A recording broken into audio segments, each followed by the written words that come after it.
February 13th, 2025 meeting of the Brookline School Committee. So joining us remotely tonight are Helen Trelewski and Val Frias. Jesse Hefter is absent, and Carolyn, Suzanne, Stephen, Sarah, and eventually Mariah, I think, are here at the table. All right, so we don't have a consent agenda tonight, so our first item is going to be the student report from Kieran.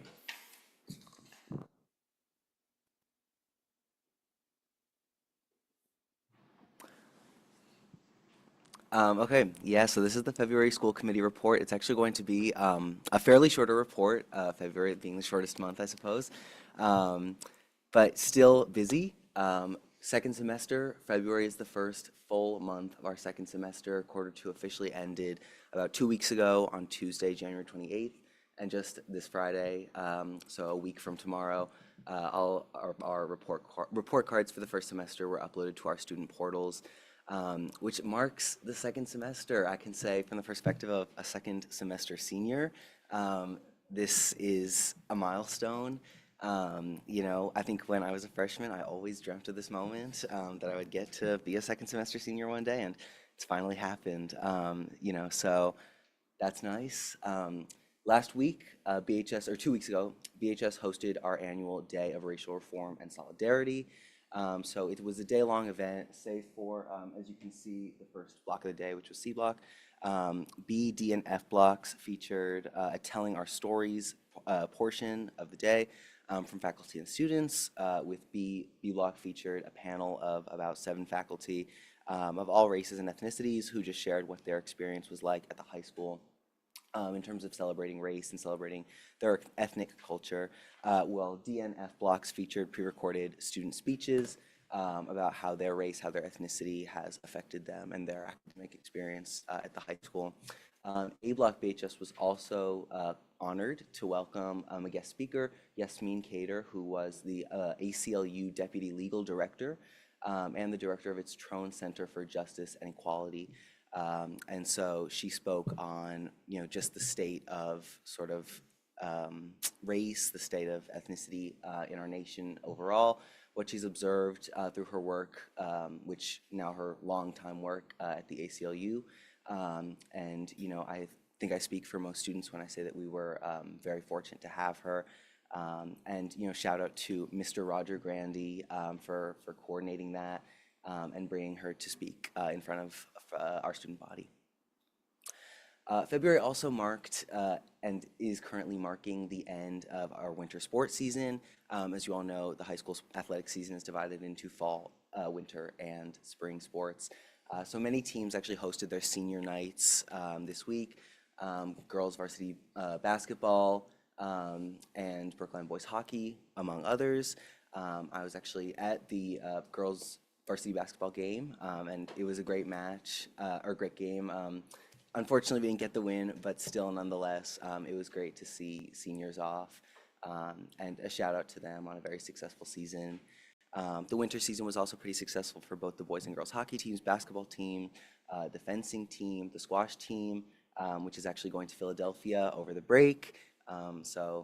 Many good luck in Philadelphia. But really just overall, a very successful winter sports season. And actually personally, my last, so a bit of a bittersweet moment. And then just looking ahead, so tomorrow, February 14th, our Asian American and Pacific Club will host its annual Lunar New Year Assembly. So this is just a full day, day of programming, featuring games, featuring performances during F block. If you look at that picture on the slideshow right now, that was actually taken from the last year's Lunar New Year Assembly. So there's always a wide variety of performances that really do leave the student body, quite impressed and quite satisfied. I can speak from personal experience when I say that, the Lunar New Year Assembly is always one of my favorite events, just because of how it brings the school community together. And really, a lot of the education that it provides on, the history and celebration of Lunar New Year in various cultures. And then, of course, I'd be remiss if I didn't mention that next week was February vacation. I can speak for, I think, most students and certainly all seniors when I say that this is a much-needed week of rest and downtime and relaxation. And I think that we're all very much looking forward to having the week off. And a very happy February vacation to all of you as well. So that was February at the high school. All right, thanks very much, Kieran. Helen has a question.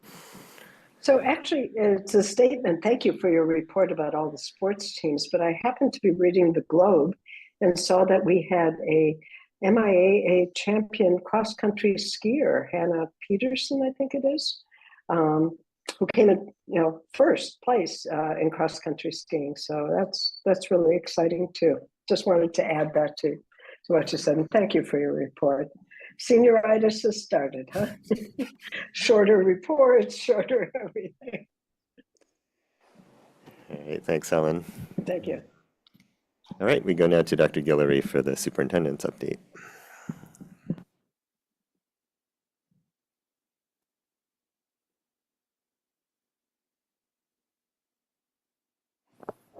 Good evening, everyone. It's great to be here with you tonight.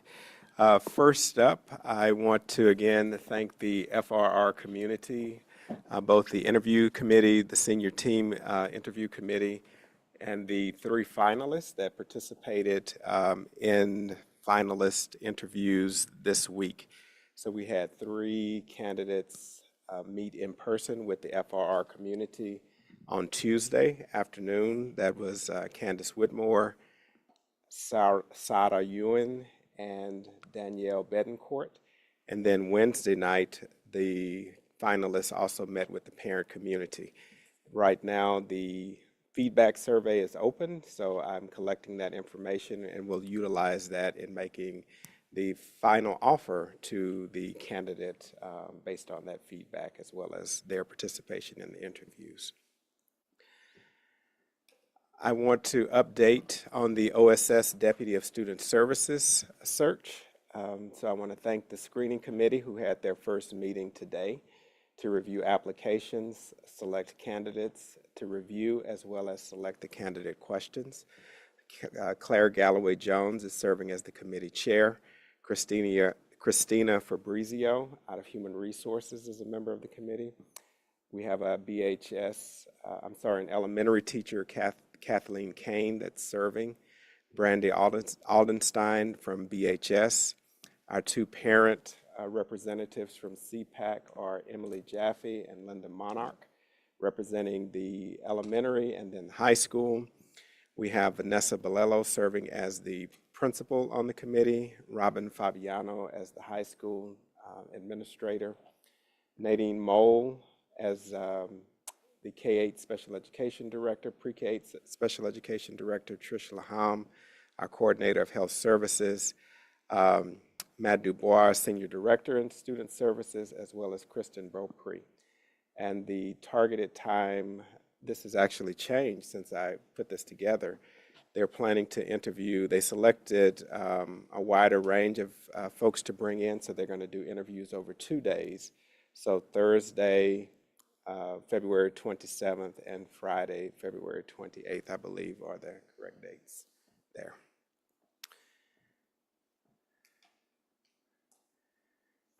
Professional learning for fish tank, ELA curriculum. Several of our literacy specialists gathered Wednesday, February 12th to begin planning professional learning to implement the fish tank ELA curriculum. They mapped out goals and created a scope and sequence for the professional learning for the remainder of the school year. As you can see from the poster here on the right-hand side, our literacy specialists are excited and hope to spread the excitement to all K-5 teachers as they co-explore the curriculum together. The OTL wants to thank our BEU partners for their feedback, collaboration, as we can create this impactful professional learning experience for our teachers. February Vacation Week by BASE. Kiran already mentioned the excitement around February vacation. As schools break for the vacation week, BASE is offering a week-long program for kids ages 5 through 12. The week, this will be held at the Roland Hayes School.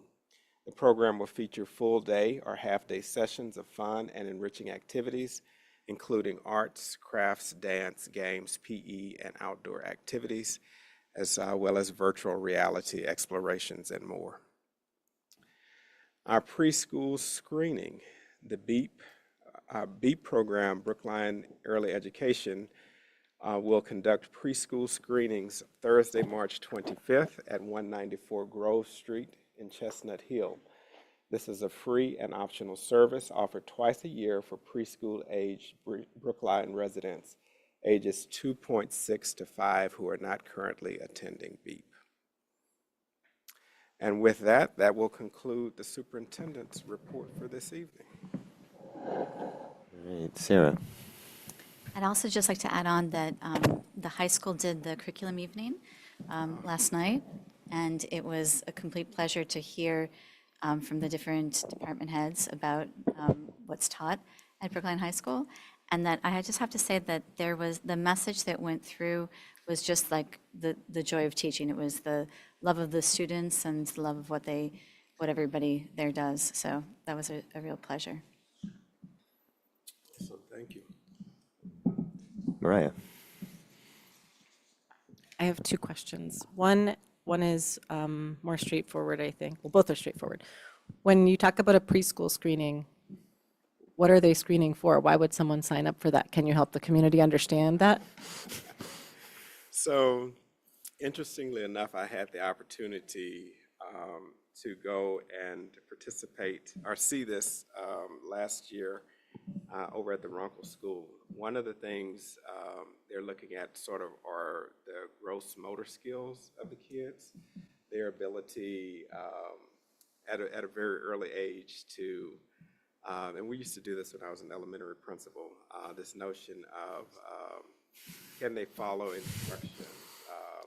What's their interaction or their interplay with peers or like a similar age group as such. So the idea is to explore sort of their readiness. So it's not like an early intervention screening to see if they might need additional support. It's really like, are you ready for preschool screening? That's my understanding, but Okay. I'll double check that with Margaret. Okay. Yeah.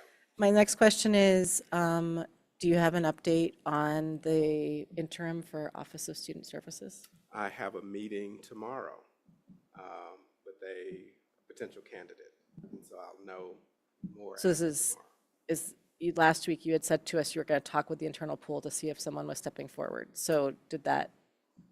I did speak with the internal pool, but their recommendation to me first was talk to this individual first, and then after that, select two internal candidates to possibly serve in the role. Stephen. Sorry, just to follow up. So the February 28th meetings are for next year's full-time replacement? Yes. Okay, thank you. Yep. All right, thanks, Dr. Guillory. And this takes us to our school committee action, which is a discussion and possible vote on a scope of work for an independent review of PSB budget and management processes. So recall that after we'd requested a reserve fund transfer to pay for the proposed audit, the advisory committee referred the scope of work back to the town school partnership. So at this point, the town school partnership and the select board have approved a revised scope of work, which is what's in front of us tonight for our approval. And we have the town administrator joining us to discuss the process. So thanks very much, Chaz, for being here. Would you like to sort of give us some of the background? Thank you, Dr. Liu, the chair and the superintendent and the whole school committee. Thank you for having me here. I agree. I really appreciate you taking the time to review this. At this juncture, the select board, believing the time is of the essence here, has elected to approve scope of work for a broader deficit review to address three critical questions that have been raised. One is the complaint by a senior member of PSB administrative staff revolving around OSS.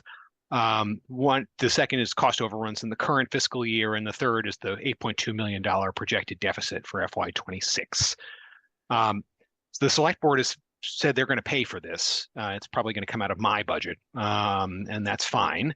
And given how important this is, my goal here is tonight is for you all to review the scope of work, identify any questions that you may have, talk through how the process is going to work in practice, and then hopefully vote to approve it, after which point we will begin soliciting quotes from qualified vendors to move on this quickly.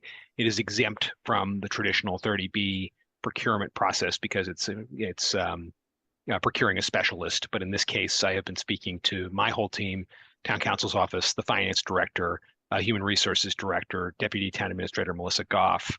We've been working together to identify potential respondents that we think would be able to do this work quickly and comprehensively.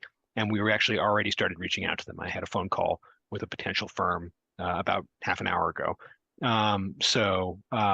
We are going to move quickly on this. The target is to be done with this within 6 weeks of signing a contract. If that's unrealistic, if firms come back and tell us that in order to do a good job, they need more time, obviously the steering group that will guide this, which will include the chair of the school committee, the chair of the town school partnership, the designee from the advisory committee, chair of the audit committee, and a member of my staff will be able to make the determination on whether or not that's in the best interest of the community. But the real name of the game here is getting answers and determining next steps quickly. Thank you, Chaz, for helping to move this forward, and to the select board for supporting it. Does anyone have any questions for the town administrator? Suzanne? It's not a question, it's actually a comment. I'm just noticing as I read through the 7 issues here, that there's nothing that says, and can you highlight what's really working? And so I'm wondering if that will happen as well, that what we are doing well, it can also be highlighted. It's not just about what we may need to change or we may need to tweak, but what are we doing well, and can we highlight that as well? I'm certainly happy to speak to the firm about that. I think that's, it's not necessarily right by process of elimination, what's identified and everything else is going fine. But I do think it will be important in analyzing the best practices. I think the firm will be calling out where we are following best practices and where we are not. So I definitely take your point, and I think the steering group that will help will be meeting with this committee, meeting with the ultimate firm that accepts this regularly, can pass that along too. Where are the strengths in the organization? Where do we want to keep our focus as opposed to where are the weaknesses? Thank you. Carolyn? Thanks. Thank you, Chaz.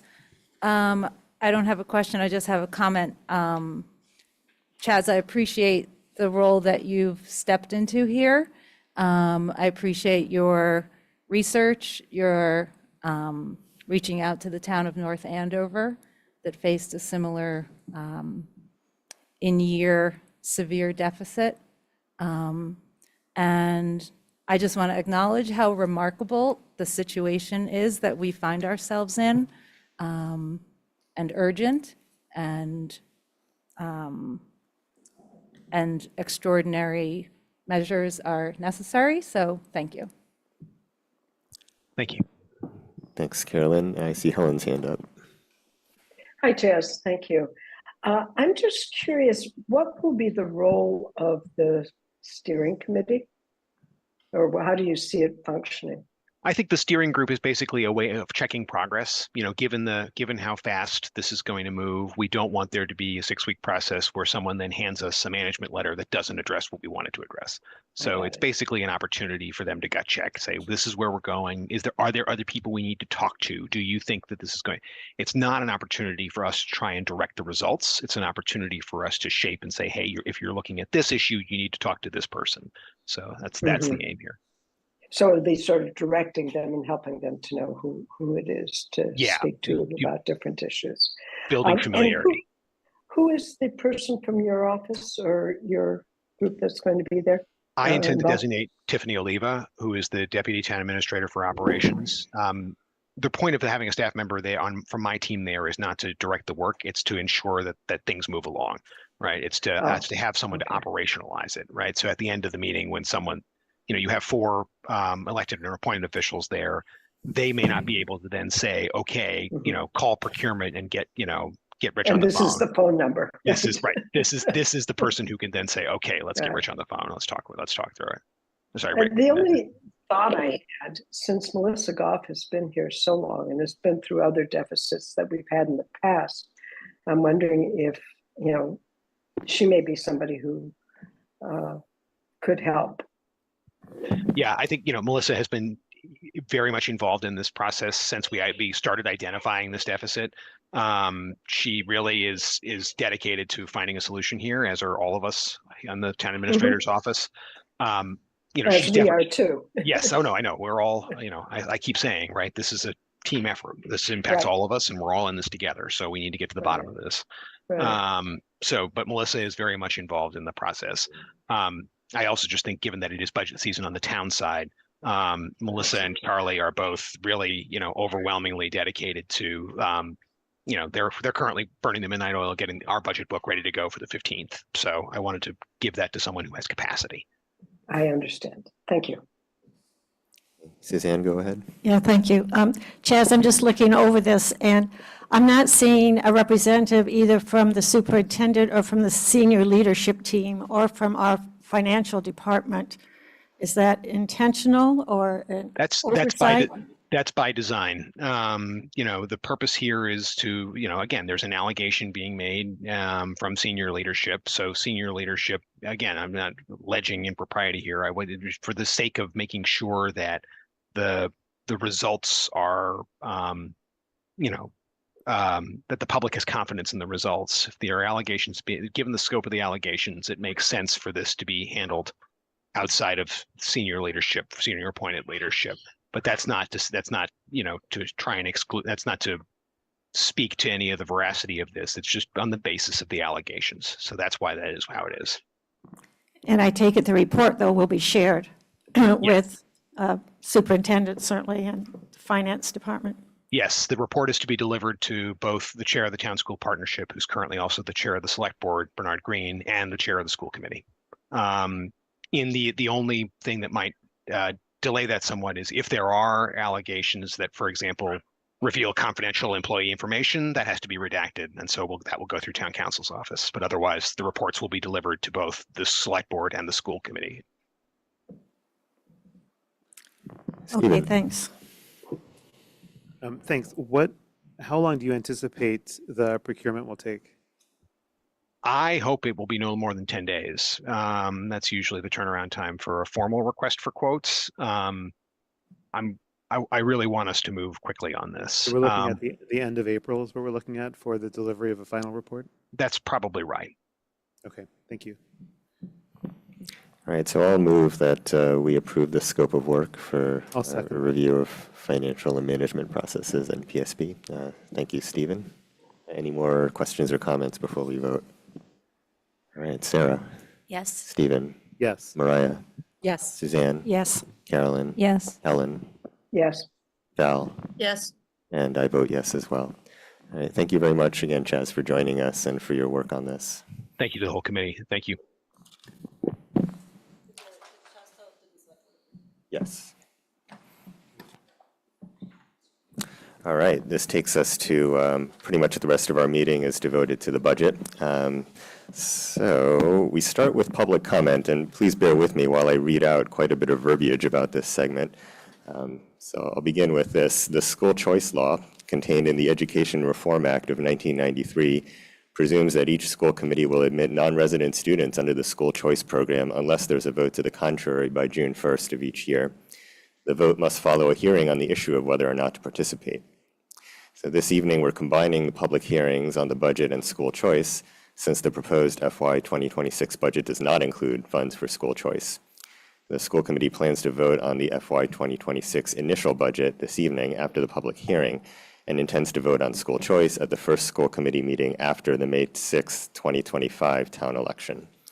So this budget public hearing is an opportunity for the public to provide input on the proposed budget. The school committee welcomes and will be listening very carefully to your comments, but as is our practice, we won't be responding to individual comments. So we have 20 people signed up, some in person here in the room and some on Zoom. So everyone who would like to speak now, we're happy to accommodate you now as planned. But if any of you would prefer to wait until after you've heard the superintendent's presentation and have some updated facts to work off of, then you can choose to do that as well. So if you're in the room and you'd rather wait, just when you're called on, just indicate that. If you're on Zoom and would prefer to be called on later, could you please raise your hand now on Zoom so that Betsy can make sure that you get called on before, sorry, I got that wrong. If you prefer to be called on now, raise your hand on Zoom so that Betsy will see you and can make sure to call on you now. Okay, great. So I'll give a few seconds for people to do that. And in the meanwhile, there was one small remark I wanted to make, which was that I wanted to acknowledge that I think I dropped the ball last week in not warning the speaker when her remarks strayed pretty far from the topic of the budget. And I would ask all of our speakers tonight to please do stay focused on the budget. All right, with that, yeah, or school choice, yes. As far as I can tell, everyone who's signed up has indicated that they plan to speak about the budget. All right, Betsy, if you're do you need a few moments to catch up on the hands before we move to? Okay, great. Our first speaker is remote, so. Oh, okay, so Ms. Kogan isn't here. Okay, all right. So I think I forgot to mention that we have a 3-minute time limit today, which we will try to enforce because we have so many speakers. All right, so our first speaker is Joshua Paradise. I thought it was Kogan, Andy. Right, she's waiting to get on. No, oh, she is? She's in the attendees list. Okay, I'm told that she's coming on in a minute, so we're going with the next in the list first. Go ahead, Should I Mr. start? Paradise. Yeah. Yes, thank you. Can you hear me? Yes. Hi, good evening. Thank you so much for hearing the comment. My name is Joshua Paradise. I'm a parent of a 9th grader at BHS. He has been in the public schools of Brookline since kindergarten, all of his time at Runkle.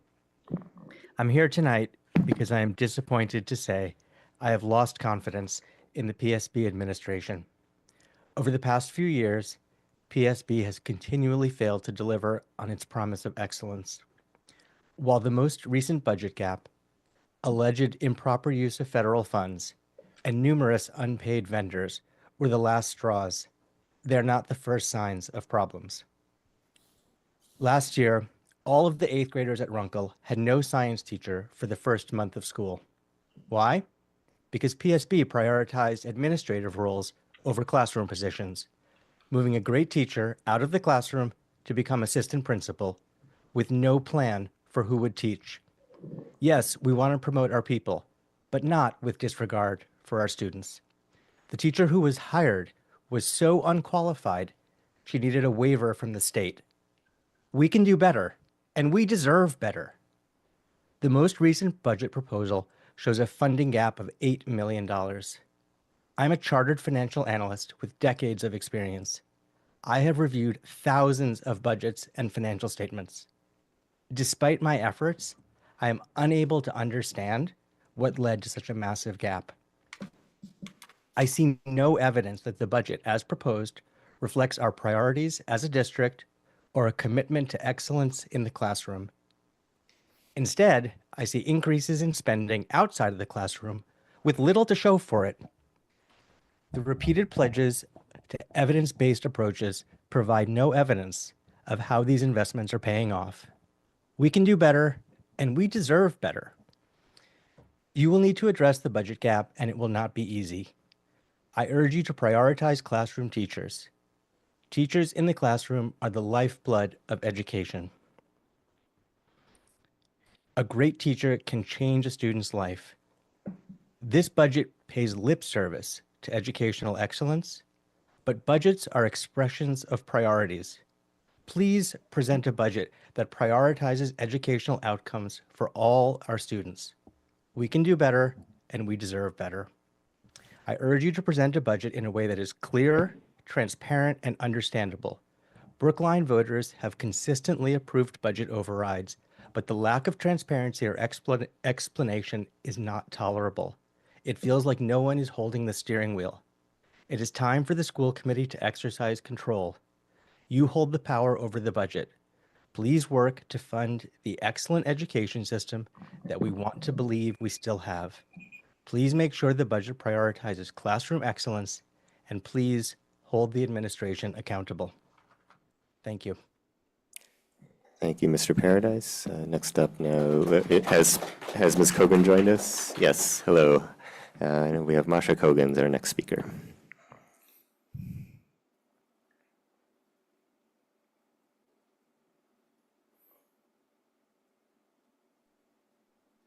Hi. Sorry for the delay, slow internet connection here. So I'm Masha Kogan, and I'm the mother of a BHS 9th grader. In looking at this budget and the hard choices that have to be made, I'm asking the school committee to prioritize classroom positions and resources and make sharp cuts to all areas of central administration. And that includes no salary increases. In a fiscal crisis, why would we expand or reward an already bloated central administration that has proven incapable of executing the simplest managerial tasks, has lost the trust of the town government and the community, all at the expense of students and teachers?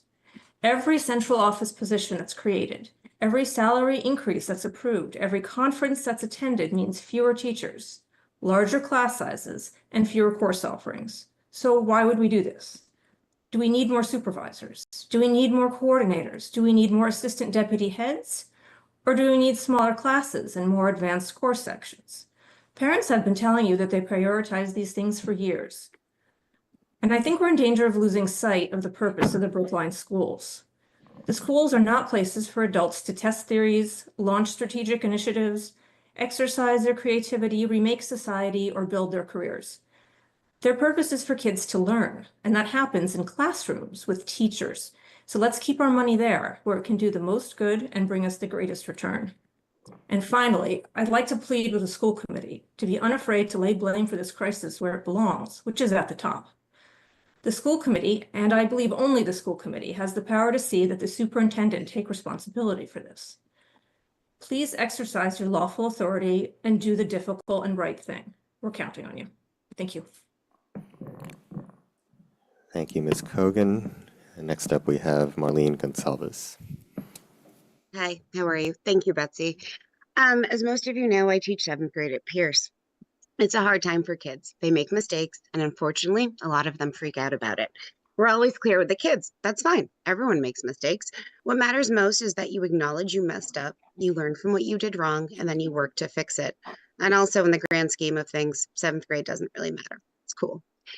You, the central office and school committee, don't have the luxury that our 7th graders do. Your decisions impact students' educations. Your decisions impacts families' confidence in our schools, and your decisions impact teachers' lives. And every year, it seems like you don't show that there's been learning. There's no acknowledging of mistakes, and there's no fixing because yet again, we find ourselves in a budget crisis. In one of my roles for the school system, I mentor first, second, and third-year teachers. We work on developing the values and ethics needed in teaching.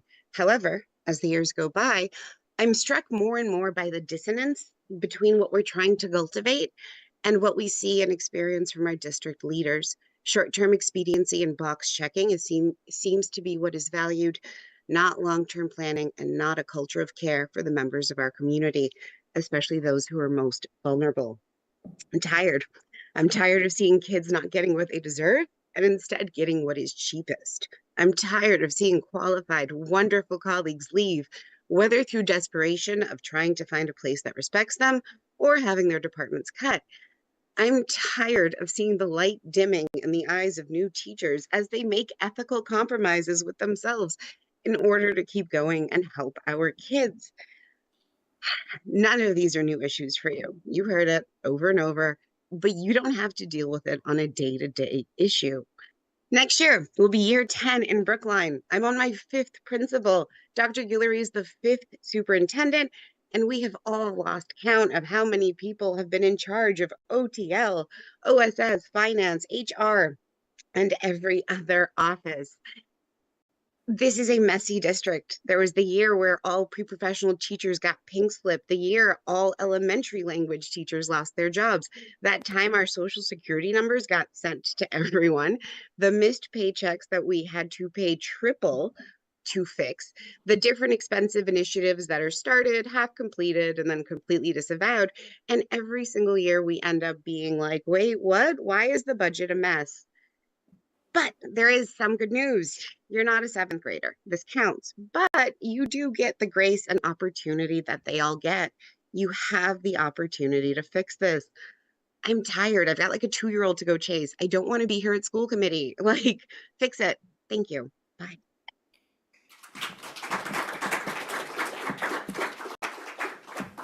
Thank you, Ms. Gonsalves. Next up, we have Daniel Lipton.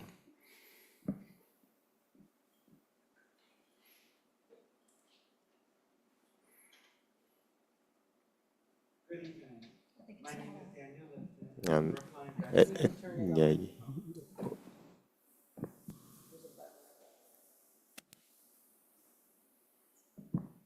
Good evening. My name is Daniel Lipton. I am a Brookline resident, a parent at Driscoll and BHS, and I have been teaching 2nd grade at FRR for 23 years. We know that there are lots of things up in the air right now and that this is a stressful time for everyone with the budget process. However, I am coming to you with concern over the proposed budget cuts to reduce a section of second grade at FRR. Second grade is the first year where students don't have para support full-time. If there are over 23 students in a class, this would have a significant impact on the educational well-being of the students.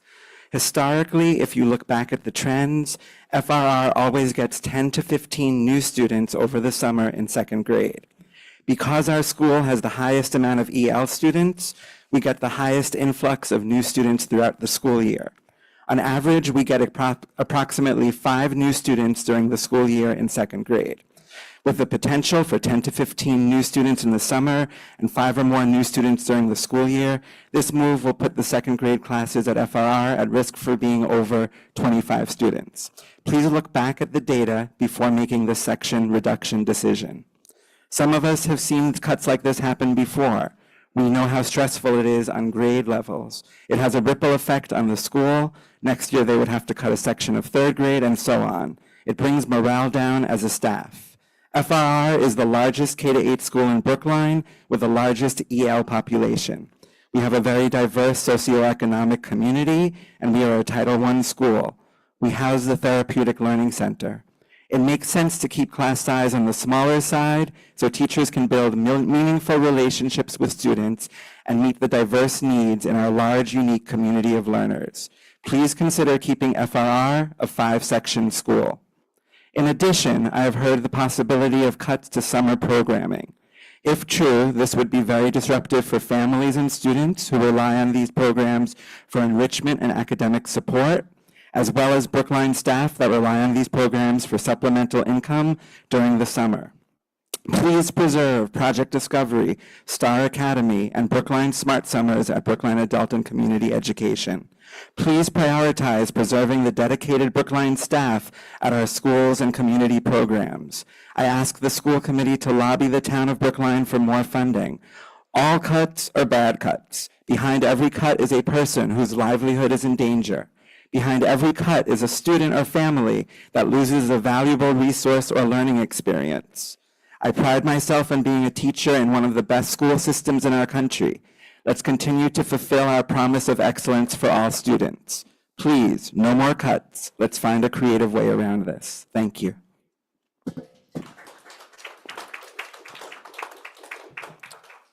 Thank you, Mr. Lipton. Next up, we have Jorge Aranda.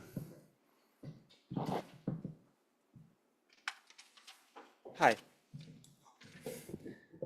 Hi, good night. My name is Jorge Aranda. I am the father of a fourth-year student in Driscoll School, and I'm going to touch on themes that have come up time and time again this night, meaning excellence in education, the excellence of our teachers in Brookline, and the need to commit to education. So first, I want to thank Brookline, the community, for actually investing in schools, opening these wonderful new schools that my son is enjoying now.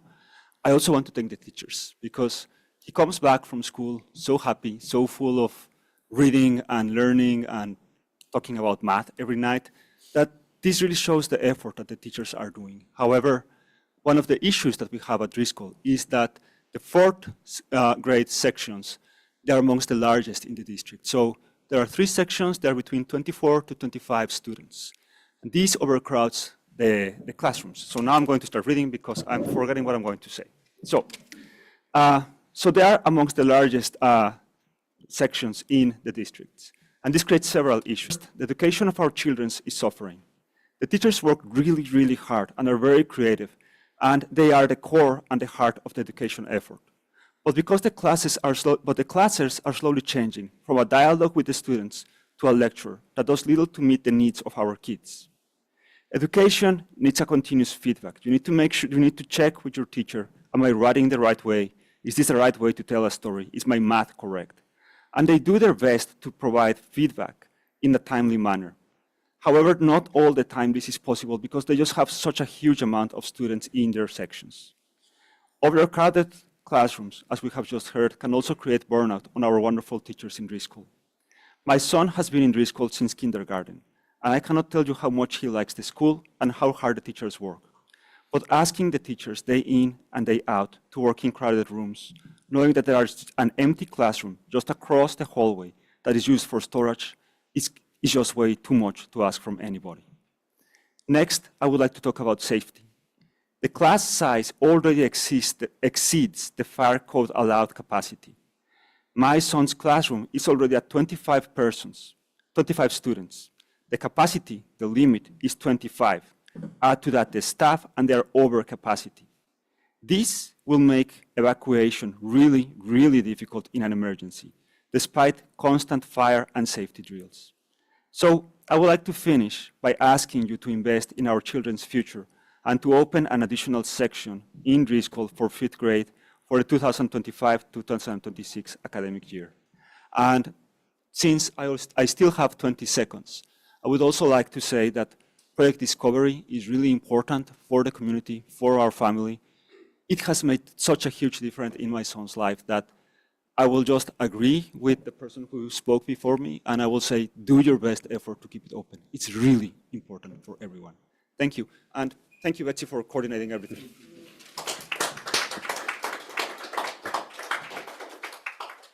Thank you, Mr. Aranda. Next, we have Finnegan Aranda. Hi, my name is Finn. I am a 4th grade student. I'm here to talk about the class size in my school.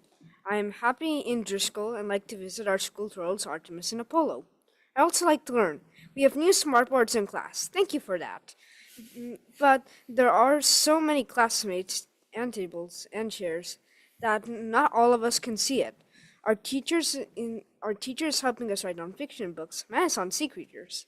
She often works very hard to go over our work. But with so many students, we often have to wait 1 or 2 days for her feedback. I also worry about safety. Last year, we had a lockdown. Luckily, it was accidental, but we did not know. It was hard moving to the safety wall. The room was like a corn maze. And when we got there, not all of us could fit. Please help my school open a new classroom so we can learn and see this smart boards and have time with our teachers. Thank you for your time.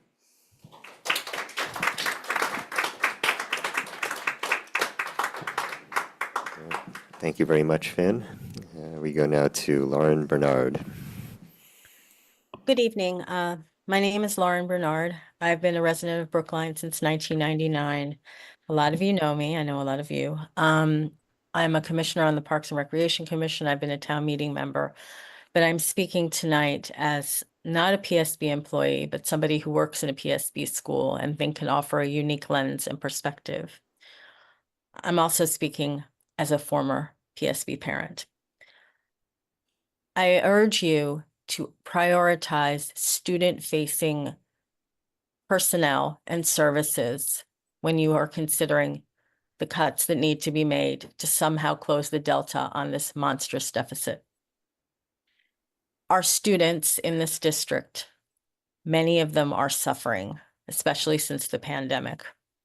Student-facing teachers, staff, paras, aides, specialists, personnel are what makes a school. It's not new windows. It's not fancy buildings. It's not any of these extras. It's people. And I urge you to start with cuts that are not student-facing.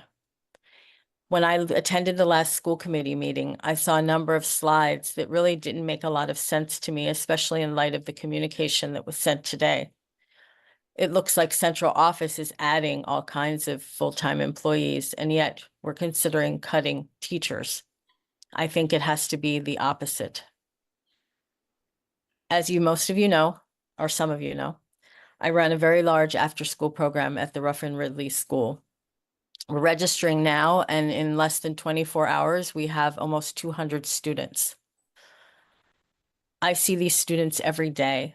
I see these teachers every day. And while I am not a PSB employee, I work alongside of these people. And this is my 10th year doing this, and the burnout is considerable.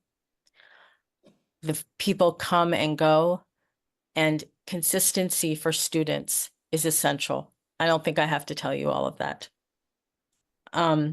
We have 5th graders who can't read. Cutting personnel is not going to teach 5th graders to read.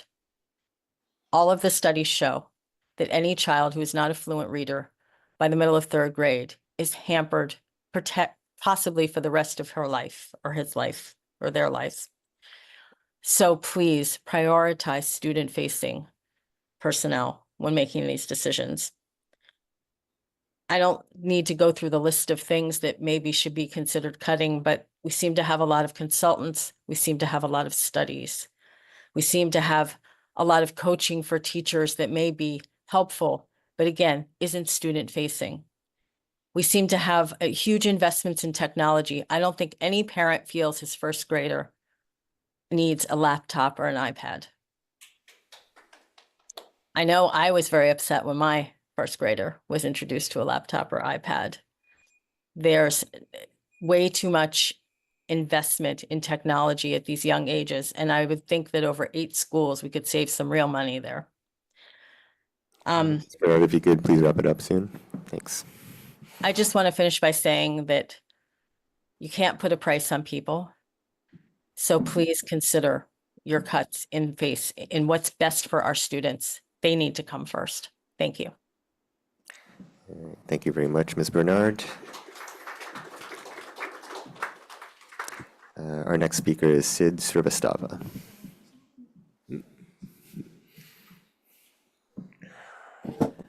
Hi there, my name is Sid Srivastava. I'm the parent of 3 small children in Brookline.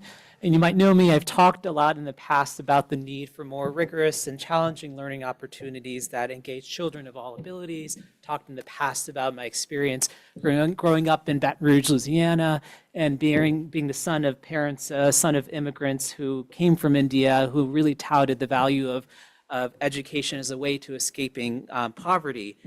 So I've come here today, though, as we talk about budgets, to emphasize that our school district's purpose here is to serve the students, all students, and uphold a very high standard when it comes to academic rigor. And I know that all of the administration, the teachers, the school leaders here are dedicated to our students for that purpose. So in light of the budget issues, my suggestions here are as follows. So number one, all student-facing teachers, all student-facing teacher FTE requests in the budget should be approved. We can't remove any student-facing teachers. And let me repeat that again. We cannot remove any student-facing teachers. Number two, we have to protect against ballooning classroom sizes. And we have to protect against cuts to class options, including AP and other advanced learning opportunities. I think this is such a vital thing that we must protect against. And number three, when it comes to non-student facing staff, I want to fully acknowledge how dedicated these personnel are and how committed they are to serving the needs of the students. Sometimes we just have to work a little bit harder and be a little bit more flexible about tasks that are assigned. In other words, I would propose a freeze on hiring maybe any more non-student facing administrative staff, and instead of firing admin staff, trying to adjust the tasks required to fit the needs. You know, it seems that there's a $5.9 million needed more for professional staff than we currently have. I think it would be prudent to examine which of these staff will actually be working with our students, whether it's teachers, special educators, pairs, et cetera, whom we most desperately need. The new staff requested who have administrative roles, who are non-student facing, could those duties be added or distributed to existing staff? It may be tough, however, I think our dedication to our children in this community should shine through. So with that said, thank you so much for listening. Thank you. Thank you, Mr. Srivastava. Our next speaker is Tal Kennett. Hi, so peers and BHS parent here, and I would like to make 2 points tonight. First, I think we should all make sure to take to heart Stephen's parting gift to us all. His public comment, and he was very brave doing that he will not run for re-election due to, and I quote, the opacity of the administration. This comment is painfully pertinent in light of the current budget situation. I have watched Stephen ask central office staff excellent and important questions, including about budgets, many times. I watched him persevere in trying to get answers longer and harder than anyone else. and it was often hard to listen to the winding answers that I too was unable to follow. Without full transparency from the administration, our path forward will only lead downhill. Please remember this. It is the school committee's job to hold the administration accountable, and transparency is a necessary part of accountability, including and especially when it comes to budgeting. So I hope we all take Stephen's words very seriously and immediately adopt a zero tolerance approach to this ongoing lack of transparency, which I am sure is not unrelated to the current budget crisis.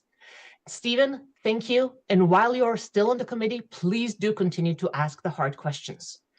Second, now that we find ourselves in this unfortunate position, as you work your way through what to cut, please keep in mind that it is the students that matter most in this. I urge the school committee to do the hard work of differentiating accurately between things that are critical and cutting them would have immediate and detrimental consequences to our students, and things that are needed but really can wait. For instance, research shows that maintaining smaller Brookline class sizes, echoing my fellow speakers, is absolutely critical, both in K-8 and at BHS. As are, for instance, sports and other non-academic student activities that are so important to their overall well-being. On the other hand, an equity audit to the tune of several hundred of thousands of dollars isn't quite as critical maybe right now, nor are some central office and non-student facing positions and parts of efforts allocated to non-student facing duties that have come up in various discussions. And lastly, as you review these cuts and hopefully rank them based on what's best for, or least bad for our students, I would also urge you to be extra mindful of the inherent and unavoidable conflict of interest that arises from tasking the central office to propose budget cuts that could also affect its own staff. This is another example of where full transparency about organizational structures, roles, and responsibilities associated with each position and the costs of that position will be absolutely necessary if we are to achieve the best possible outcome for our students. Please ask the hard questions and please don't stop until you have an acceptable answer. Thank you.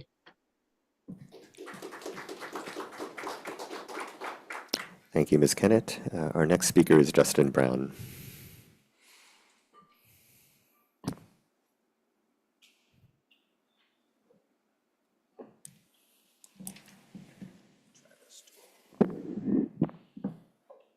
Good evening, Chair Liu, members of the school committee, Superintendent Guillory and your staff, any elected town leaders who might be watching, and BEU educators who are here and tuning in from home.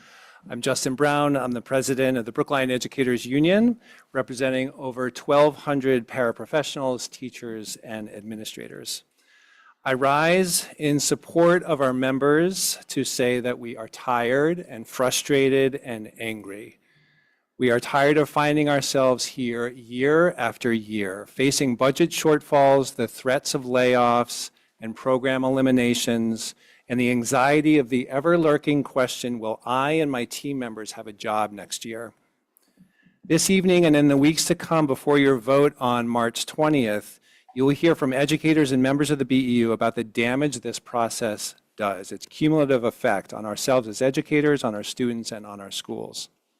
I also rise to support the proposed budget of $149.9 million that's been presented and urge members of the school committee to advocate for full funding of our school department. We say no to any cuts. It's widely said that a budget is a value statement. I think we've already heard it tonight. And what we see from the town's allocation to the schools, $8.2 million less, is a budget that values fiscal austerity over thriving school communities. We believe that the money is there and that this crisis is manufactured, and are looking very closely at a few things: the continuing pattern of prioritizing unnecessarily large reserve funds at the expense of our schools and other public goods, the pattern of decreased funding in the school department, and the expansion of new growth in Brookline, which of course affects the town's levy capacity. Over the next few weeks, you'll hear more from me, but also from educators on the ground who will speak to the effect of these proposed cuts, what it means for them, their colleagues, their schools, and their students. All of this is happening at the same time, of course, that the Trump administration is waging an all-out assault on public education, targeting for now our most vulnerable students and educators and their families. We again urge school committee members and other town leaders to fully fund our schools and give us all the opportunity to thrive. Thank you.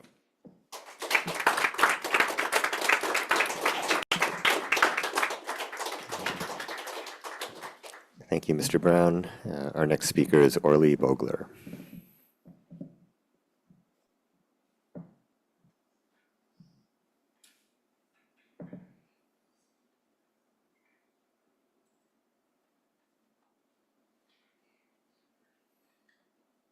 Hey, sorry, for some reason my video isn't working, but nonetheless, I'm here. So my name is Orly Bogler, and I am a parent in FRR. I have 3 kids there, and it's a wonderful school, and I have so many wonderful, wonderful things to say. I'm speaking today not because it's easy for me. This is actually really hard. This is not something I would do easily, but I feel like I really need to address some concerns. One of my daughters is a first grader currently, rising second grader next year, as you might have seen. There's a proposal to close one of the classes for 2026 in second grade. My daughter started 2 years ago in FRR. Again, wonderful, happy, great school. But in kindergarten, her teacher left without any explanation, middle of the year. This year, a month ago, her teacher also left. She's, again, weathered this and she's a happy child and all that, but I am concerned. And I am concerned that next year, looking at the numbers that have been shared, she will have many kids in her class. If you take one class down, she will have 23, 24 kids. And that's not assuming, like Mr. Lipton said, the kids that join in the middle of the year, an influx of kids that will come in the summer. I mean, in this summer, 14 kids joined only first grade. So I'm concerned. I'm very, very concerned. Now hearing the other parents talk, hearing about the safety issues, which I hadn't even thought about, I'm even more concerned, obviously. So I think there's rising enrollment that we need to consider and not take down. There's the attrition of the teachers and the morale that this hurts. And teachers in FR have been leaving, and doing this, I think will not only we will lose a very valuable teacher, but it might cause other teachers to leave. I think we have unpredictable growth that we see throughout the year. I'm concerned about the ability for the teachers to give, like the very kind fourth grader spoke, give the attention to these kids. The second grade is the first year they don't have a full-time para. They definitely need this. I feel like everyone has said everything already, but I didn't realize there would be so many parents talking, but I appreciate you. I appreciate what you're doing. I thank you for this opportunity to say what I have to say. Please, please, please don't cut things for our students. Don't cut the number of classes. Let them enjoy these small classes, this one-on-one interaction, the ability for the teachers and the students to thrive. Thank you. I really appreciate you guys. Thank you, Ms. Bogler. Our next speaker is Jen Martin. Hi, everyone. Good evening. Thank you for giving me the opportunity to speak tonight. I'm a longtime listener, first-time public commenter. My name is Jen Martin. I'm a 20-year-old veteran educator in the district. I also currently serve as the social studies coordinator at BHS. And it's my understanding that one of the cuts being proposed tonight is eliminating our academic K-8 coordinators. So tonight, I just want to share my personal experiences working with my colleague and counterpart, Greg Porter, who is a K-8 curriculum coordinator for social studies. And I just want to help illustrate for families, students, the school committee, the harmful effects that this restructuring will have on our teachers and ultimately our students, which is what's most important. So how does a kindergarten teacher figure out what to do in their class when a major world event emerges and the teacher is unsure how to talk to a 6-year-old about a big world problem? They go to Greg to get subject-specific resources to use in their classes and to work through the best way to handle such a difficult and delicate situation with 6-year-old students. How does a 4th grade teacher, perhaps Finn's teacher who just spoke, deal with a new state-level mandate to change the entire entire social studies curriculum on top of all of the other subjects that they teach. They go to Greg to understand what are the new guidelines and find out what all of the other fourth grade teachers are doing across 8 different schools in this district. How does a principal with a million other things to do in a day who finds out about a 7th grade social studies teacher's sudden leave of absence, how does he fill that position with a qualified candidate? It is Greg who helps to hire that teacher, who can step in and make sure that students do not lose valuable learning time. What does that same substitute teacher do when they realize they need help understanding where are the students in the curriculum? How do I design high quality social studies experiences? Well, they go to Greg, who walks them through the curriculum, sits with them, designs the lesson for the next day, and then Greg shows up to their class and observes them, gives them one-to-one feedback to make sure that all of the students are getting a high quality experience. What does the Office of Teaching and Learning do when a member or members of this school committee have questions about maybe a topic that was covered in an 8th grade class that they believe needs further analysis? Well, they go to Greg to understand the scope and sequence of our social studies curriculum, to find out more about what we teach in 8th grade, figure out how it aligns, and making sure that all teachers are following the goals and missions of the school district. What do I do when an event like October 7th happens and I know that our teachers need help understanding how to talk to students about it? Well, I go to Greg. And he immediately adds me to a genocide education grant that he wrote, which has provided 2 years of high quality professional development to our 6 through 12 teachers, and his connections with Facing History. And while we're at it, we do a 1.5 years of work creating K through 12 protocols for emerging world events so that all of our teachers can walk in on any given day and make sure that they deliver the kind of education Brookline parents deserve and that our students deserve. This is not the first time that Brookline schools have been in a difficult situation and deciding what to do with the budget. In fact, in the past, what has the district done when our departmental budgets have not been able to sustain the quality social studies education that parents and students deserve? You may have guessed what I'm going to say. They go to Greg, who single-handedly has raised over tens of thousands, and I really mean this, over $100,000 worth of grant money that covers when we don't give enough money to different parts of our budget. He is the reason our students, who everybody is emphasizing, is getting a high quality education. So I urge you to reconsider any budget that would have one person trying to do the job of 4.5 curriculum coordinators. We're a large school district. We need support of these coordinators so that we have unity in approach. And it's not something that can simply be recreated with restructuring. So thank you so much. I know this is a hard decision, and I appreciate you listening to me as you consider how to proceed. Thank you, Ms. Martin.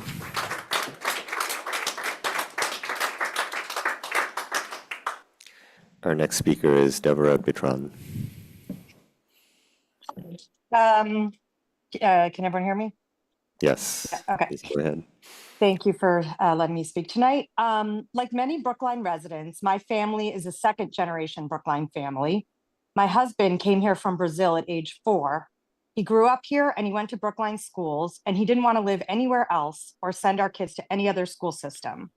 It's one of the things that I have found so remarkable about Brookline, that I constantly meet second and even third, and I've even met 4th-generation Brookliners. It says a lot about the town. But today things look very different as residents deal with property tax increases and requests for millions of dollars in overrides from the town, only to learn that the schools continue not to meet their budget targets.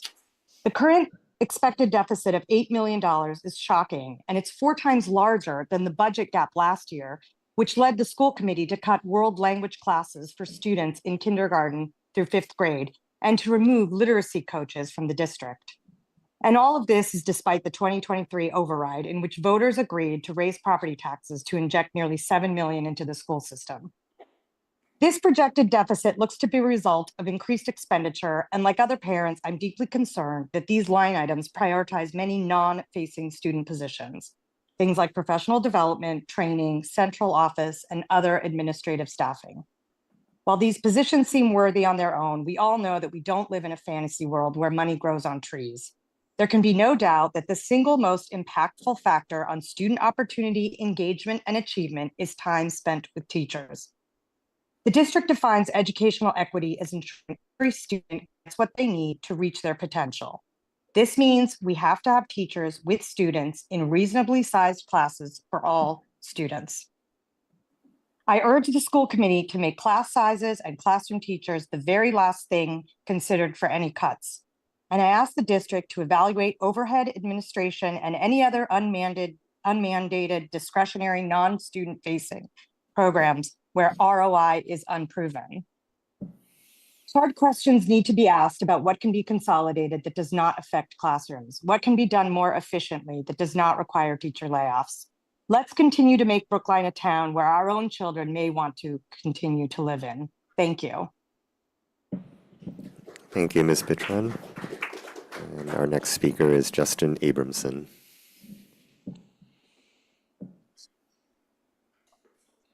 Hello.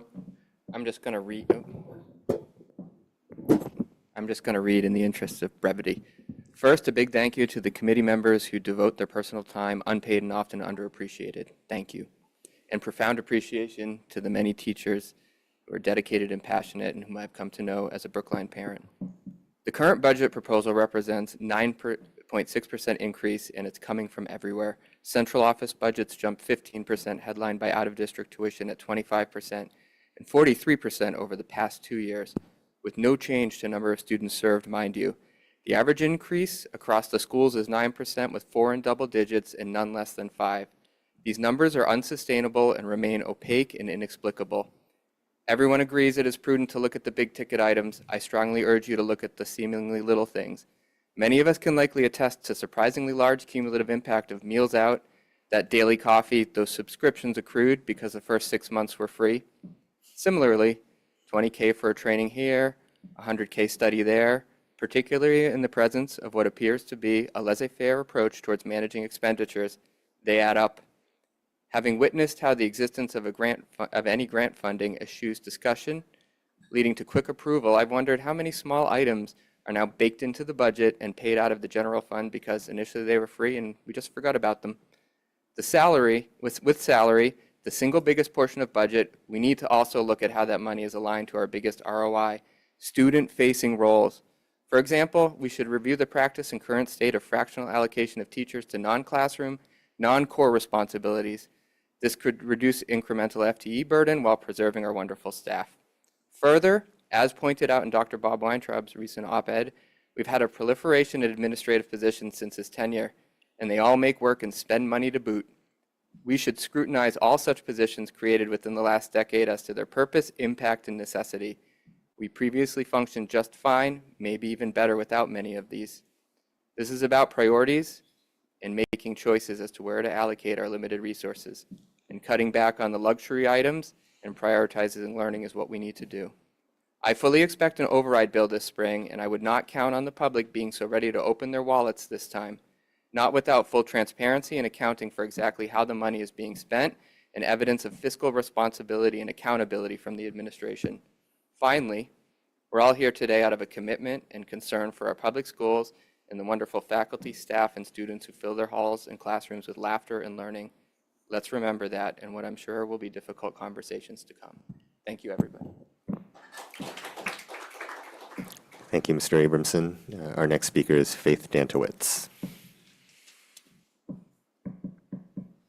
Hello. Thank you, school committee members, for your commitment to our town and to our schools.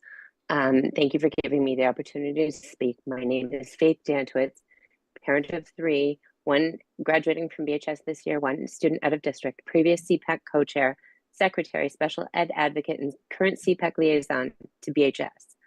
I'm here tonight to speak in support of our committed Office of Student Service staff and the current budget concerns. While district leadership has at every step sought to blame Office of Student Services for administration and finances incompetence and mismanagement, our Office of Student Services deputy superintendent, directors, and staff continue to dedicatedly serve our students and fight for their basic rights to a free and appropriate public education. They fight for the funds to pay for their mandated services. They fight for our families. This whole process has become ridiculously untenable. The lack of transparency by administration and finance, Susan and Deanne, the offensive nature when all unpaid invoicing is for students with disabilities is unacceptable. And the lack of integrity they have demonstrated in school committee meeting after school committee meeting, refusing to truthfully answering and finding no simple answers to questions like, did Susan, the Assistant Superintendent, Administration and Finance, sign off on the IDEA grant? If not, why didn't she? Why are line items incorrect, and who is responsible when Office of Student Services has zero access and yet continue to be blamed? Why did only Office of Student Services invoices for students with disabilities remain unpaid for 2024? None of this should be about blame, though. It should be about resolution, and it should never require an audit to have balances and checks. Yet for this administration and finance team, it must. Too many CPEC families and I remain disheartened that week after week, school committee members ask meaningful questions and are treated to circuitous non-answers without resolution and without action, without integrity. Every meeting, we are promised that the administration is working on it or will get back to them. And every meeting, we are left with nothing but watching the best of our leadership departing and the fear that others will follow. Worse still, every meeting, we witness Office of Student Services being undermined and attacked, albeit indirectly. This must stop. Thank you to Val, Frias, Jesse, and Stephen for hearing us, for speaking out actively on our behalf, and for never remaining silent, for calling out the obvious and not standing down when the lack of integrity and lack of honesty continues. I am sure we have all read the newest article about public schools of Brookline. Behind the scenes, we've been asking all the right questions. Behind the scenes, they remain unanswered. Enough. It's time to call out the shocking lack of leadership. It's time to scream at the absolute and total disregard for students with disabilities, their families, and the faculty involved that have witnessed by the Office Administration and Finance and the Superintendent. Enough. Thank you. Thank you, Ms. Dantowitz. Our next speaker is Miriam Enos.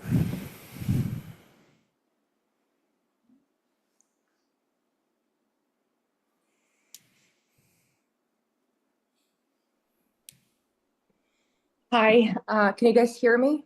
We can. Please go ahead. Thank you so much for your time, and thank you to giving me this opportunity to speak and I guess voice my concern with regards to this budget issue. So I'm going to start by saying that I vividly remember attending the last year's town hall. I was on site actually, meeting on school budget and listening to several hours of back and forth arguments and examining various spreadsheets, and we, only to arrive at a difficult and really painful decision that we must let go of our world languages program. We were made to believe that this is pretty much the only way to balance our school budget. We were also told that the moment we get any wiggle room, world languages program will be brought back. When I think of this time exactly 12 months ago, and then fast forward to now, what I cannot grasp is how the budget that was perfectly balanced last year seems to grow by 8 million in the span of 12 months. So salary raises and adjustments aside, it appears that a bulk of this deficit is coming from added positions and mostly in a non-student facing roles. And I understand I'm repeating the common theme. It's been already voiced by other panelists here. But these rules do not exist now under the current budget, but are deemed so important that they supersede world languages that was removed last year. And any other student-facing role that arguably is the only role that has any palpable impact on education and well-being of our kids. So am I to understand that we were forced to say goodbye to the talented and really caring educators that were our world language teachers, who taught our kids about the world, shaped their minds, and broadened their perspective and inspired their curiosity, just so that we can now expand administrative branch of our local educational system? Because it seems like this is exactly what's happening here. So setting all these sentiments aside, even though I do have a lot of sentiments, I strongly believe that we can also approach this pragmatically, because a school budget should not be differing from any other budget, any other way of thinking of any budget, including the one we have for ourselves in our everyday lives. And when I teach my kids the concept of money and its finite nature, I explain it by saying that if you have $100 in your wallet, you cannot spend 120. You can only spend what you have. Now, if you have a fundamental need or an emergency, you can ask a parent for that extra cash, but you have to demonstrate that it is a need and not a want. We also talk about the concept of the return on the investment. Like buying those super expensive basketball shoes is not actually going to make you a better player, even if it looks cool. So you'll probably argue here that addressing equity gap is a need and not a want, and I cannot agree with you more here. But this is where alignment actually ends. I believe that equity is achieved through having more skilled teachers and fewer students per classroom. And I think a lot of people spoke about it, and this is exactly what I'm also trying to say. You may be familiar, I've heard about the STAR project. It stands for Student Teacher Achievement Ratio, that was conducted in Tennessee public school system and is published in Journal of Educational Psychology in 20 years ago, 2005 actually. And sorry to interrupt, Ms. Enos, if you could please wrap it up soon. yes, and it's titled Small Classes in the Early Grades, Academic Achievement and Graduating from High School. And what it shows is that being in a small class for 3 or more years alone was enough to close an achievement gap as measured by high school graduation rate. And having those years be between kindergarten and 3rd grade was enough to close or almost close those gaps in math tests and literacy tests. So based on this data and other published studies, Please wrap it up soon. I know, I believe that most, if not all the money should be spent on that. If you trust our educators as much as I do, you'll agree that they have more pride in their students than even some parents. And if you give them a chance, and by chance, I mean smaller class size, more time to spend with each student, they will have more positive impact on closing the gap than any initiative. And this prediction I'm making is based on real world evidence. So what I would like to make very clear here is that when you propose adding anything or anyone other than teachers or student-facing professionals to the budget, you always approve that it is a necessity and a true need to have versus nice to have. At no point is it obvious to me that the positions you're adding are going to enhance anything other than the deficit itself. Just as with the other— Please wrap it up. It's the last sentence. Just as with the other educational reforms that we're attempting in this town, we, a community of parents and educators and local citizens, ask you to humor us with data. So nothing speaks louder than a well-controlled study showing positive impact. Thank you for your time and attention. Thank you, Ms. Enos. Our next speaker is Nicole McClelland. Hi, everyone. My name is Nicole McClelland. I am a Driscoll parent. Thank you for letting me speak tonight. I know you can't answer questions, but if I could just lodge one for the record, that would be, will school committee wait to vote on the budget, the final budget, until the audit is complete and presented to you? I'm just sort of curious about that. For my comments, I emailed all of you earlier today to let you know that a different parent learned that some of our classes at Driscoll are now so crowded that it seems we are not compliant with fire code maximum capacity for some of our physical spaces, specifically in 3rd and 4th grade. I wasn't glad to learn this, but I'll be honest, I thought, okay, maybe this will finally be the line, the thing where our school leaders say, okay, this is really too much. This is an actual safety issue for our kids and teachers. Maybe this will be the line that we don't cross, because we've been talking about this for a while. And the line hasn't been ensuring that these kids have an equitable learning environment. It hasn't been teacher working conditions. It hasn't been kids being in a classroom where they get sufficient one-on-one time with their teachers so they get the help they need when they're struggling to understand a new concept. I hear often from my daughter and her friends just about how many kids there are and how hard that is. You heard from one of them today, even just to see the whiteboard. And that's in spite of the absolutely incredible efforts of her phenomenal teacher. The line hasn't been that these kids are overwhelmed every day by noise and lack of personal space. And it hasn't been that these classrooms at Driscoll have been an outlier. And these kids have now dealt with this for all of this year, all of last year, for at least for the kids currently in 4th grade. And in fact, even 2 years prior, those classes were some of the biggest in the district. So I hope that, if nothing else, the line will at least be, hey, we can't cram even more people into these classrooms because we know it's actually documented that PSB will then be in violation of fire code. Maybe this will be the line. but it really shouldn't have to require this. And my personal experience, of course, is with Driscoll and the impact that's had on my child and her classmates. But of course, none of our classes in Brookline should be pushing the upper threshold in this limit. And our teachers stretched this thin, not at Driscoll, not at FRR, not at Hayes, not at BHS, or from any of the parents you've heard from today. Related to this, I've been raising this issue for a while, and I often hear back, tell us what you want to cut. But I'll be honest, as I've looked at this, I haven't been able to find an actual line item budget to look at. It's practically impossible to figure out how our funding is truly allocated, what those costs are, where we can gain efficiencies. I would love to be able to participate in that discussion, but I don't think the transparency is there. If it is, I haven't been able to find it. And finally, I'll say this. I know most of you know me. You know that I am always one of the first people to defend the schools, the school committee, the town. I know things are always much more complicated than they seem. You all have very hard jobs. I appreciate you. But this situation we're in, an $8 million shortfall on the heels of an override, no less, has totally shaken my faith. I don't feel like we've had clear answers about how we got here. I don't feel like we've had accountability for that. And even as sort of like the champion that I usually am, I am at a loss for how to continue to be that champion. I don't have power over this. Parents don't. This is all we can do, but you do.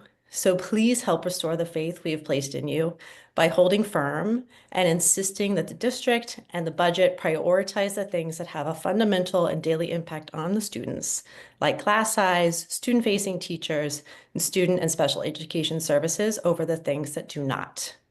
We're counting on you now more than ever. Thank you.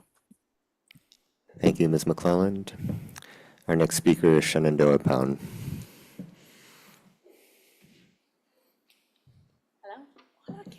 Oh my gosh, I had you in 4th grade. You've grown a lot. I'm actually not speaking on my own behalf. I'm reading comments on behalf of Ali Zambruski, a special education teacher at BHS. Good evening and thank you for your time. I am Ali Zambruski and I teach summer school. I do plenty of other things in my role as a BHS English and special education teacher, but I would be remiss if I didn't speak up for our summer school program. As many of you know, credit recovery summer school at the high school is on the chopping block due to the budget deficit. I find this unacceptable. I tell my students on the first day of summer school, you are not in this classroom with me right now because you cannot read or write. You are here because life got in the way of your education this year. If we do not run summer school, these students are not given grace, understanding, or the chance to grow and move on from difficult experiences. Is that what we want to show them we value here in Brookline? Once you're down, you're out? Without the chance to recover credits over the summer, students are stuck, particularly my students, as English is a required course for all 4 years at BHS. The only solution for graduating with your class is dual enrollment.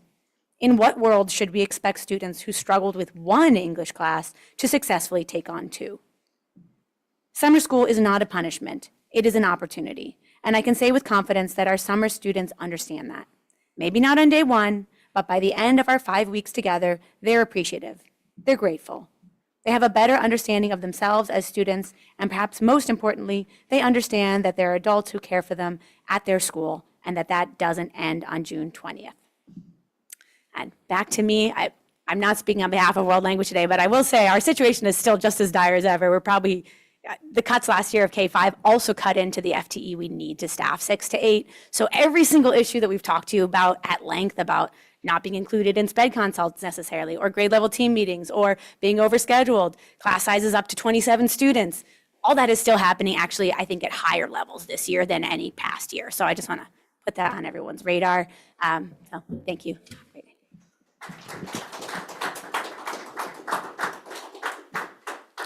Thank you, Ms. Pound. Our next speaker is Kenny Kozel.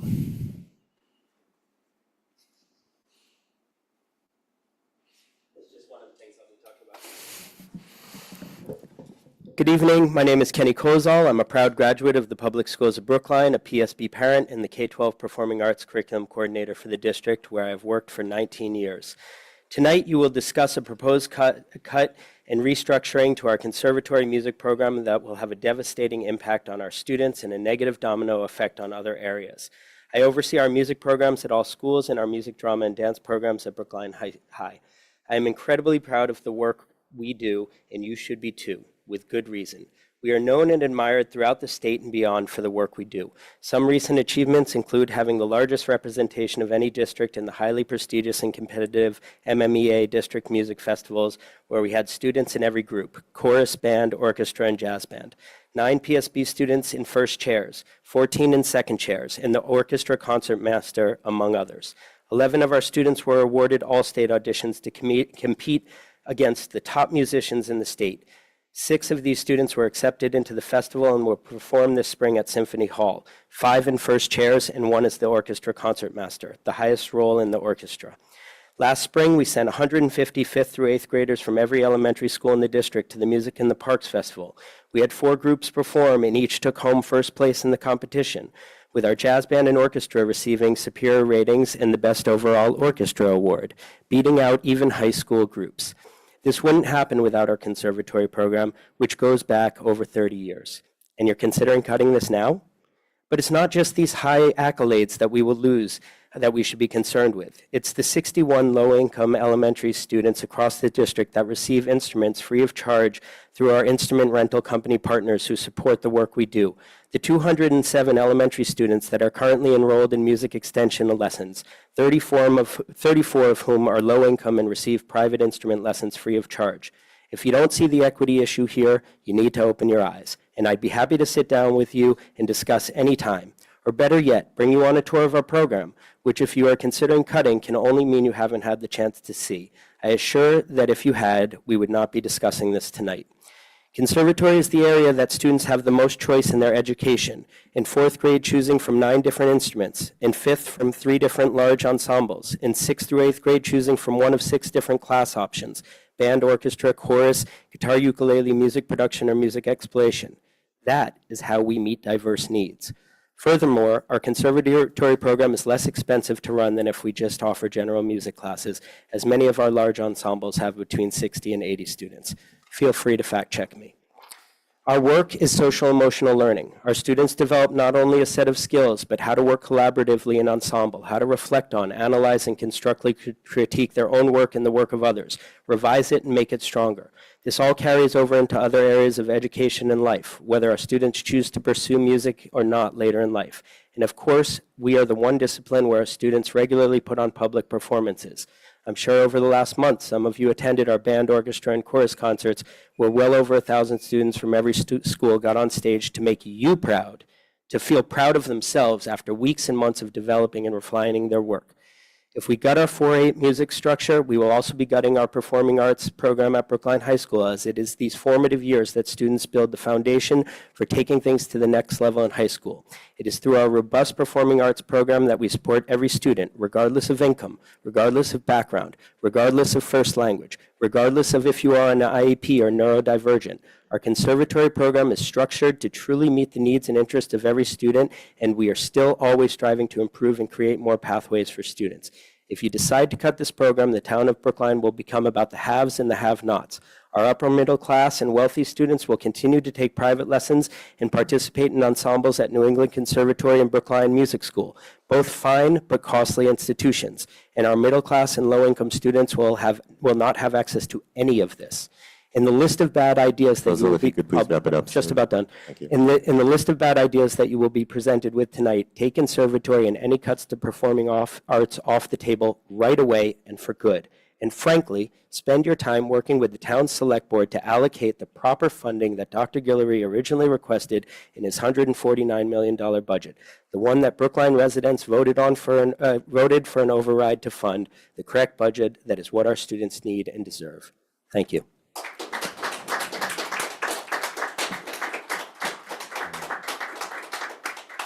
Thank you, Mr. Kozol. And our last speaker of the night is Laura Baines-Walsh.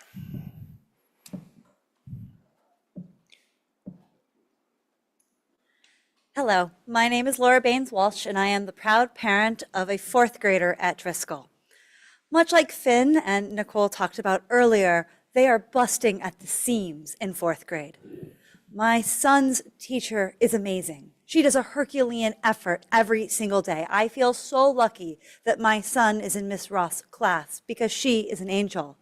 But when you walk in that room, all you see are desks crammed together. Trying to move from one space to the next is almost impossible. And as was pointed out, we are up against fire code at this point. As a parent, that scares me. It's not safe. As we consider equity, which as a parent, I believe is essential, but equity looks like equal opportunity to education. Equity is being in similar sized classes across the district. And equity is knowing that you can safely leave a room in an emergency because there is space. So as you consider our future and our budgets, please don't just prioritize saving the jobs of our student-facing teachers. We need to add to those positions in order to make sure that our children have equal access to their teachers and to safety. And on another note, I want to echo what our speaker just said about our arts program. My daughter is neurodivergent, and one of the places that is a highlight of her school day is choir. It's where she's made friends, and it has created a sense of belonging. And I was lucky enough to attend the choir concert that just took place at BHS, where we brought together multiple middle schools and our high school, and it was awe-inspiring. My 4th grade son looked at me and said, I want to do choir. These kids are amazing. That, to me, is such a gift. So thank you for all that you do. And please, in addition to protecting my son and his ability to meet with his teachers, protect my daughter's ability to be the star performer that I know she can be. Thank you. Thank you, Ms. Baines-Walsh, and to everyone who came to speak to us tonight. This concludes our public hearing on the fiscal year 2026 budget and school choice. So this takes us to a discussion and possible vote on the superintendent's fiscal 26 initial budget request. Dr. Guillory, would you like to give us some updates? Sure thing. I want to thank all of the speakers who came and spoke tonight. Very helpful to have your voice at the table as well as your input and your thinking. Let's see.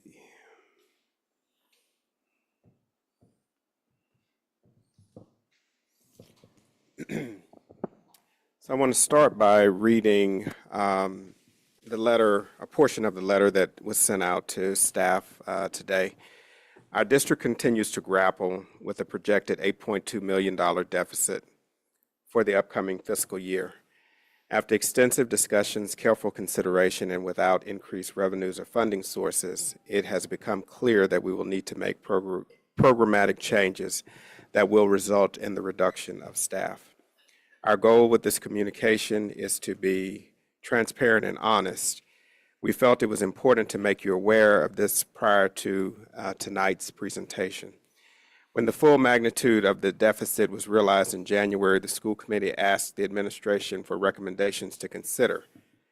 I want to state very clearly, this was not easy. Justin and I, the president of BAU, had a conversation today, and I continue to struggle with making recommendations to bring forth tonight. These recommendations do go against our values, they go against our beliefs, and they go against everything that we believe should be happening for our children. At our February 6th school committee meeting, the administration was charged with bringing more than $8.2 million in options for consideration. This means that more positions or programs or options that are presented than will actually be selected. We have also suggested an idea for potentially increasing revenues. Again, a difficult task for us to consider. As we move forward, I want to reassure you that we are exploring every possible avenue to minimize the impact on our team. But given the size of the deficit, we have to be prepared for difficult choices. So with that, I want to walk through some of the information to ground us, and then Dr. Givens and Dr. Fortuna will join me in walking through some of the recommendations that we're putting forth. So for context, we want to look back. Several of our speakers mentioned the operating override, so I wanted to give just a back walk there. If we look at FY24, our actual budget, operating budget was $130.7 million. In FY25, with the year 2 of the operating override, our projection was $137.1 million, but our actual allocation was $136.8 million. And for FY26, our upcoming budget, our projection was $142.6 million, and our current allocation is at $141.7 million, and that's up from our December allocation by about $1.5 million or so. Our initial allocation was about $139 million and some change there. So again, the gap, as we've heard pretty extensively, is $8.2 million. Our revenue allocation, again, at 141.7, and our current budget build at 149.9. The major cost drivers, this again you've seen before, operating or contractual breathing costs, which are step lanes and cost of living adjustments at $5.3 million, extra comp grants, as well as positions proposed or put forth in FY25, which contribute to a structural deficit of $2.5 million. The new positions proposed in the current budget at $1.9 million. And then leaves of absence, returns, retirements, steps and lanes adjustments at roughly $300,000.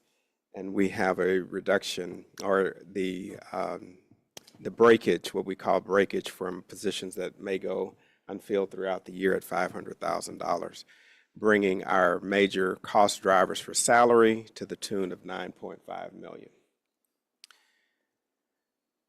Did I skip a slide? Non-salary. So our major cost drivers for non-salary, we're looking at out-of-district tuition expenses, settlements, as well as a structural gap there of about $1.6 million. Special education transportation, around $700,000 as a structural gap there. Online books and subscriptions, this is for our SEL materials, M-Class, Canvas. What is BB? Blackboard? Is that what that is? Is it changed to Frontline, so it threw me off, BB. Our supplemental materials for textbooks and print materials, just under $200,000. Legal services, upcoming contractual negotiations, as well as a set aside for OSS of $160,000, and other expenses, which include supplies, tech services, field trips, professional development, et cetera. And our non-salary expenses are at $3.6 million. So when we went through the budget reduction process, again, I can't tell you how gut-wrenching the debates that our school leaders had with one another as to what to put on the list as such. And so the district school leadership went through an iterative process to look at classroom, and again, not all classroom was untouched or student-facing was untouched, as well as mandated support services for targeted populations. The team reflected deeply on the impacts these changes will have on staff, because at each moment, any of our school or district personnel programs or anything like that, they did not want to put or add any of this to the list. So I want to be very clear about that. Consideration was given to our vision and values, but again, unfortunately, a deficit of this magnitude cannot be closed without making those difficult choices. So we'll present the strategies to close the gap by the various offices. OAF will lead us off, as well as OTL, and I will share the teaching and the student services pieces. So with that, Dr. Givens, I think you are up.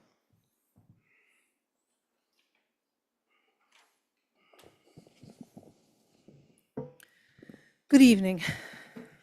It's hard to stand here and engage in a dialogue with you about these kinds of measures because we know that they impact the lives of the staff that work here and the students and families in the community.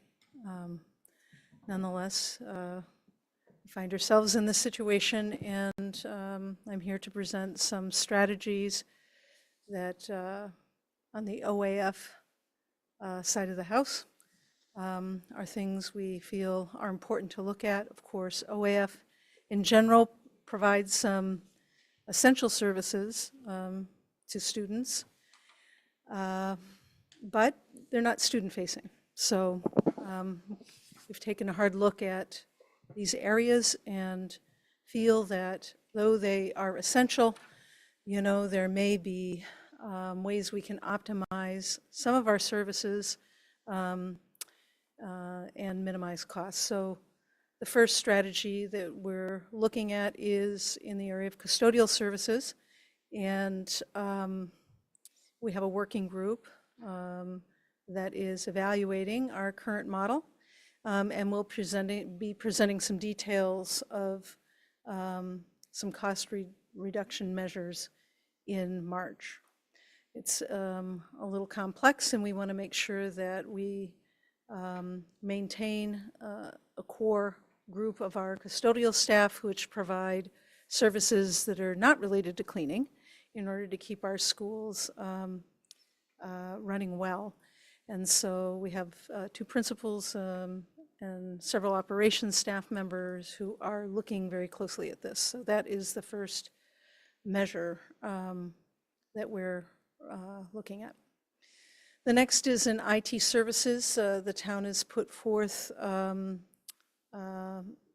position in the upcoming year. We're suggesting that that be paused for a year, and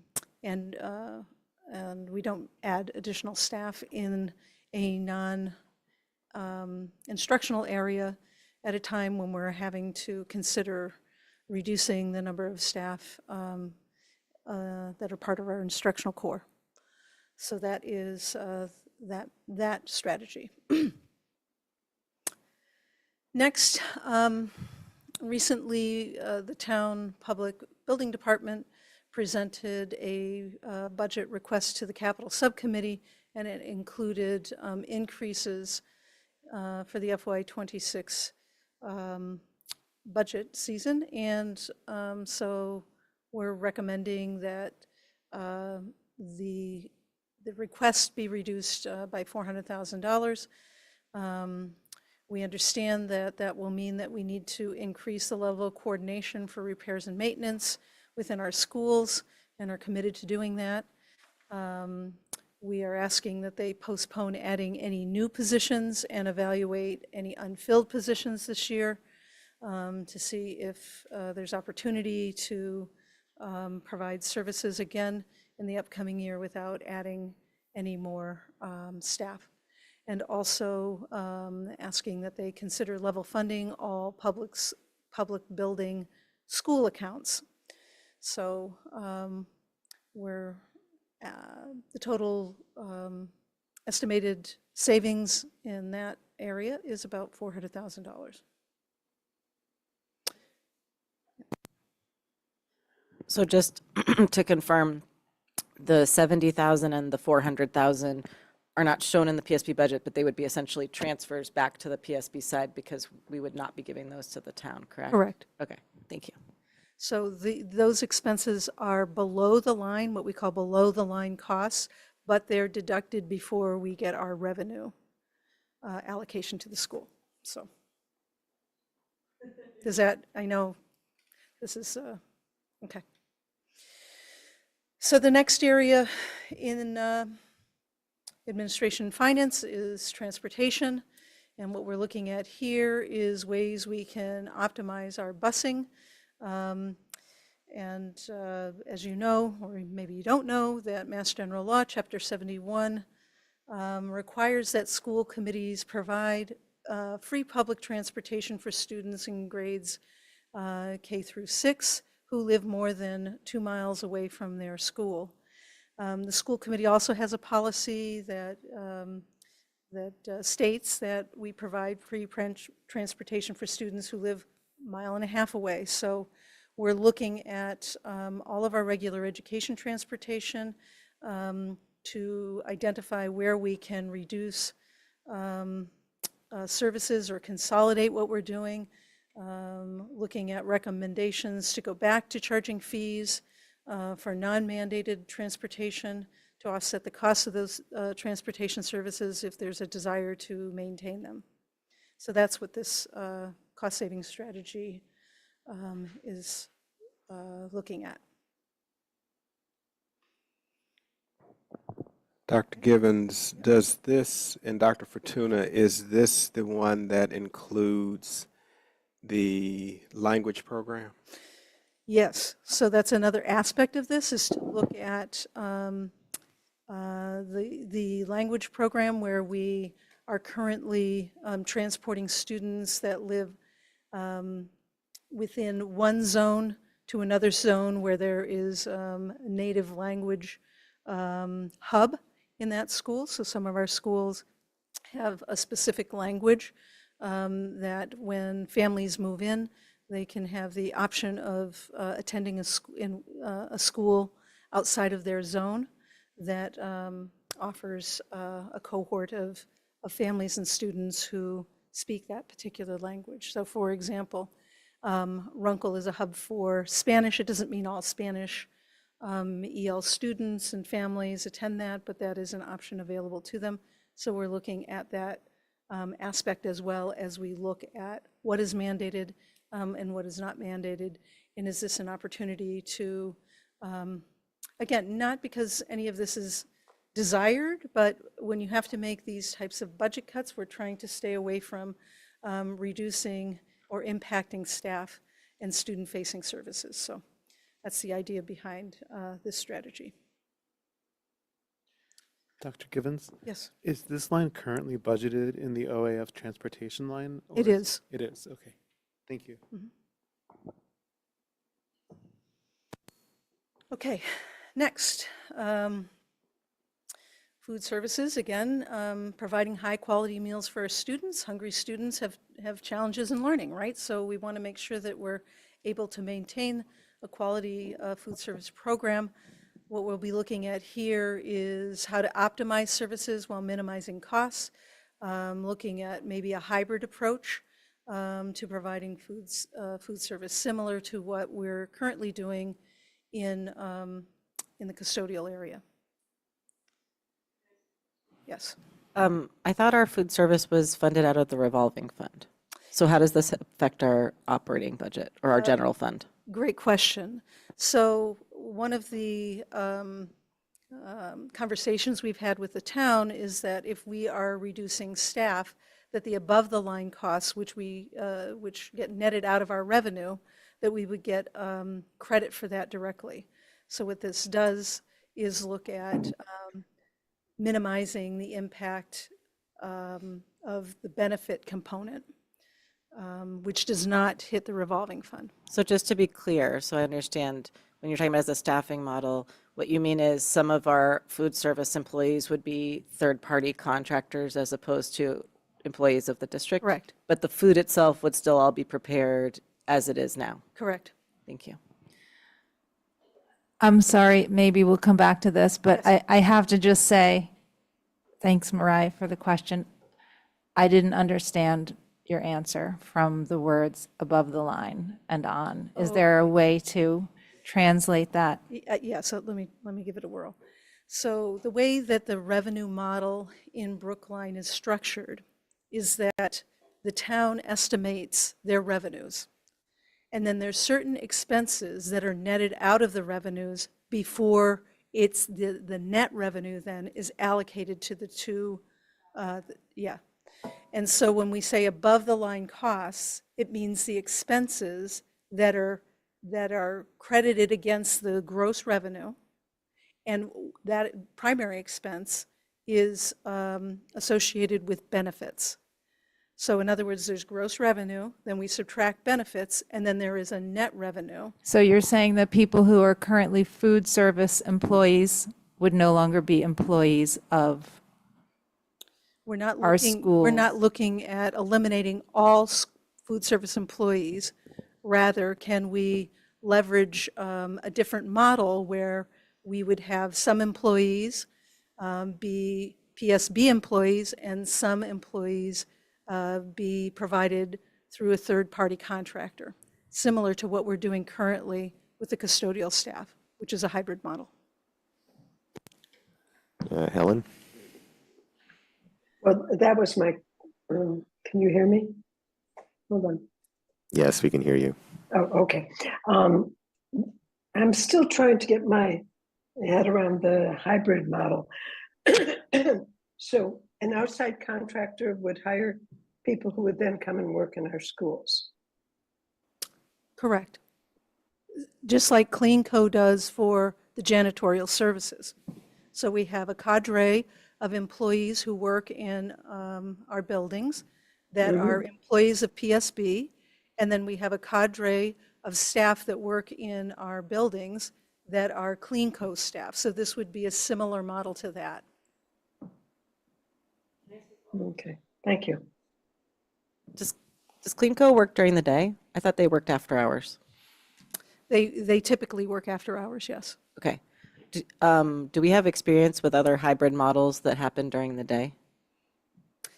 Some school districts go entirely third party. Okay. Yeah. Thank you. Yeah, Well, I think we've gone entirely third party and it didn't go well, but that's a exactly, different that was topic. my Okay. concern. The idea here again is to keep the cuts away from the classroom.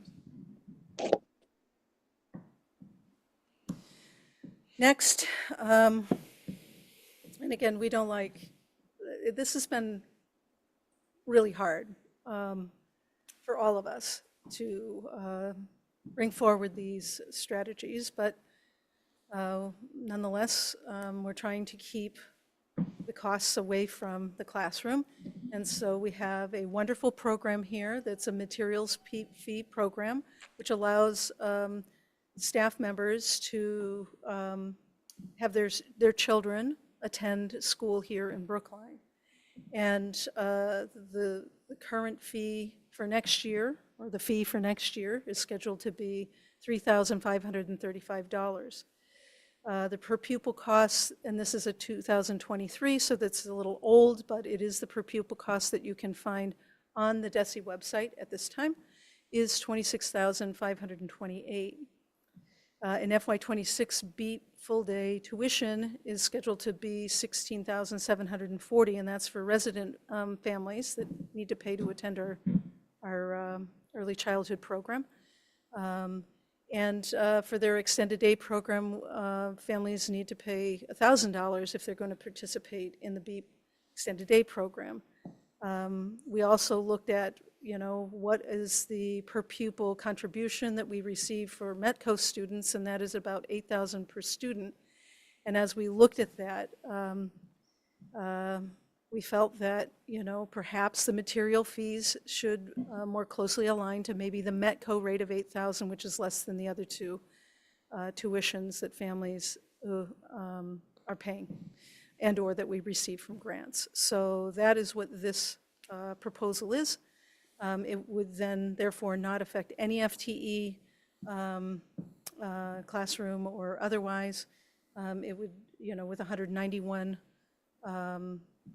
students, it would generate about $852,000.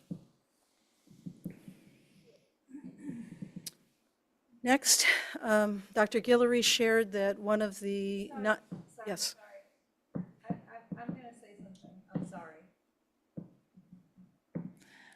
I just want to, this is a comment about this and the way it's presented. And I feel I have to say this because a lot of people spoke about transparency tonight. I would respectfully suggest that in this context, that the respectful and transparent way to communicate this particular item, for example, would be raise material fee tuition to $8,000. I know the information is in there, but there's a lot of words, and it feels, it gives people a feeling that it's just not straightforward, and I just have to say that. Sorry. Thank you for that feedback. Okay, next.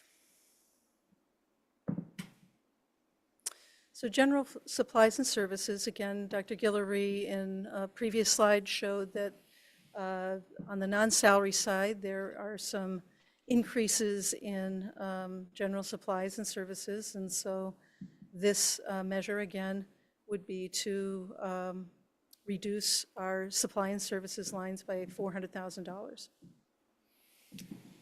The next, yep, Does that get affect, like, does that affect the literacy rollout? it does not. Okay, thank you. Can you speak to what that does affect? It would be bits and pieces across various programs. So in every department, we would be reviewing the requests more closely, and if some of these programs get cut, you know, what supplies are associated with them, as well as reducing some requests that were asked for by certain departments, but not literacy. I don't.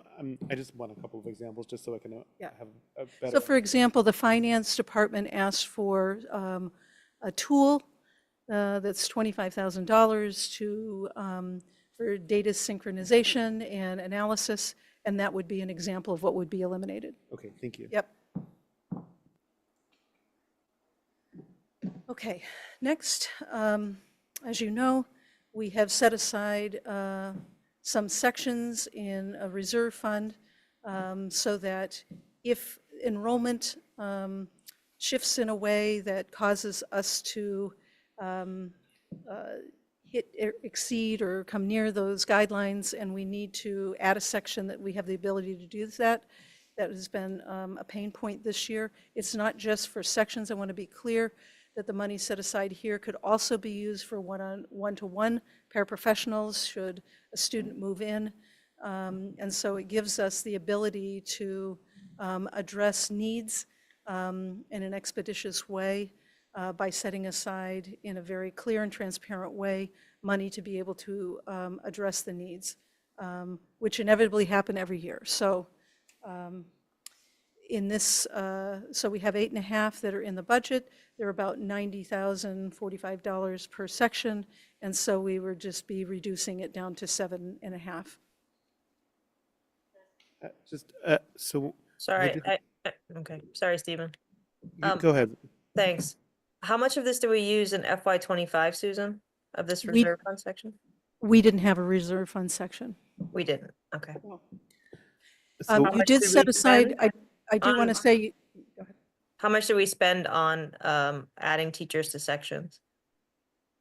We shifted two sections in the summertime from one school to another school based on enrollment. So we did that, and then the high school, I do want to say that the high school, you did add sections to the high school. So you added 7, if you remember, during the budget process last year. Yep. And those were allocated out. So I just want to be clear about that. But it wasn't set in a reserve fund. The 7 sections were given to the high school. The budget is done, of course, pre-scheduling at the high school, so they couldn't identify exactly what departments and courses would be added. So I just want to be clear about that. But we did not have a centralized reserve fund with sections in them that then we could allocate out for one-to-one paras and/or this year we are struggling with meeting the needs of our ELE population, and without having money set aside to address that need when it presents itself, you know, we're not able to be as flexible as we would like to be so that we can focus our resources on addressing the needs of the kids. I guess I'm a little bit confused then by not reducing this by more if we're then looking at reducing the high school again by 500,000. And we can. That can be certainly a topic of conversation on how do we optimize that. So that can be part of our dialogue. Okay, thanks. Yep. Just a comment and a question. One, I really appreciated that you had such a clear explanation for this reserve section fund. I think this is a point that may be widely misunderstood right now, that this is student facing. In fact, this is something that's meant to relieve a burden. This is meant to improve student-teacher ratio. It just isn't currently specifically allocated to any particular sections yet. But this is intended to be student-facing. It just currently lives in the OAF professional section for now. It's being perceived, I think, by many as central administration costs. Oh. I just wanted to just say that clearly right now because I think it's being misperceived. My question for you was just in the table, the professional staff line item is 1.074 million for what I thought was 8.5 FTEs, which I comes. just want to go get my book to look. Sure. But when I calculated that, that was a much higher per FTE rate than what you have on there. So I'm wondering I whether can there's explain something that. else in that line. There is, Ah, there is, okay. okay. Yes, so there's a couple of things in that line. But point me to the page again. This is on so I can see page them. 24 in figure 2B2. This is the professional staff line that contains the 8.5, in the budget book, 8.5, up here, 7.5. Yes. Yes. Professional staff reserve Yes, section. yes, happy to answer that. Thank you. So in that line, there are a couple of things. So in the contracts, there are various aspects of it, like sick leave bonuses. So when secretarial staff, if they, at the end of the year, have only used X number of days, it's in their contract that we pay a small bonus to them. And so little components of extra compensation are reflected there. Also, the school committee had made an approved raises for the principals and the FTE doesn't adjustments. include those benefit costs? When you say, I'm sorry, when you say one FTE is roughly 90K, that doesn't include the costs of benefits? No, what I'm trying to say is that in that line, there's different items that are in there in addition to the sections. I see. Okay, so there's three things that are in that dollar amount that are not FTE related. Got it. Thank you. I was Yes. just, the only reason I'm asking is because I was trying to get a handle on the rough cost of an FTE in this budget book, so I could be doing those calculations as we go. Gotcha. So thank you. Yes. Okay, next. Is there another slide for me? Nope, turn the mic over to you. Just to be clear, on going back one, sorry. 90,000 does not include benefits, correct? Correct. That is just the salary component. Right, so there We would don't- be there- more. I More that mean, would be in our reduced. budget, we don't budget for benefits in our budget. And you can't accrue above the line because you don't know what those positions would be to be able to calculate the above the line Exactly. savings of a fictitious figment person. Exactly. Okay. And I it got could be, and the other part of it is that it's not necessarily going to be for 1.0. So some staff only work 0.8, and one of the things that I think principals and directors have been great at doing is trying to leverage the FTE when there's a need to move from like a 0.6 to a 0.8 or et cetera. But if we're going to move from a 0.6 to a 0.8, again, it wouldn't have any benefit effect. It would just be adding FTE in order to meet the need of the student, so, or students. Okay?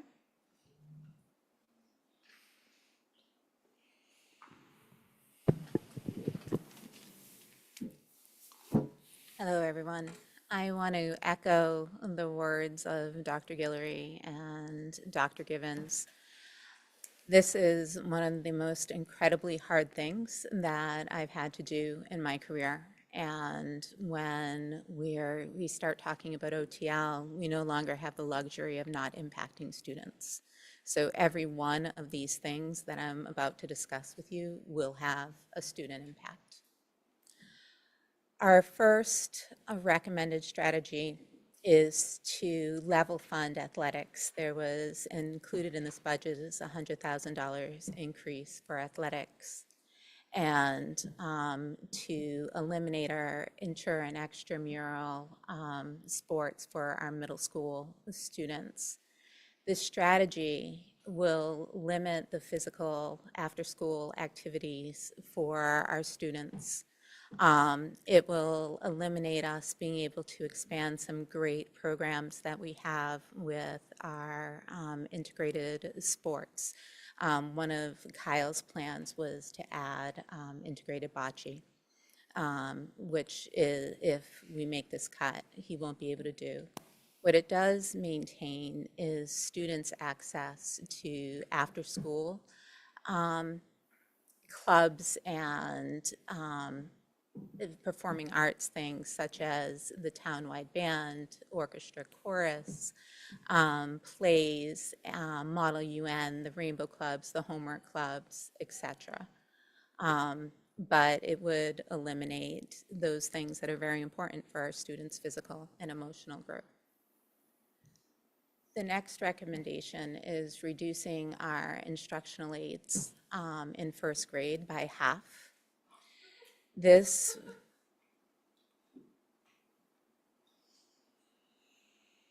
would allow us to still have some instructional support for our first grade. However, we'd have to be more strategic in our placement of those instructional aides. Next slide. Mm-hmm.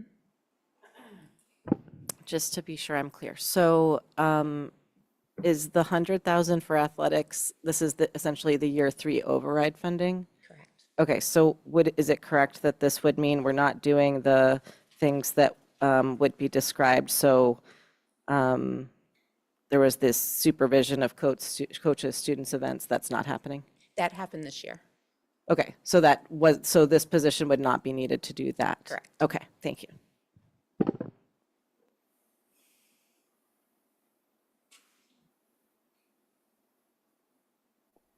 Can I ask another question? On the instructional aids, is there a way of filling some of that gap? I'm sorry, sorry about this. With student teachers?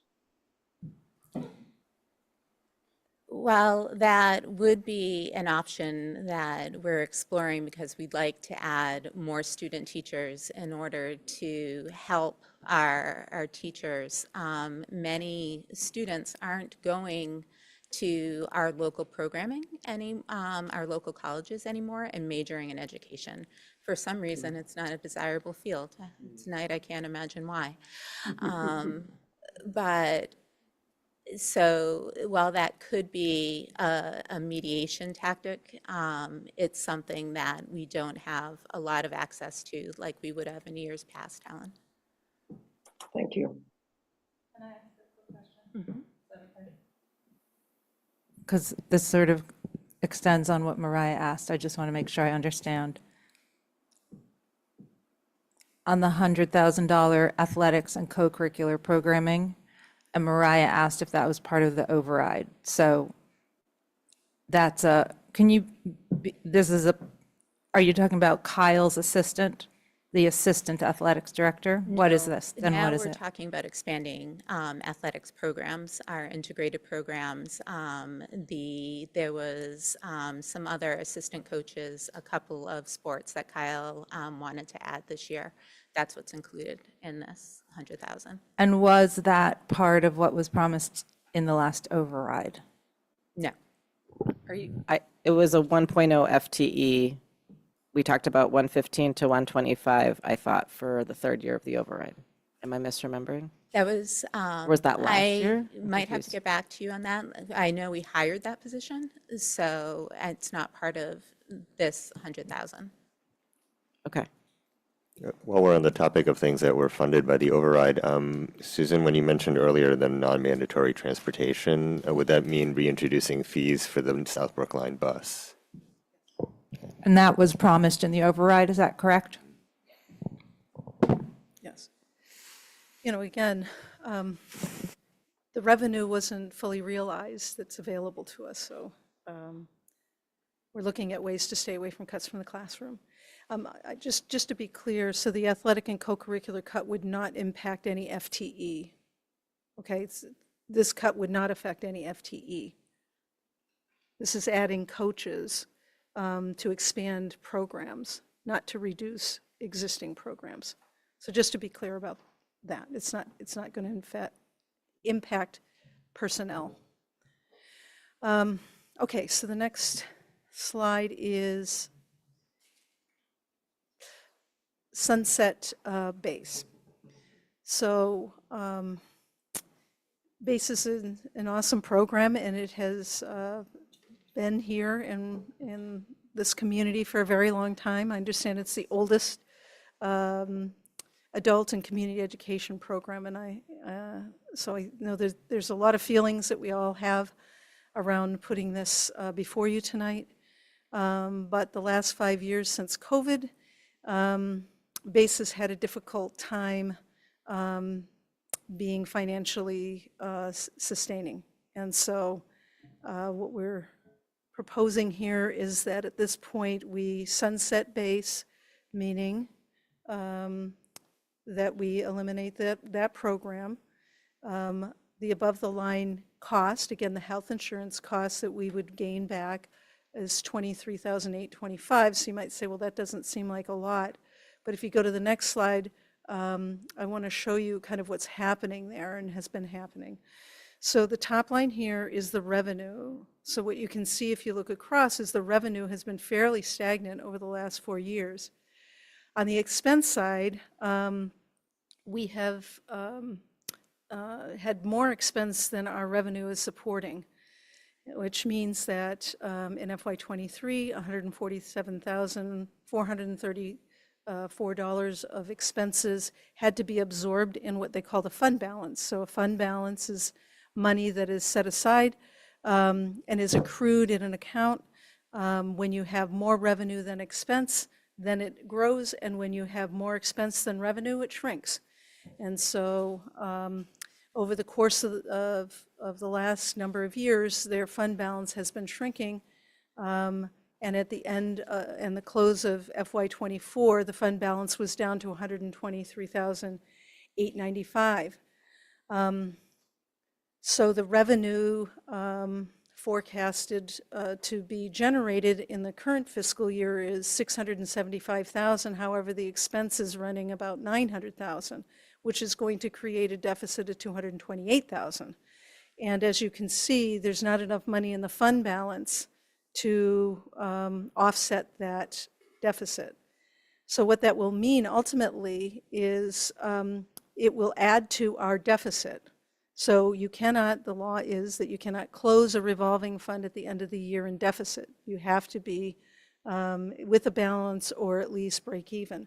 And so what happens is that money then has to be raised through our operating expenses. And so based on the information that was submitted by the director for FY26, you can see again that the revenue is slightly higher. And even though expenses have been lowered, it still isn't sufficient to run the program and even break even. And so we would be in further deficit next year. So this measure is to sadly eliminate the program at this time because it just isn't able to sustain itself. Me too. Can I? It's not that BASE necessarily needs to be eliminated. It could be spun off from PSB, but essentially PSB can no longer financially back it. Right. Okay. That's like, I just want to distinguish, right? It does not need to sunset as a program, just it would not be part of PSB. Right, because if it maintains part of PSB, then we have to fund it in our a portion of it in our operating budget, which then means we have to push expense, we have to cut some other area in order to be able to fund that. How much was set aside in last week's initial budget to cover this projected? This was not set deficit? aside. Oh, okay. So that actually would not change this particular bottom line from last week. It's just. Well, if you don't sunset it, it will then. It will be. It would have been worse than. It would have been worse than correct. this.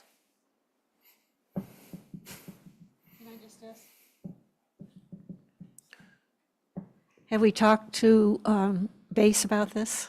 I mean, there have been ongoing dialogue with the director there for several months, trying to look at different options. Different ways, as Mariah said, you know, is there a way to partner with a nearby community?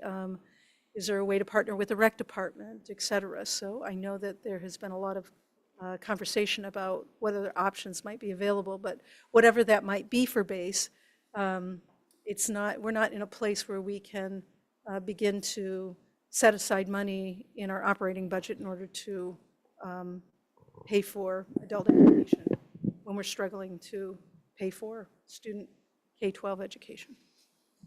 Right now, I believe BASE provides the after-school conservatory lessons. I'm looking at Kenny. Oh, did that transition away from them? Well, they facilitate payments, but they don't really manage the program. It's only the payments? I guess, well, let me say this. Partially manage the Okay, I guess my question is there an impact on the performing arts program of BASE leaving PSB? It's a longer conversation, I'm sure you can imagine. Yeah. We were supposed to have built in. You might want to go to the mic just so people can hear your answer. Sorry. Happy to speak, and I appreciate the opportunity. So coming into, let's see, we've been through so many stages with this. Many years ago when I was started in this role, BASE had nothing to do with music extension. But there were, my predecessors, there was a K-8 coordinator and a 9-12 coordinator. So the K-8 coordinator oversaw that. When I began, I was the first K-12 coordinator, and it was just one too many things on my plate. So I did it for many years.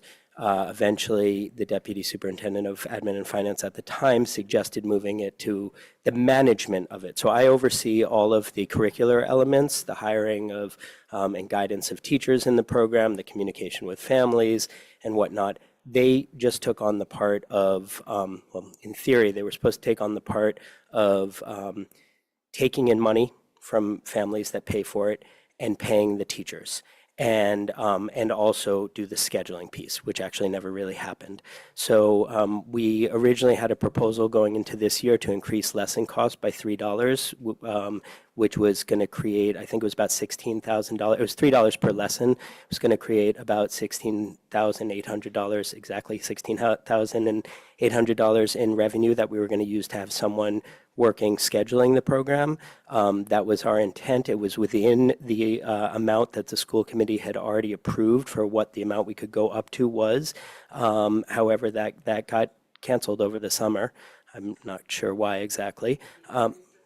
Well, I was told I couldn't do it. I was originally told that I could do it, but then I was told that I couldn't do it. So BASE has somewhat come to the rescue a little bit this year. I mean, it's been hours and hours and hours and hours of work on my plate that has not been removed.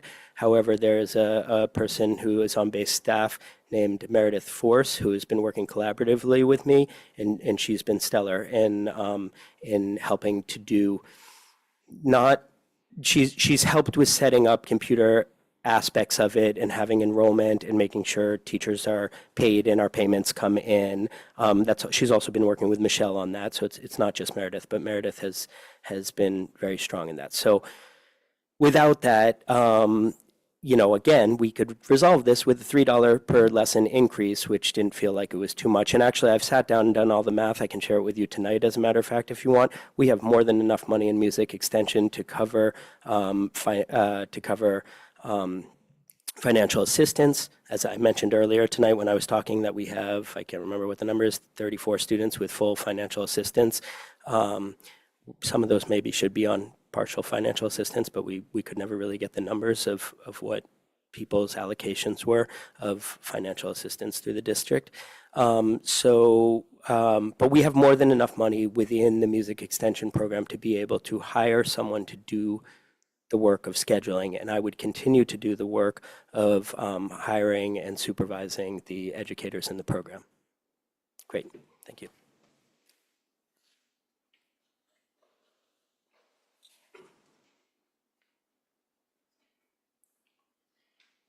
The next piece is, next recommended strategy is teaching and learning administrator restructuring. Dr. Martin spoke about this a little earlier tonight in public comment. We'd like to restructure the K-8 curriculum coordinators by closing it's currently 4.6 because of world language positions, and creating 2 new director level positions. We're still working out if that would be a director of elementary and a director of middle school, or a director of humanities and a director of STEM. And as well as create teacher leadership opportunities and add 5 Class 2 stipends in order to stipend lead teachers at the middle school level to help with some of the professional development needs there in the department meetings that happen when we're focused on a particular curriculum. Sharing this with my team yesterday was very difficult, as you can imagine, and it's not a reflection on their work or the quality of their work. They are all wonderful administrators, but this is something that when we look across the district and we think about impact on students, that we thought was a necessary recommendation to make. Sorry, just so I have the numbers right. So this is going from 7.6. Is that what it is currently? 4.6. Was it 4.8 or 4.6? 4.8. What is it currently at, and what would it go to? It'd go from 4.8 to 2. Oh. And then some stipend and positions. Just to illustrate. Wait, I'm still confused. So if it goes from 4.8, oh, I see. So it goes from 4.8 to 0, and then you add the 2. Correct. Okay, thank you. Just to illustrate that a little bit further, would you remind us how many schools we have and how many teachers we have at each of those schools, that now somebody is going to be doubling up on their work? I think it's kind of important to say. Yeah. We have 8 K-8 schools. We have approximately 27 sections of each grade level across all 8 schools, K through 8. So it is a tremendous amount of work. It will definitely have an impact. None of these are without impacts on students. Could you just say a little bit more about the lead teachers in the middle school content areas, what that might look like? So one of the things we realized if we do the elementary and middle school model is that there wouldn't be anybody really with the subject area expertise to lead department meetings. So when they meet as a department, there wouldn't be anybody to be the leader in that role. So we'd like to create some teacher leadership opportunities to be able to do that, to help with that work. So where did you come up with 5? And can you say more about what a Class 2 stipend is? Is that Class 2 stipend. Is that going to be a set number that's baked into this? It's a set amount. It's a contractual amount. At step 1, a step 2 stipend for next year would be $3,897. At step 5 for next year, that amount increases to $4,218. The reason that there'd be 5 is there'd be one for math, science, social studies, ELA, and world language. Oh, so not one in each school? Correct. One total.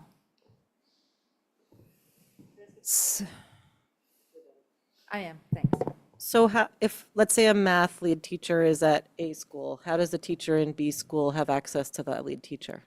So one of the ways that it actually works now with our curriculum, they'd have access through the middle school director, but for meetings and things, we'd have to leverage Zoom in order to be able to do this effectively, which we do now for some of our department meetings. So how would these 2 new roles be distinct from the senior director role that would presumably still be overseeing them, right? the K-8 senior director, pre-K-8? Yeah. It would be distinct. The K-8 senior director would be doing more strategic data work, would really be continuing to focus on our literacy rollout. and any new initiatives that are happening to get those off the ground with the support of these two positions.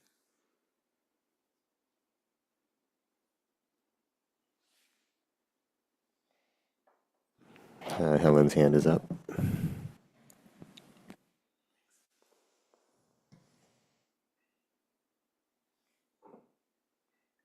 I'm sorry, I couldn't get the unmute button. So we have as Kenny said, he's K through 12 curriculum coordinator for music. And maybe you've thought about this and there's not a reason that it would work. Was there any thought given to having 6 through 12 curriculum coordinators for each of those 5 areas? So the high school curriculum coordinator would go down towards the 6th grade. There was some thought given to that. The current thinking around that is it would be very disruptive to the high school schedule because all of those coordinators at the high school also teach. And no, I mean, instead of teaching. Oh, instead of teaching. We didn't want to pull them out of the high school teaching cadre, Helen, but that's also a model that we could consider and we could have more dialogue around. Yeah, it may not work, I don't know, but it was just a thought. Right now, the high school chairs are 0.8, chair 0.2, and so they still teach a class. Okay. Is that true of our K-12 coordinators? Our K-12 coordinators. I'm looking at you, the both of you. It's very unique. Kenny does teach. Semester-long class because I love it. Donna Sotanowicz also teaches, and Carlin is busy subbing 4 classes a day. There you go. Thanks.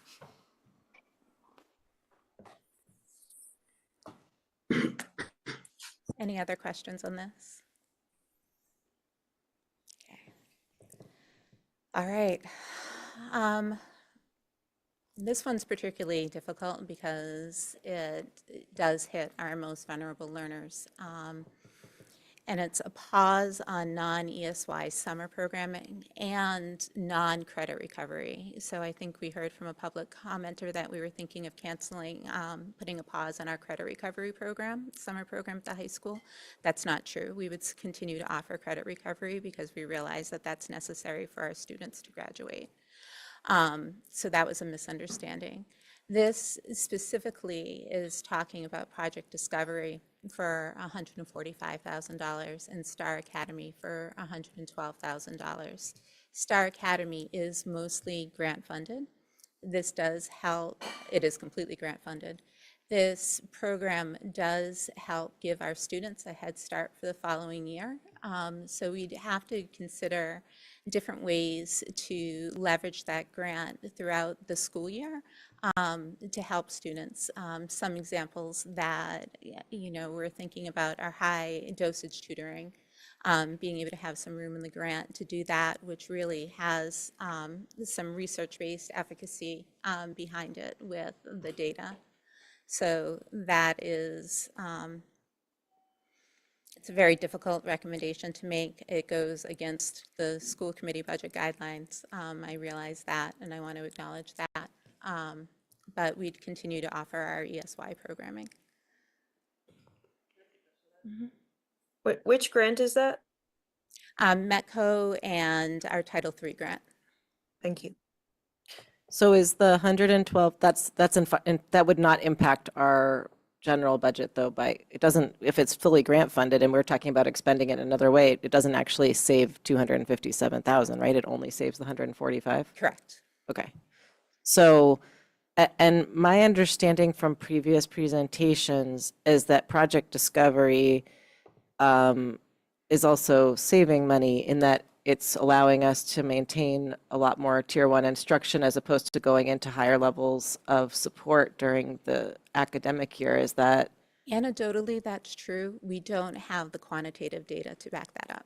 Is there research, is there evidence base outside of Brookline for summer literacy programs like this? Yes. Okay, so there is evidence, just not here in Brookline? Correct. Okay, thank you.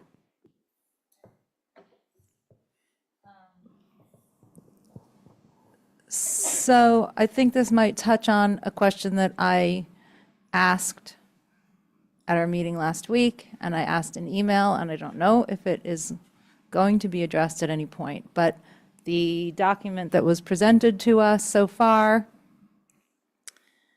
I believe, added 2 positions called Metco advisor, such that there would be a Metco advisor in every building. And I had asked, and I believe Susan said that would come out of the Metco grant. I asked a few questions about how the Metco grant is used, whether funding those, what would be offset or reduced or eliminated by taking money from the Metco grant and moving it into 2 of something called a Metco advisor, which I don't know what that is. Is this what we're talking about here? No. Those two things are completely separate. So what amount of Metco grant has been used here? Claire, do you know the answer to that question? And where would, and since the Metco grant is a grant, then where would those monies go if not to these programs? Star Academy is about $112,000, and that comes out of the MECO grant. So if you're cutting this program, where does that money go? We could use it for the tutoring that Dr. Fortuna was talking about. Sorry? The tutoring that Dr. Fortuna was talking about, we would use it for other infrastructure for support services for students. So is that in a proposal somewhere, that's where that money would be shifted to? That's what we're talking about using it for, but it's not listed. But this is just showing you the potential savings here. Okay. Do you want me to address the other question in regards to the MECO advisors? Sure. Okay. Can I, before you do, Claire, I just Sure. want to add one thing, which is, well, before we started, but I was going to say this at the end of the presentation, we talked about, there's a lot of detailed questions. There's like 16 or 17 pages of detailed questions, and staff have, because they've been doing this work, have not had the time to necessarily go through them all and have the answers. So while Claire may want to address this question now, just in general, I think that we're going to have this presentation, we're going to have discussion, but we probably won't have I know we won't have the time tonight to go through everybody's detailed questions. We need to give time for the staff to come back to those questions, and people are still adding questions to that. So this is just the first meeting, and like I said, Claire can answer the question, but I think we just want to be mindful of getting to our discussion as well afterwards and making sure we don't get all the way into the. That's fine. It doesn't have to be answered now either. Okay. I do want to ask in that connection, though, since you are the finance chair, like what is our timeline here for actually, what's sort of the drop dead date where we have to send a balanced budget out? Why don't you pause that question? Let's keep going, and I'll come back to that one. Okay. Yeah. One of the other things that we realize needs to happen is we need to reduce or consolidate high school sections so that we're only running target size classes at 15 to 25 students. So there'd be no classes smaller than 15 students at the high school. We're not sure how much FTE this would be because of the complexity of the high school scheduling. But we're estimating that it would result in about $500,000 of savings. In addition to the reduction already in this book? Correct. So approximately, I'm just going to say, I think this was 3. I'm going to call that 5. Is that fair? So we're going from restoring 7 last year after a crisis of FTE to now taking that away and reducing further.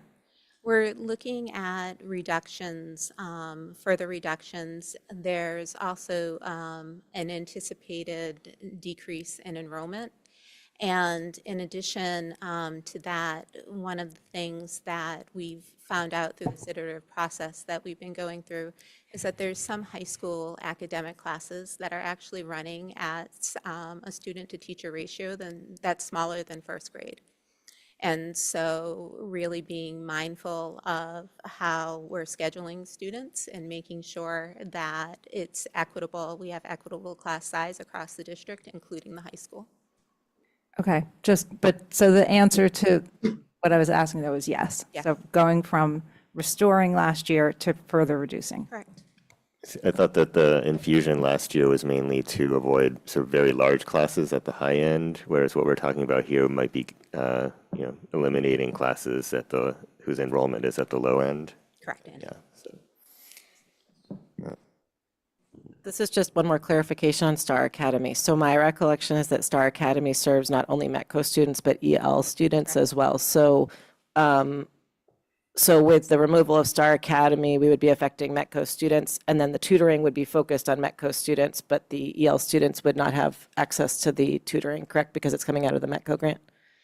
Correct. Okay, thank you.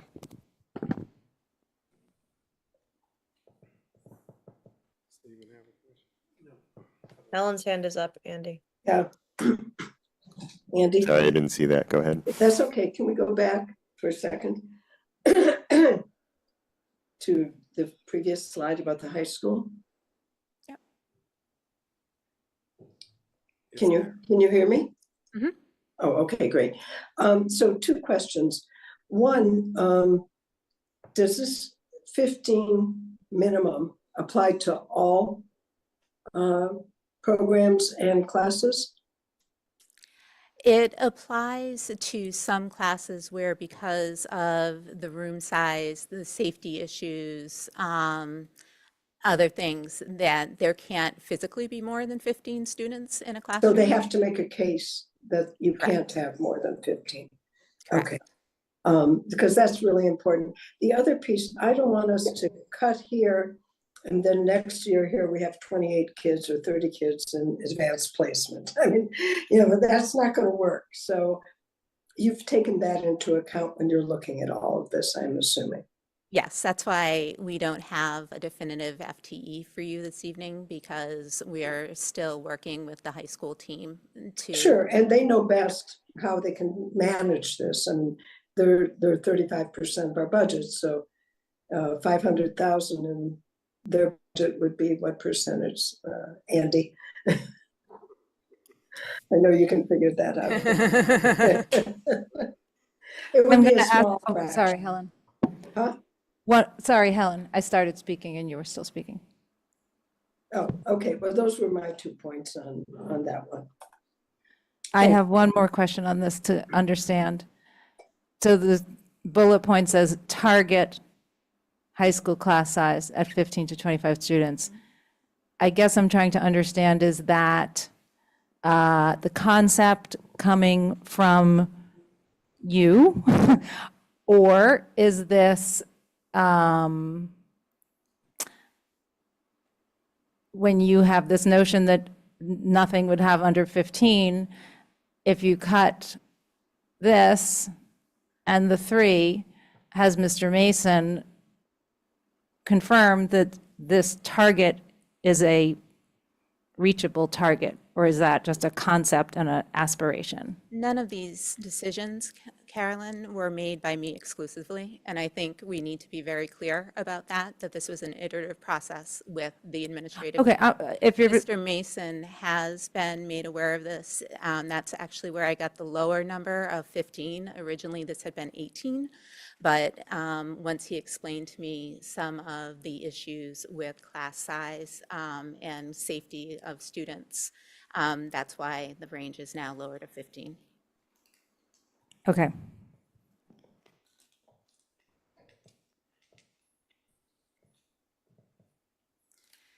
We currently have 13 and a half math specialists in the district. This would have a student impact on being able to receive some math support in the classroom. This would reduce our total FTE in the district to 10, resulting in having 1 math specialist at each school and 2 at our largest schools, which are FRR and Baker. Did we skip one slide? No. No, okay, thank you. So, apologies. So do the other schools all have 1.5 or what's? It depends on the school size. This year, most of our schools have 1 and a fraction. Okay, thank you.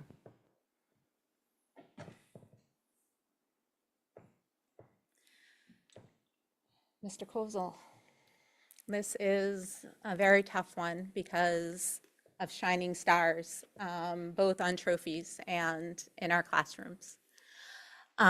We are recommending that we restructure the performing arts program. It would save us 7 FTE. The result would be that we would offer general music K through 8 1 time a week to all students. And then for the 5th special that students have, it would be a library ed tech special where our librarians and educational technology specialists would teach that special. And it would be related to research, information literacy, how to use various tools. So that is the recommendation regarding performing arts. Could you just give us a little background on the thinking? Was this something about the program that wasn't working, or is it simply a cost It's effort? What was the thinking behind this? It seems pretty drastic, so. It does seem drastic. So maybe if you could share what the thought process was. Thanks. The discussion behind this was that the program is excellent. It's actually one of the few places that our middle school students have choice in what they can do. One of the complicating factors for it from the principal's point of view is scheduling, which the entire schedule is built around conservatory first. So that was one of their thinking, and the thought that our schools can't have consistent schedules for staff sharing was one of the thoughts behind this. Also, the cost savings estimate was substantial from this, and we were trying to give you more options than the $8.2 million deficit that we currently have. Can you just put a little more meat on the bones or detail of what, I'm not asking for names, I'm trying to understand positions and programming and grades that would be lost with the 7 FTE? So it would impact grades 4 through 8. This, as I said, is one of our few options where our middle school students are given the opportunity of choice. What we have is we have a wonderful cadre of talented musicians who kill themselves every day traveling from school to school. They're just really fantastic, and this would be some of those positions. So what would students still have? Would we have an orchestra? Would there be concerts? Would there be a choir option? Not during the school day.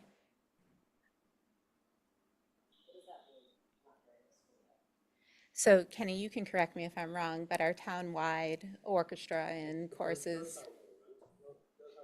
I know, but they run after school, was my question. So no orchestra. We can't hear at home. Kenny is saying that he starts the students on instruments in 4th grade. So it's not just middle school where our students have choice. It starts in 4th grade. Every student in the district in 4th grade plays an instrument.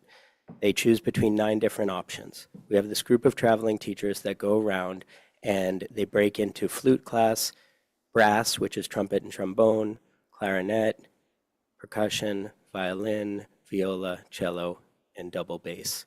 We combine some of the strings too. And so that's where the choice starts. Then in 5th grade, they choose between orchestra, band, and chorus, the students who continue with their instruments from 4th grade go on to 5th grade in band or orchestra, and the ones who would prefer to sing or don't want to continue on the instrument go into chorus. And then it expands to 6 different classes in 6th through 8. All of our 4th graders meet at the same time within a given school for conservatory and divide up. All of our 5th graders meet for conservatory at a given time and divide up, and all of our 6th through 8th grade students, 3 different grade levels, meet at the same time and divide up among our teachers. And we have a group of 9 traveling conservatory teachers that move from school to teach these classes. Plus our school-based teachers, we have at least one school-based teacher. Generally, it's the chorus teacher. At 2 schools, there's a guitar ukulele teacher who's also a school-based teacher.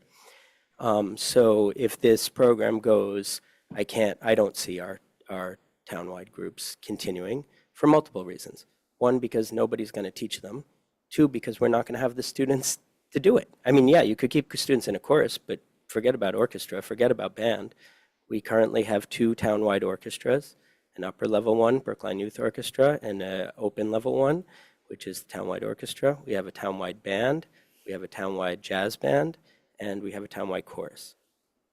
So, and I have, again, going back to what I said earlier about the haves and the have-nots. It's our program.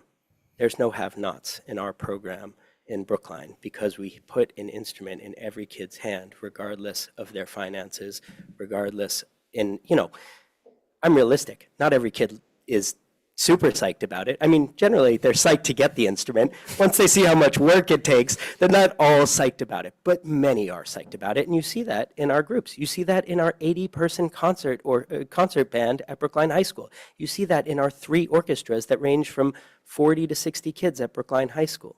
You see that, so none of that is not gonna be sustained. It just won't. It can't. And there are school districts out there, usually not school districts like Brookline, that you have, you hire some local person to come in and teach band before school, if you can manage that. And again, it's about the haves and the have-nots, and that's something that I've been wholly against since starting in this role. I think the people before me were wholly against it too. So, Helen and then Sarah. Yeah. So this feels like deja vu all over again, so to speak. When I first came on the school committee, we cut music in 4th grade. I remember that. We had a $4 million deficit out of a $52 million budget. Fortunately, this is much more, not much more, but easier than that. That being said, is there any reason, what would the savings be? I mean, just trying to look at it in a different way. If we were to maintain our 6th through 8th grade performing arts program and not do it in 4th and 5th grade. We can get back to you. I can't do the math in my head because it's such a No, complex I'm not asking program, about the money, but I'm we'll get just back. asking about is it even feasible? Yeah, I think it is feasible. Okay, thank you. I would appreciate The at model, least I seeing wish the model. all my directors were here to advocate as fiercely as you, Kenny. I know.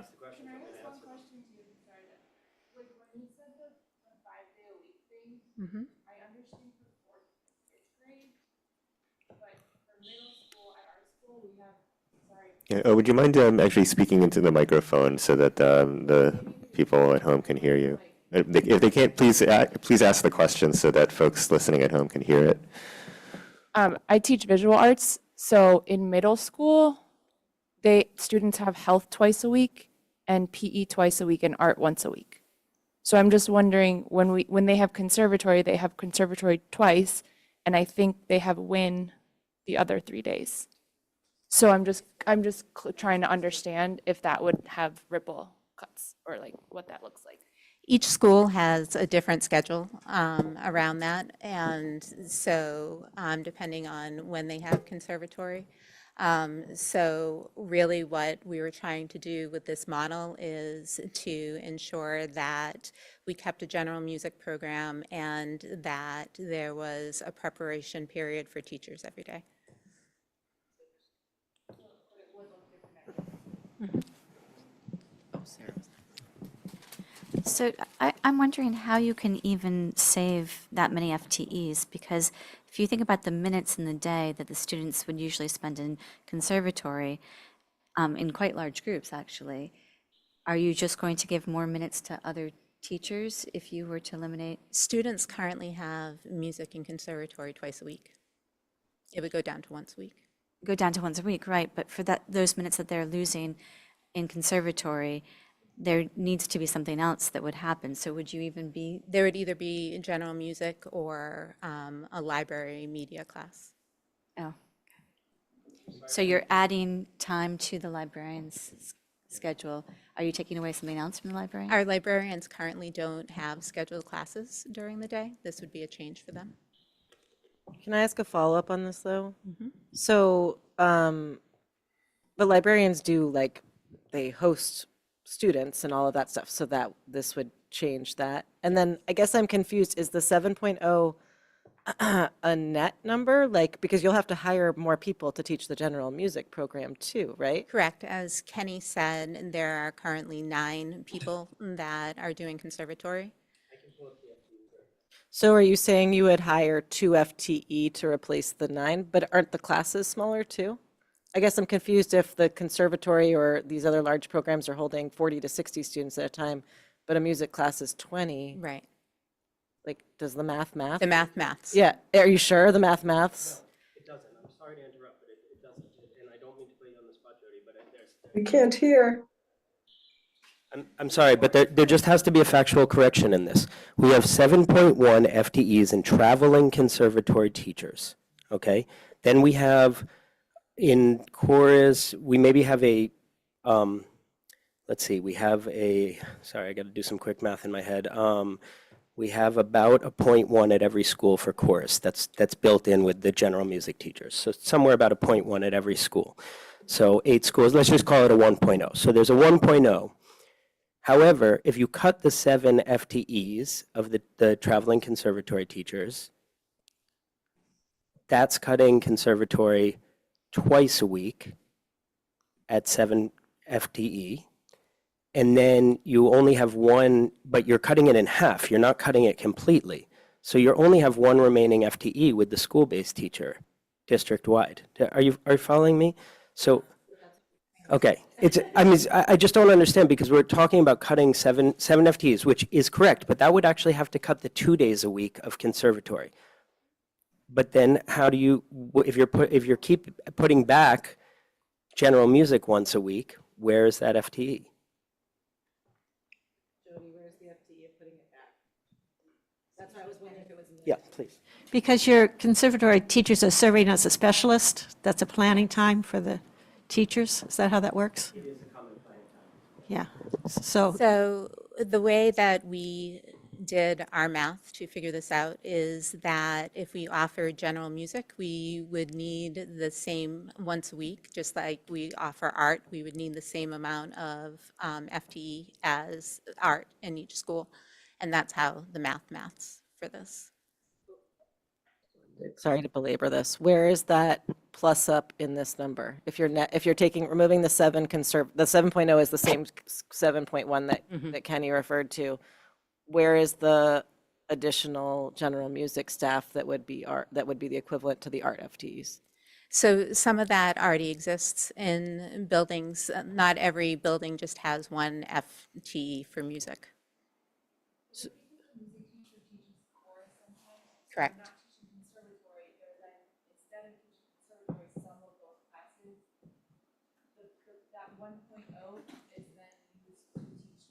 Jody, can you repeat we can't hear. Yeah. So because. Actually, can I make a request that we move on? I think the details of this are actually really important. I also know this is not the argument you want to be making. I know you don't want to argue against this program. And I also don't think that you should have worked out all these details at this point. And I think it would be better for us to go through all these options right now so we could start to have a sense of what are the ugly possible cuts on the table in front of us before we start moving forward with any fine details yet. And I say that with respect to everyone in this room. Thank you, Stephen. Agreed, yep. So for Susan, you want to talk to this one? OSS, OT, or Jody, restructure or reconsolidate BEEP classrooms. there's still, similar to what you just said, Stephen, some work to be done here, but the notion here is to increase the efficiency of BEAT. Margaret is suggesting consolidating some of the pre-K classrooms, as well as I think some of the FTE are going to be moving over to kinder to follow students that are moving up there. Some of the paraprofessionals are going to be moving up. Jody or Susan? Yep, some of the paraprofessionals will be moving up to kindergarten to support students that will have one-on-one, one-to-one needs. What Margaret is initially talking about is consolidating 2 classrooms. One moving from Driscoll to one of the center-based programs, and then another moving from a center-based to a center-based. But because we haven't had the chance to work out all the details, that's why this is very similar to the high school piece, where we don't know what the FTE impact is, and we're just estimating a cost.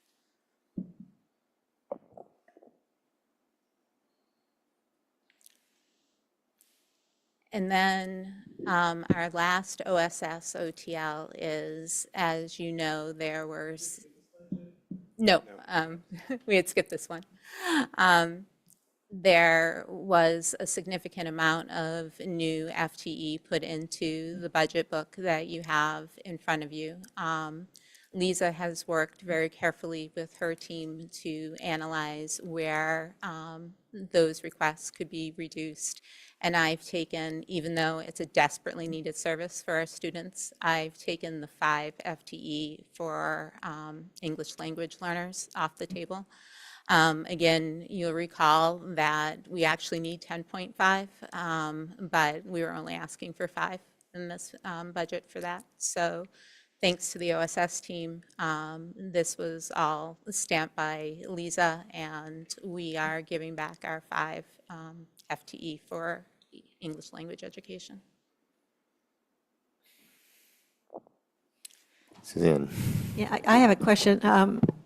You may not know the answer, but when I'm looking at class size for the different schools and grades, and the number in the grade, does that include students that are in substantially separate classrooms? Where are those students? So, for instance, I think in Runkle, she said, I don't remember, let's say she said 44 students in 3rd grade, and then there was, and 3 of those are from a substantially separate class.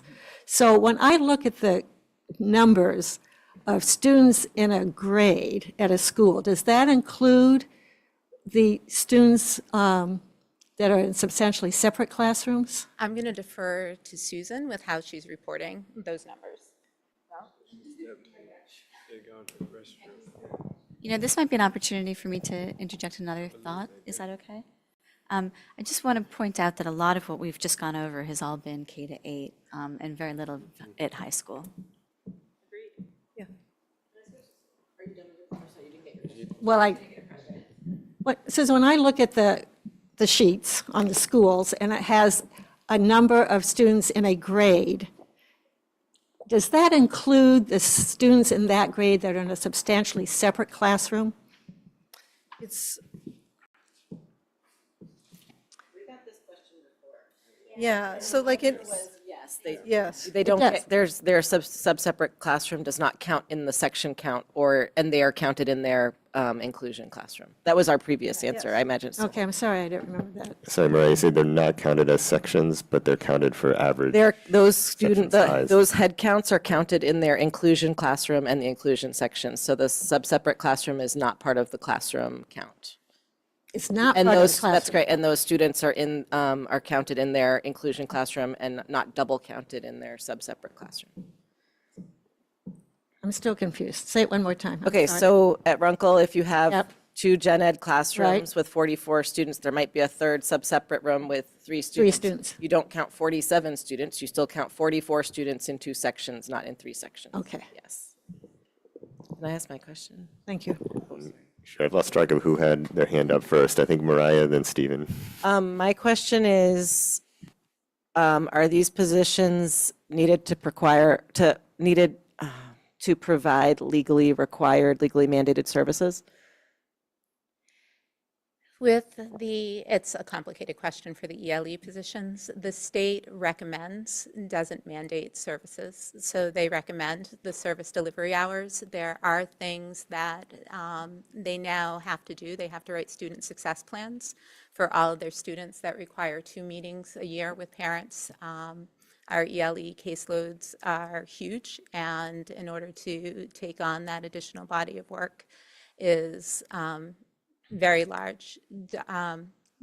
Lisa looked at these positions and felt that these could be reductions. I will take that answer for what it is. Yes. Okay. Thank you. Mariah, can I just follow up on Without that? Lisa here, I can't answer. Well, I wanted to ask about for English learners, they have levels, and so not every student needs the same amount of service. Correct, but we are nowhere near meeting the recommended service hours. But you've taken into account what the different levels are. Thank you. Thank you, Steve. Okay, so this is a change from the previous. We were previously shown, or the budget book said it was something like 20.9 and 15. It was 20. I have this. It was 20.9 FTE and 15 paras were originally requested by OSS. This is a reduction from those initial numbers. Correct, Steve. So the new numbers, I could do math, right? I just subtract. Thanks. So it's 6.5, and the new para number is what that's being requested? Is the new para number left alone? It's still 15 paras being requested? No, because there's 7 paras up. So it's 6.5. Okay, so I guess given that it's such a big, bless you, it's such a big swing, could we get a little more insight into the process that led to the initial request and then the revised request? Dr. Guillory, could you ask Ms. O'Connell that question? Sure thing. So part of this, let me see if I have. She This sent me is some basically Mariah's question, except bigger, I think. Just what was that original request and how did it change into this? So so Lisa responded to this. The 20.9 position requests at the last committee were positions that OSS wanted to consider further. She says during this time of fiscal austerity, OSS's position requests have been reduced with consideration for potentially completing the RISE continuum at Hayes. So that's, some of those are going there. With the 1.0 special educator and the 5 paraprofessional positions. An additional 0.5 FTE is a compilation of small FTE increases across programs and schools, programs in schools. The rationale for the paraprofessional positions are based on proposed IEPs that we are aware of and adhering to the state and federal mandates. Okay, so I guess given our difficulties last fall, can we have some assurance that these I guess this is the position I feel like we were in with BHS and Hal's request to us last year with the crisis over class sizes at the high school. I feel like we're in I feel like I'm in a similarly reactive position now with special education. I want to make sure that we're adequately staffing special education, not just to fulfill the IEPs and 504s, but to provide a recommended level of staffing for special education. Does this request represent that, or is this request represent Lisa's effort to scale back to the minimum?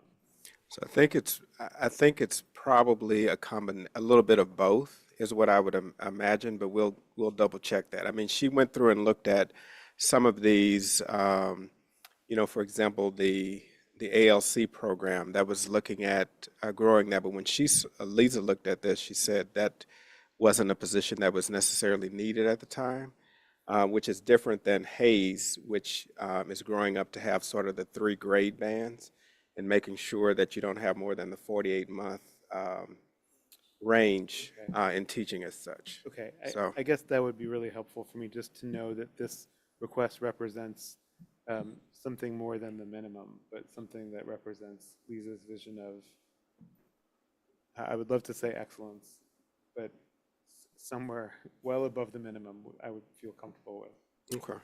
Thanks. And can anybody point to me where that, the addition of 20.9 is in the, in our budget proposal? Great, thank you. Because it's not on page 32, as I would expect. Right, I saw it there, but why wouldn't it also appear on page 32? I see Helen's hand up. Yeah, this is a quick question to get back to me with. We used to get the numbers of ELL students over the years to see, is it going up, is it going down, and the different language, major languages. I would like to request to get those numbers again. I think we have to report them to the state anyway, so I don't think it's asking for more work.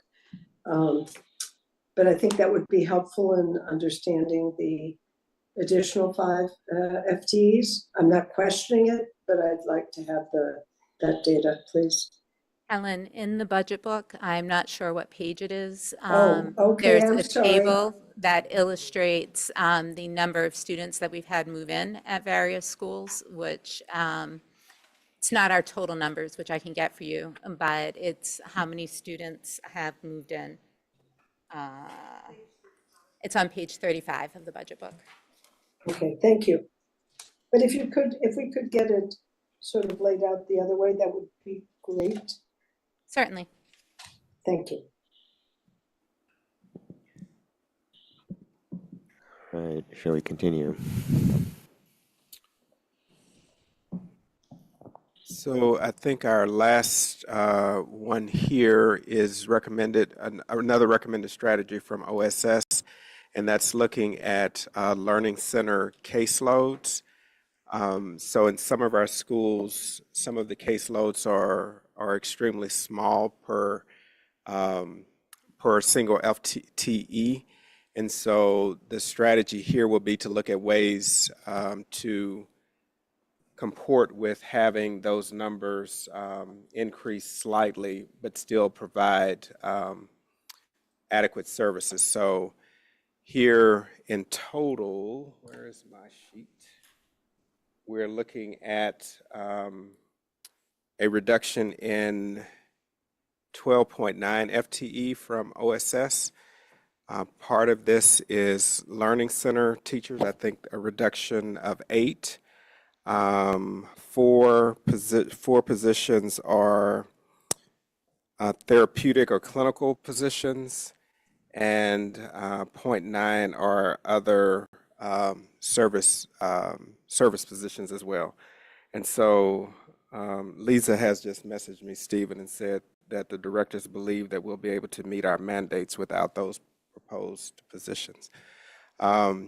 So this one we can bring back with the breakdown, because I realize it's not included in here as well, but it's 8 learning center teachers, 4 I think clinical, and then 0.9 of I think a district-wide ETF position that's at BEEP, and I can't remember what the 0.4 is. I have a question. Oh, Dr. Guillory, what are 8, the 4 clinical? 4. That's what I don't remember the breakdown, Val. I don't have that sheet with me. Okay, thanks. But I will get that one to you all. Thank you. I have a, So it was 4 for the clinical, 8 for the learning center, and then 0.9 and 0.5 of that is, I know it's a 0.5 ETF. I have a question.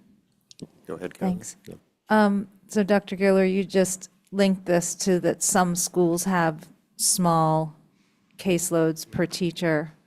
So that kind of begs the question, which schools, what are the differences? And with this change, what would it look like? Are you saying that then there would be parity across schools? What would the average caseload be? Like, I think with a hit this big, we need a lot more information, but I do want to, when you say some schools have small caseloads, which schools?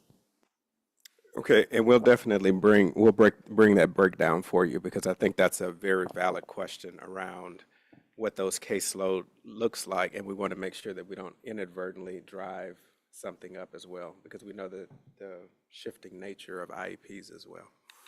Okay, but when you said some schools have small caseloads, are there, which schools have small caseloads that sort of drove this? Can somebody answer that? I know Runkle is one that has some relatively small caseloads as well for the Learning Center piece. But we'll get you the number along with the Learning Center numbers as well. Okay, thanks. Mariah? Can you explain just how Learning Center works across the district? Because, and also how Learning Center is staffed in terms of the paras with the teachers? Because I'm wondering too, we talk about the teachers, but the teachers generally are working with paras who have been the positions have been underfilled, I think. And so I'm just wondering how those caseloads may or may not be affected by the size of their team. Yeah, I think that's a very fair question. So, learning centers. Well,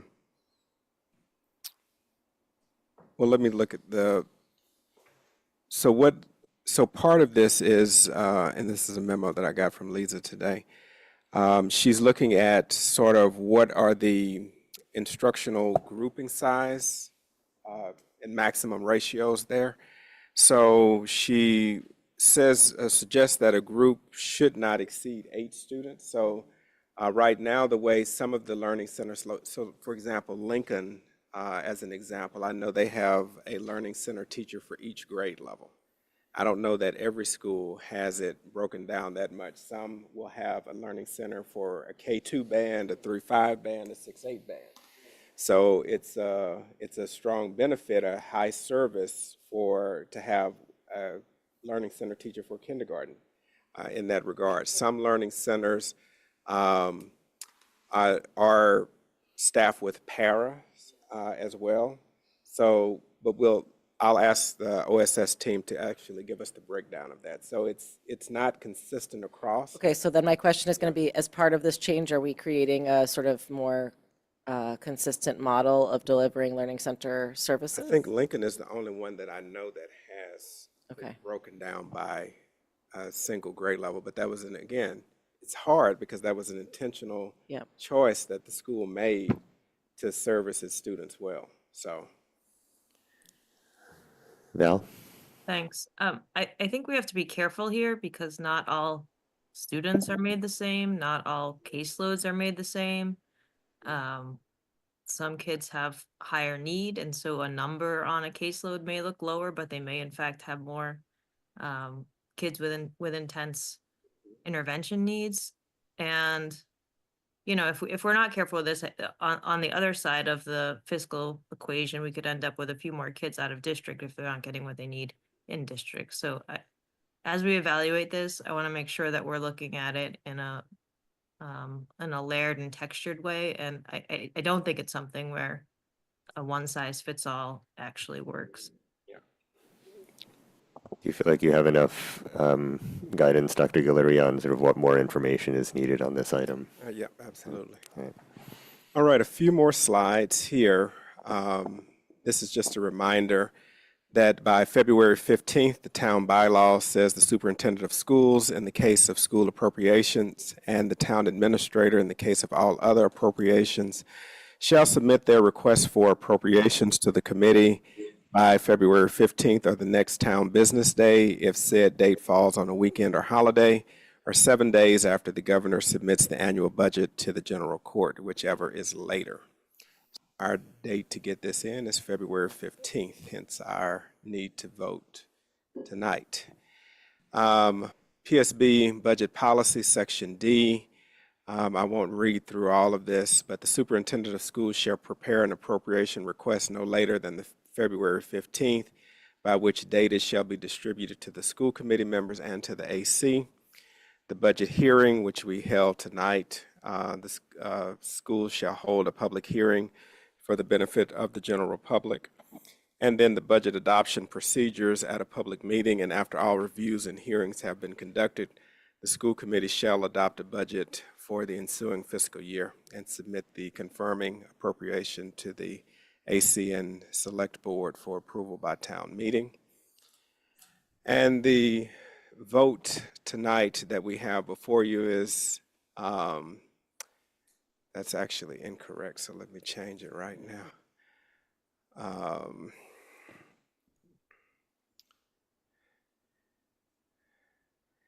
The superintendent's FY26 initial budget is $149,944,616, and the town allocation is currently $141,760,032, which was revised in January of 2025. The school committee will continue working with the superintendent, select board, and town administrator to align these numbers through identification of additional efficiencies and revenues. And that concludes, oh no, do you want to do that and talk through questions now, Susan, or what do you?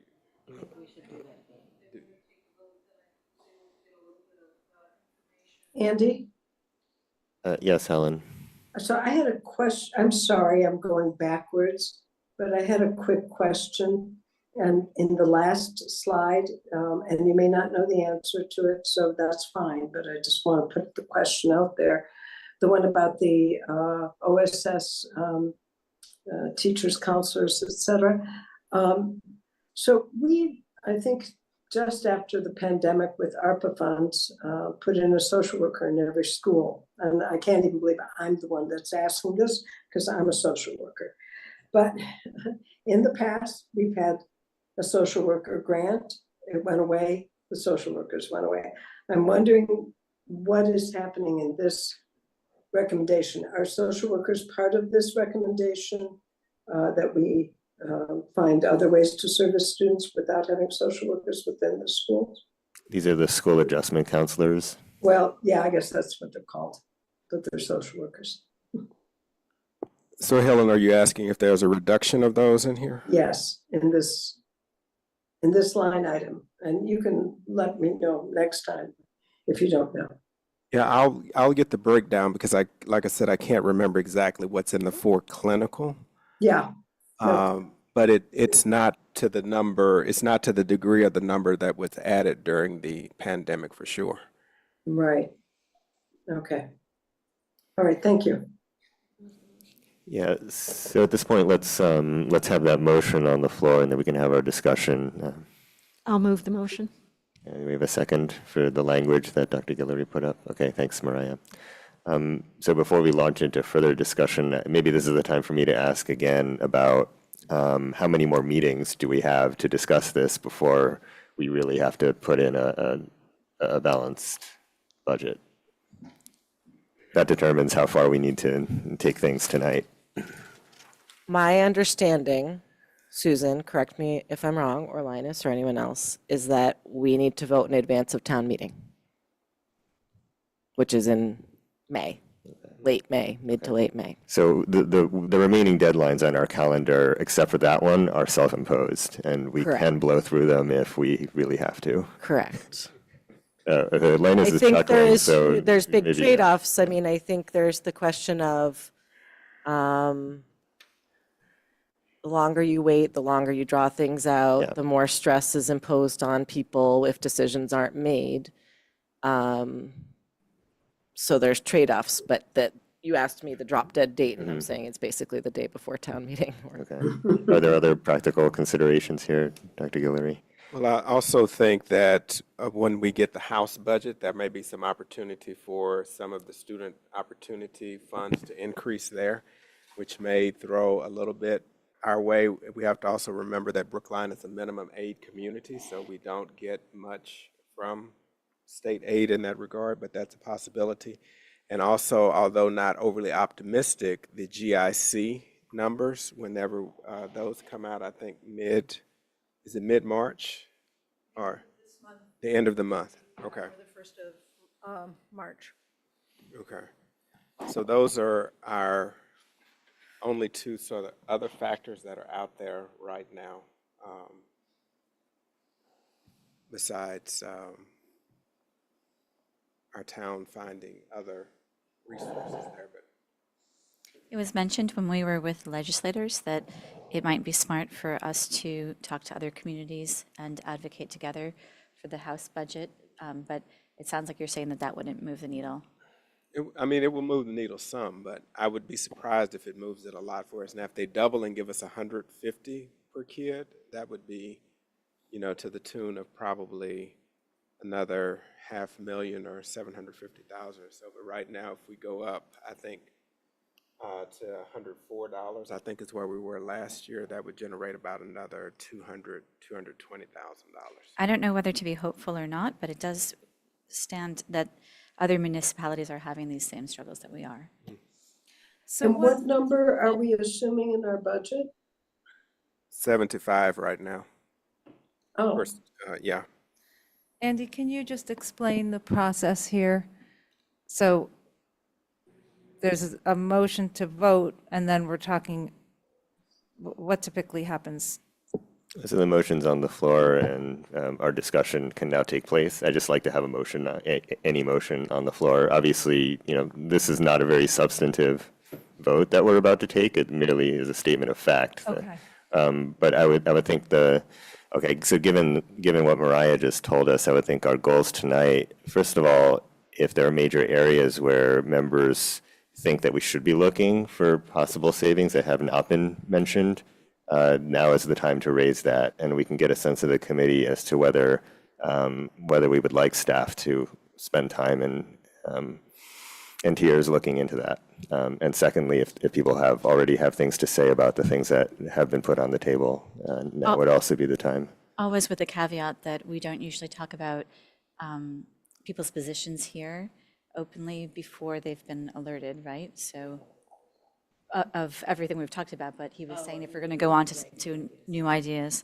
Well, I don't really see how else to do it, though. I mean, if these are staff-generated recommendations, then yes. But right now, we're meeting in public as a school committee, so I see no choice but to if people think that there are areas that we should be looking at that haven't been looked at yet, then they just have to raise them now. Can I call Andy? the vote? And then, Discussion? You'd like to vote before we have the discussion? Yeah, because yes. And also remember, we actually have a couple of answers to questions that the committee asked that coming after this. So we could vote, hear the questions, and then have our conversation, because our conversation might be informed by the answers to the questions as well. Okay. I mean, I think it doesn't matter whether we vote now or later so we're on this voting that the language. fact that is that this thing that's called a budget has 149, et cetera, dollars worth of spending in it, and that is not what's available to us? That's about it. This is the language from last year with updated numbers. Okay, sorry to be asking, because this is my first time doing this. I don't want to make a vote that supports that number, because it's an unrealistic number. So I'm not sure how to proceed. Yeah, Maybe I'll just I wouldn't read the vote as necessarily supporting that number. This is sort of a required step in the process, and it's well understood that these are not the final numbers. Okay. May I just say, it's my interpretation of the language of the motion is that we're acknowledging that the submission of the superintendent is as it's written there, and that we intend to proceed until something else is achieved. That's my understanding of the motion. Okay. Sure. So we can just take the vote now and then have our discussion. That's fine. So let's do the roll call. Sarah? Yes? Stephen? Yes. Mariah? Yes. Suzanne? Yes. Carolyn? Yes. Helen? yes. Val? Yes. And I vote yes. Sure. Mariah, you want to present some questions that were... Oh, okay. Great.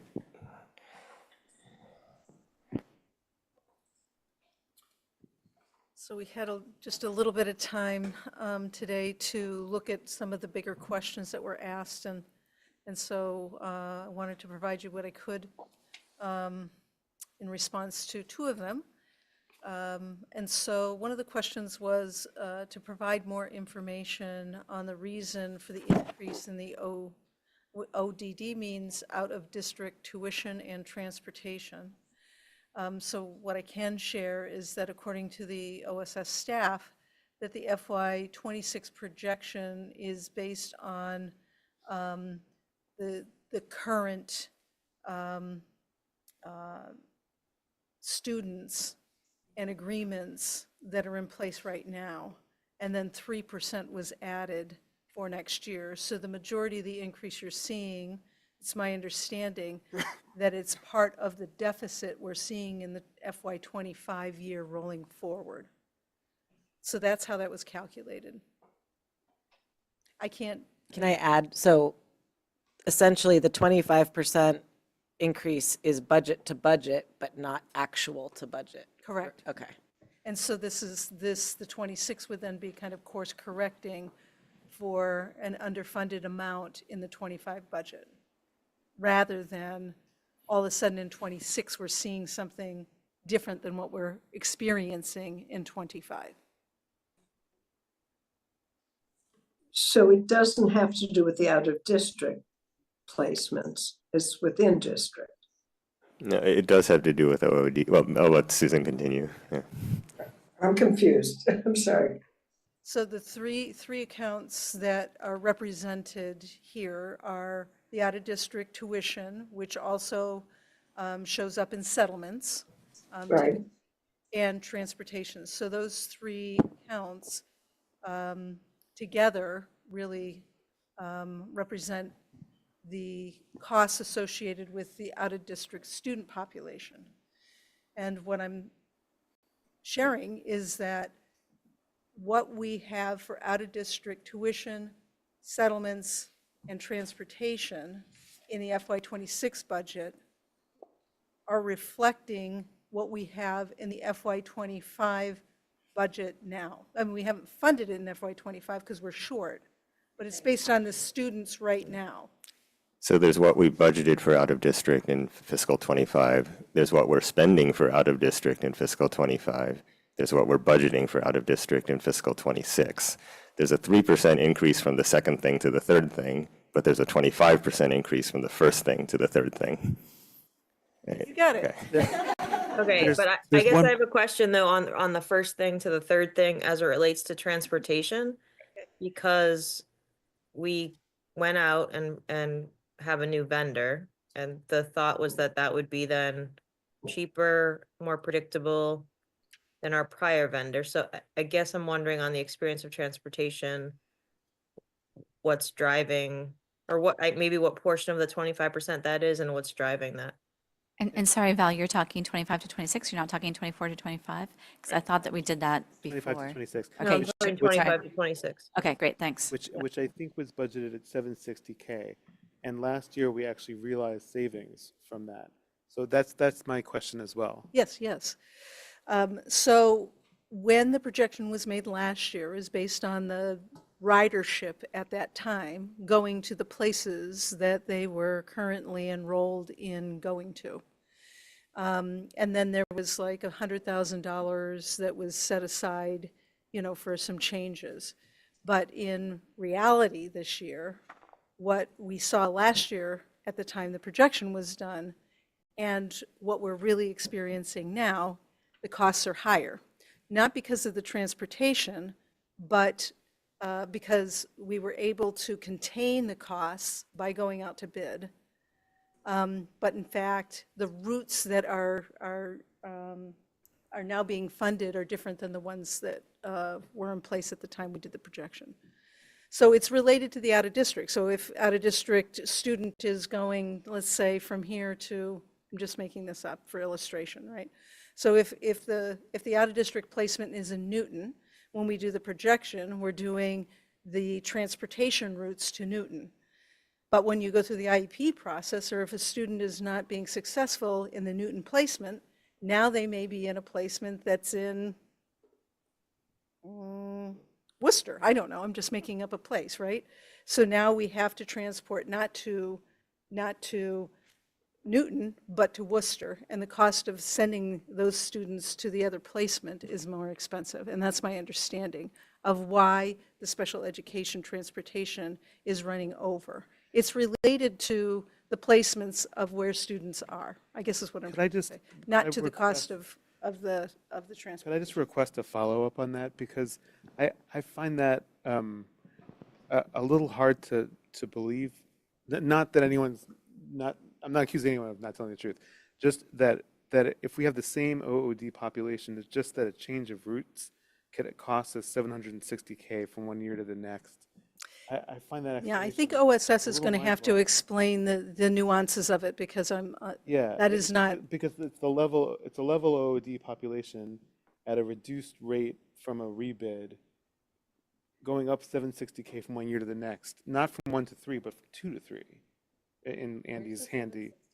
This was, I'll get it for you. Yeah, yeah. This was something that I had flagged. I'm giving an illustrative example, but I don't have the details behind it. Can I ask? That would have to be provided by the OSS, yeah. This is a related question, but does the McKinney-Vento transportation come out of the OSS transportation budget too? So it's not just related to out-of-district students, it's students who are in foster care or homeless or there's other student populations not reflected in the out-of-district. Right. Okay, so Like I just so said, people know, like there's other things happening beyond I'm out-of-district just trying to illustrate transportation.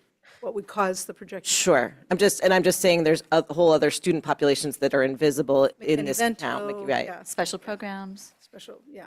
Okay. Okay, that would be actually helpful at some point to have a breakdown of. And just to be clear, I'm referring to in the executive summary in 1F, I'm referring to what's referred to as a structural gap in transportation costs. And I think it's $700K. You're talking about line 2 on salaries. Okay, gotcha. Yeah, we can Yes. come back and get more So I would detailed just love information. that. It's just Thank that's you. not, yeah. Because it's such a big chunk. It is, And- it is. Okay, thanks And there's a again. relationship between some of these things, but I'm not the one that oversees I understand. the component. Okay. Was there a second question, Dr. Gibbons, that, yes? This will provide you with this separately. But I believe the question was, there's a chart on page 16 that rolls up all the expenses by office. So if you just go to page 16 with me. Okay. And you see it rolls up the entire budget into these categories. When you go to page 18, these same expenses are broken out by what we call the cost centers. The cost centers at the building level have both OTL expenses and OSS expenses. And so you have to add those together to get to the higher level roll-up that appears on page 16. So my understanding is that the question was, what is the relationship between what we're seeing on page 18 and what we're seeing on page 16? And so we'll send this out. You don't have to process it here. But what this does is it takes it by the office and then breaks it out by the cost centers so that you can see how the OSS number or the OTL number relates to the chart on page 16, which you can't see. It's not broken out. When it's broken out by cost center, then it's not by program. So this kind of gives you the crosswalk between that, which is my understanding. Whatever the question was, this provides you with how that breaks out. And you can see it rolls up to the same total budget amounts in each year. And while we're on page 16, just that table shows a 20% increase in OSS. From 49 to From, 58. yeah.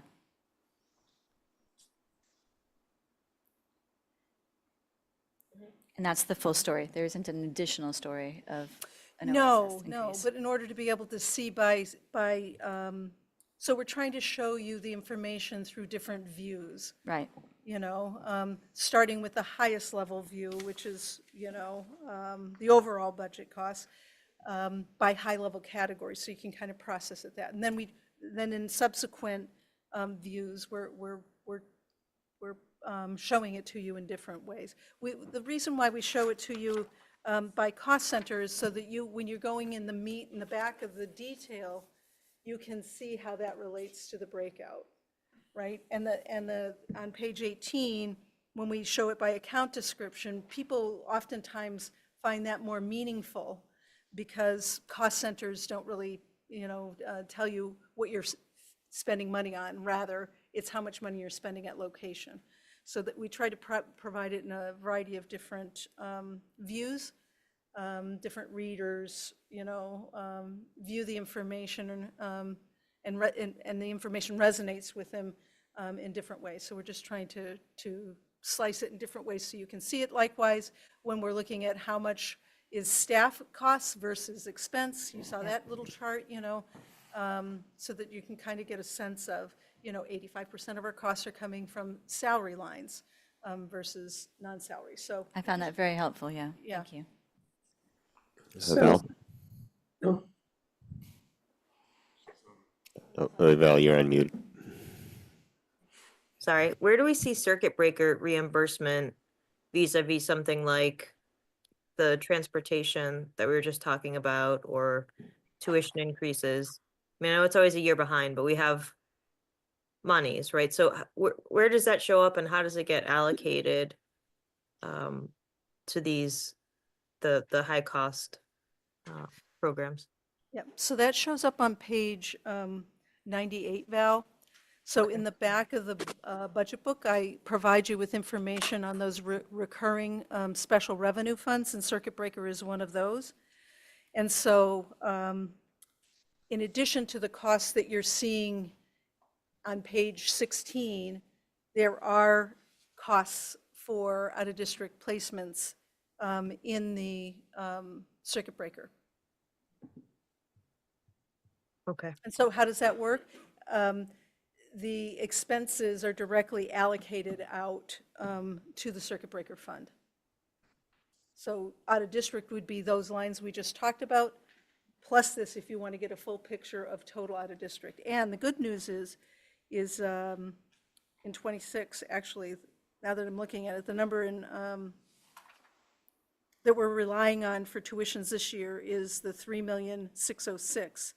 We're going to get in revenue of 42,580, and so therefore that's what we have to spend for next year. Do you follow the? Yeah. Yeah. That's important to the story. And we don't know what the 26 expected amount would be, or I didn't have that, so I just said we're going to get the same amount in the following year. Probably be more because our out-of-district costs are higher, but I didn't have a way to be able to calculate that readily, so I just said it would be at least level funded. We'll get more information as this year goes on, how much we're receiving for this year, and then we can modify that. Maybe the number will be a little higher, which would be great. But that's all baked, well, can I? Yep, go ahead. That's all baked into the revenues that you're starting with, right? The 141 million or not? The expenses for No, out-of-district, the circuit breaker reimbursement. it's separated out into a special revenue fund is what I'm saying. The expenses and the revenue associated with circuit breaker are separated out in I a see. special revenue fund. Got it. So it's they've like- been netted okay, out of the that's- operating Yeah, side of the equation. okay. But I'm sorry, maybe you answered this and I still don't get it.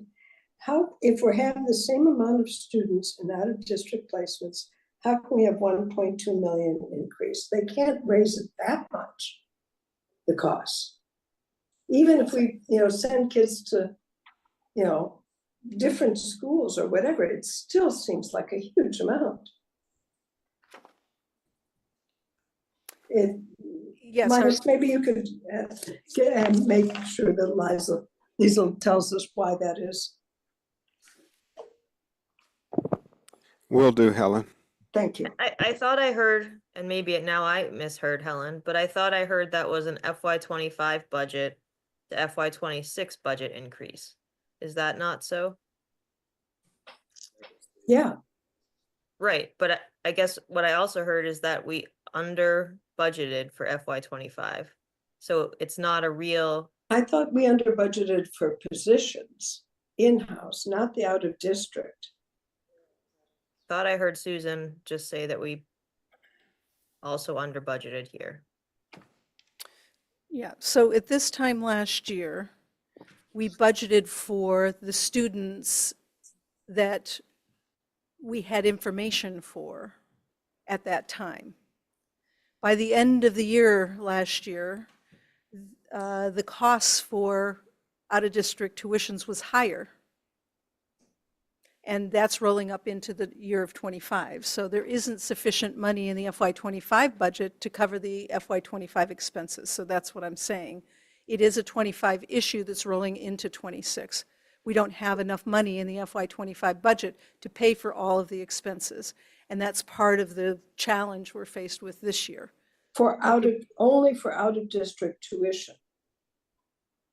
Well, I mean, we have deficits in other accounts No, besides. I understand that, but I'm looking at the chart on page 18 that lists as the budget account out-of-district tuition. And I know I shouldn't be asking you this, I should be asking Liesl. It starts in FY23 at 3.5 million. I know there were, or 3.9 million, I'm sorry, my eyes aren't that good. And every year it goes up by 600,000, a million.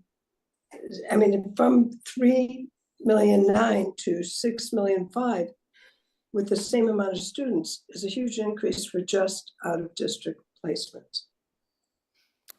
Yes. Tuition. Lisa O'Connell will need to answer that question. Yeah, thank you. It might be helpful, Helen, if you look at the chart on page 31, which shows you the enrollment of out-of-district over those years, and there is a variation on some of those years as well. Up, I hope. It goes significantly up from 23 to 24. There was 9 additional students. So that may be also. That could account for it from 23 to 24, but what about 24 to 25? Well, that was, if I recall, wasn't that the year that the state did was it a 14% assessment?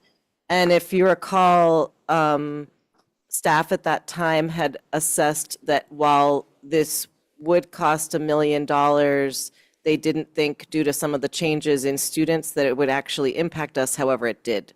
So we got a big hit on, again, the issue is when you look at the table, it might not reflect all of the, there's expenses there, but also like the budget. Anyway, there was a couple of different things that's happening, and it looks like if you look at page 31, there's also a change in student counts too. I thought FY24 was the big shift in assessment for the, that was the big tuition rise, right? School year 23 to 24. Yes, I think that's right. Yeah. All right, thank you, Dr. Gibbons, for answering these questions. So let's move on to the general school committee discussion I mentioned earlier. So if people have other areas they want to raise or comments on what's been presented today by administration. So Carolyn and Mariah. Oh, okay. And I couldn't see out of both sides of my head. So I have a lot of comments, and I know, Andy, you're going to try and limit me maybe, but we need as much time as it takes to work through all of this. This is the job. So I'll try and just cover a few things that I had prepared as well as reactions. So first of all, just at the outset, I find this entire process and this conversation perplexing, and I think we heard this tonight from a lot of commenters. I think this process really does a disservice to the public and the schools and the town to come out with something that is a list of things, including additions to programming and services, and call it a budget when it's unrelated to the revenue available to us, and then talk about cutting things. That process I find extremely frustrating, and it sets everybody up to spend a ton of time just to come back and basically start from square one. So I don't understand that. I resent it. I don't think it's a good process, be that as it may. What was presented adds new spending on top of a program and staff and services that was cut last year and we can't even sustain right now. So that whole process of shifting things out, shifting things in, shifting things out again, and they compound over time, year after year after year. One of the public commenters described it really well. I'd have to find it. But it's obviously not sustainable because here we are with a current over $2 million deficit, which we're not even talking about what kinds of freezes need to happen to dig out of that before we even talk about next year. So that's an enormous problem in itself. So I've watched this happen year after year, things that we can't afford, new programs, new fifth floor, staff, offices, administrative levels have come in while the whole system becomes more and more strained. And what's happening here with BHS, I use that as an example because it's so clear and simple. It's in, it's out, you cut, you add back, things disappear.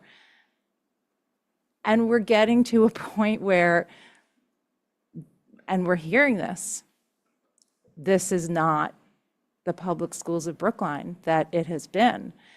And if the $8 million problem is real, nibbling around the edges is not going to work.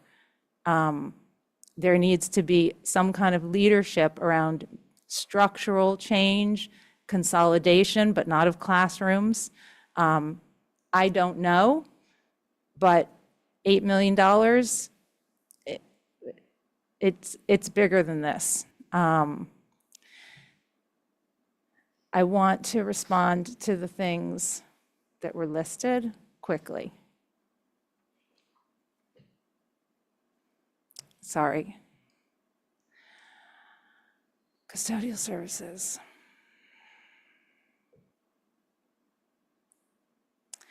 Pausing extramural, intra-extramural sports at the middle school level? No, I won't vote for that.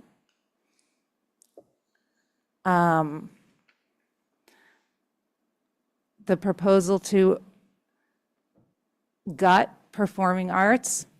No, I won't vote for that. No. Now, who are we then? High school sections, hugely problematic. Brookline, South Brookline bus, that was promised in the override. Before it was covered, it was $400 per student, not per household, per student. I guess I also have to just say, and this is a general statement, not specific to any of the things proposed here, but I have to say it because it's so upsetting. When I look at these FTE being cut, and I'm thinking about the performing arts program in particular because I know some of the individuals. And some of those people have students in our materials fee program. So what happens to those kids? They just don't, you're in 7th grade and now you just don't get to go to Brookline schools anymore? There was nothing in here that touch central administration. I'd like to know what we would save if discretionary raises were paused this year.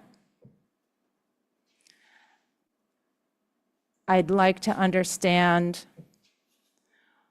why there is a proposal to add Metco, sorry, I don't have the word in front of me, liaisons, advisors. Metco advisor at every school. Adding, I believe, to the spending of equity leads, which I don't know what that is. And nothing touched in central administration. So we need to see something that goes there and that doesn't add those things and then come back and tell us it's so painful, but here's a strategy. So that's my starting.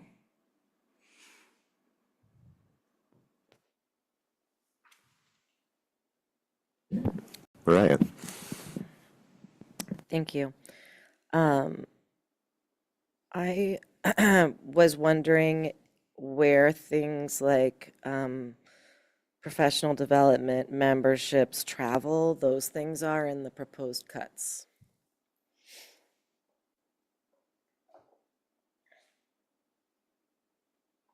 Were they considered and discarded? I saw supplies mentioned, but those sound like general supplies, and those didn't necessarily sound like travel, PD, memberships, et cetera.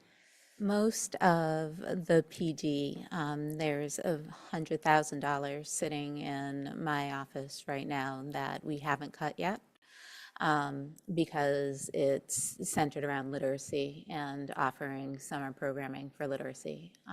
So there's a large increase for my office because we're launching that program and we haven't cut it yet. So are there other areas of PD that we have elsewhere other than the literacy program? We do have some small increments in department PD that we can look at. And what about like memberships and travel and those kinds of things?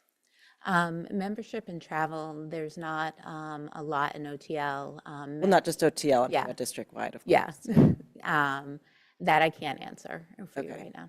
But I mean, like, I feel a little bit upset thinking we're going to cut classroom supplies and not cut some of this other stuff that, like, you know, so-and-so doesn't get to go to a conference, so you don't go to a conference. Like, yeah, you know, that's life, right? Like, yeah, no. That should be the sort of the first thing overboard, even if it's only saving $50,000. Like, that's a big, you know, chunk of money. Agreed. Some of the travel money in there, Mariah, too, is in-district travel for our curriculum coordinators. Yeah, but that's not the huge dollars. No, that's not the huge right. dollars. I like sign the paperwork every weekend. Yeah. It's not the huge dollars No. on travel. You know, nobody's getting rich off No, the no one's in-district getting their travel. $40 every 3 months for their, you know, for their reimbursement on that. And then without speaking specifically about any building or any specific roles, I think it would be valuable if there could be an evaluation of building administrators and how, there was a lot of discussion of front-facing student staff and what could be possibly adjusted in terms of some of the FTE for building administrators as well.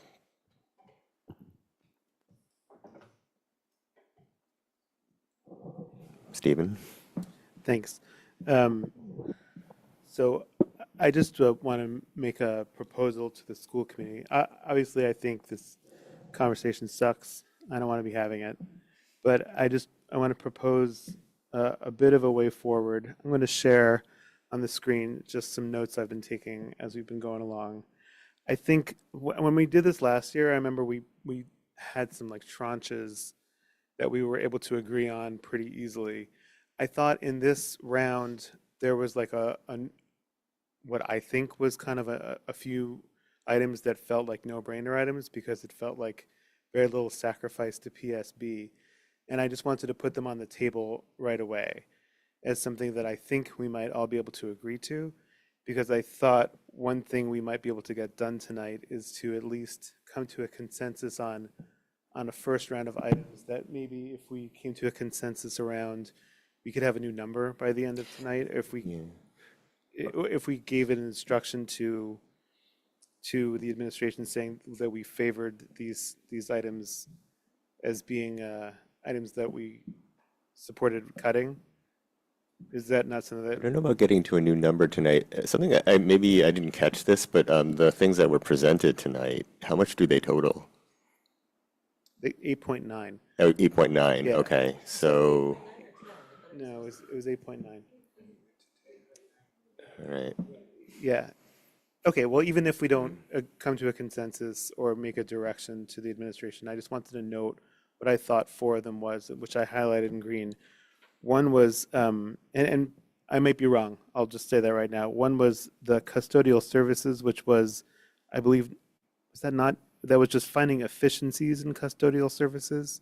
I was adopting a new model of how Or we do adopting a that. new model? And Yeah. oh, I see. It's expanding what we're already doing. I see. So it is hybrid. So perhaps that's not as obvious as I thought. Well, then there was the two below the line costs, which we shared with the town.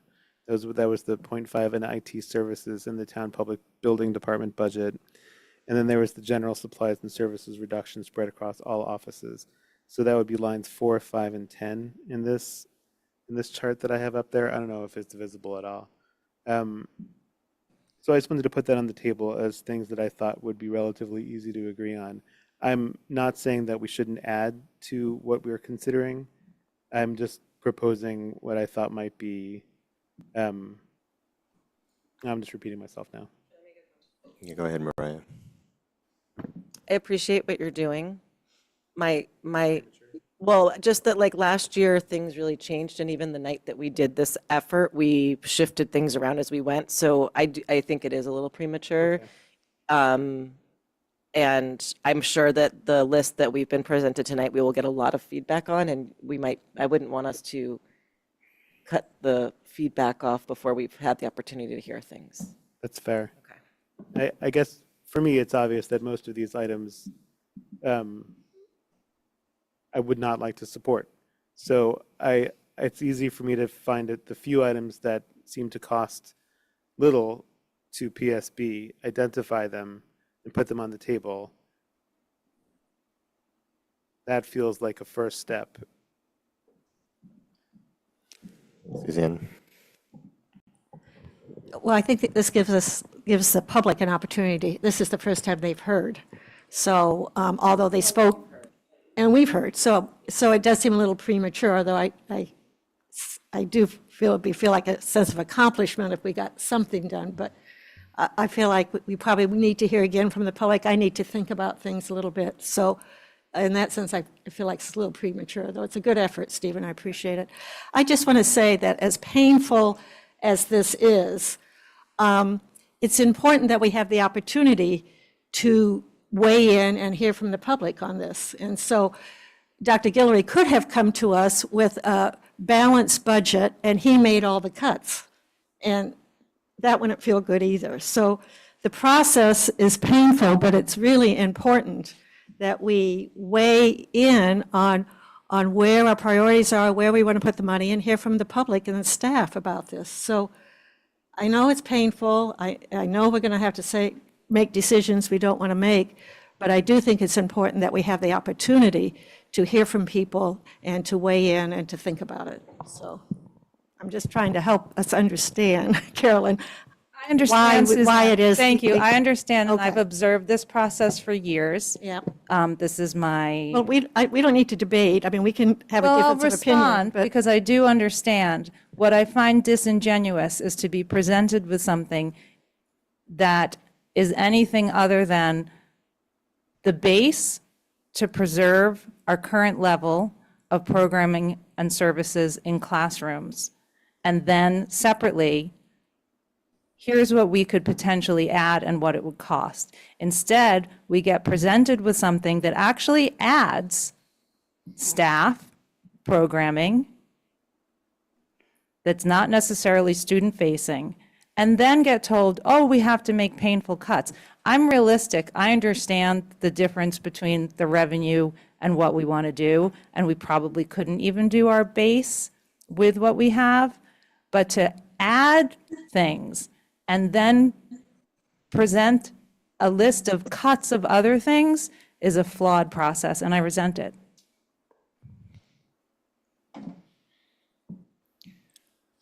So a theme that's come up is looking for cuts in administration. So there are different pieces of administration. Carolyn, you mentioned central office.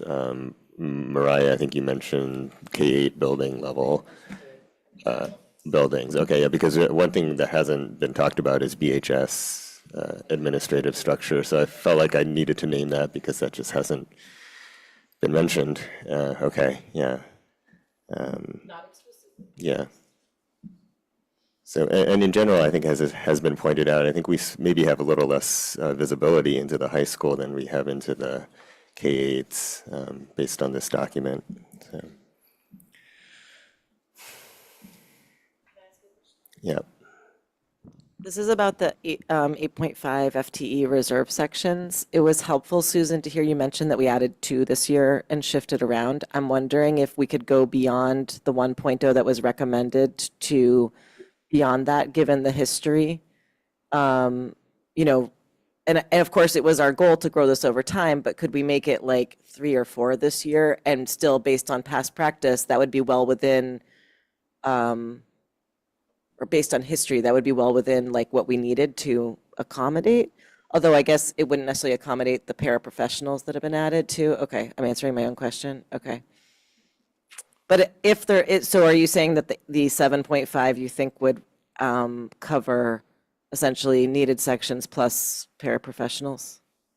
Yes, I think, I'm just saying that based on what we've experienced this year and last year as well, that, and with making cuts, nothing is going to be perfect right now, right? We're going to plan, and then in reality, we're going to need a little bit more here or there that we couldn't imagine when we were this early in the process. Also, with the number of paraprofessionals that were added last year and this year, I want to make sure that there's adequate resources there. I mean, it's right, if we maintain all of those sections, that means that, you know, we have to consider other areas to reduce. But you know, I kind of agree with Stephen's analysis here. I don't really know what the implications of reducing that OSS FTE really means. So I'm a little nervous about that, that's all. But also, we've added, like this budget already incorporates the paraprofessionals that were added. This budget also incorporates the 15 minus X that was presented to us earlier. So there is a net large increase of paras for last year and the proposed year. So in some ways, I'm asking the question, are we double counting new para slots if we are holding those spaces? Yeah. Okay. Well, and I think to Carolyn's point, right? We've got these sections at the high school, and how is that going to really play out in practice, right? So we've reduced by 3. They're also on the list to make some other recommendations for a $500,000 cut. And each time you make these reductions, then there's a risk that you're taking, right? And so, you know, one of the ways that we can navigate some of those risks we're taking is to make sure that we have at least some ability to address issues as they arise in practice, you know? I mean, we know that to the point of the parents and teachers speaking, that we're really close to the margins on some sections at the school. We heard about the Driscoll section. I can't remember the other school because I'm so tired. Thank you. Yes, exactly. And so we already know that we're on the margins there. And now the numbers can go down and they can go up, as we saw, you know, at Hayes last year, right? Where we're going through the consternation of, oh my gosh, the numbers are increasing, and then they were reducing each time we looked at it. So it's hard to know where we sit right here, right now, how churn is going to play out in Brookline. And so I just want to make sure that we allow ourselves a little bit of flexibility as we go through the process. So that's not my only caution, but so cut there and. But then I don't want to cut an actual program we care about in service to Exactly. empty positions. So Exactly. that would be my preference. I'm just stating a personal. Yeah, and so that's a choice that we make, right? I mean, I'm just explaining why the reserves are there and the value of them. I'm not saying that it's more valuable than conservatory. Please don't interpret what I said as meaning that. Stephen? Thanks, Andy.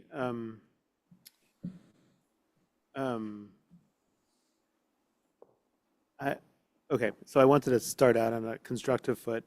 I recognize the limits of that. I guess I do want to say something in response to what you said, Carolyn, I guess it's my version of the thought that you had. And I'm going to start by saying I just want to thank you, Dr. Gibbons, for the work you put into this book. This is not a preface to a criticism. It's just a genuine thank you. I know you were working shorthanded, and I also know you were working when you weren't feeling so well. So thank you for the immense amount of work you put into this book. I also think the process is right now, it's what it is at this point.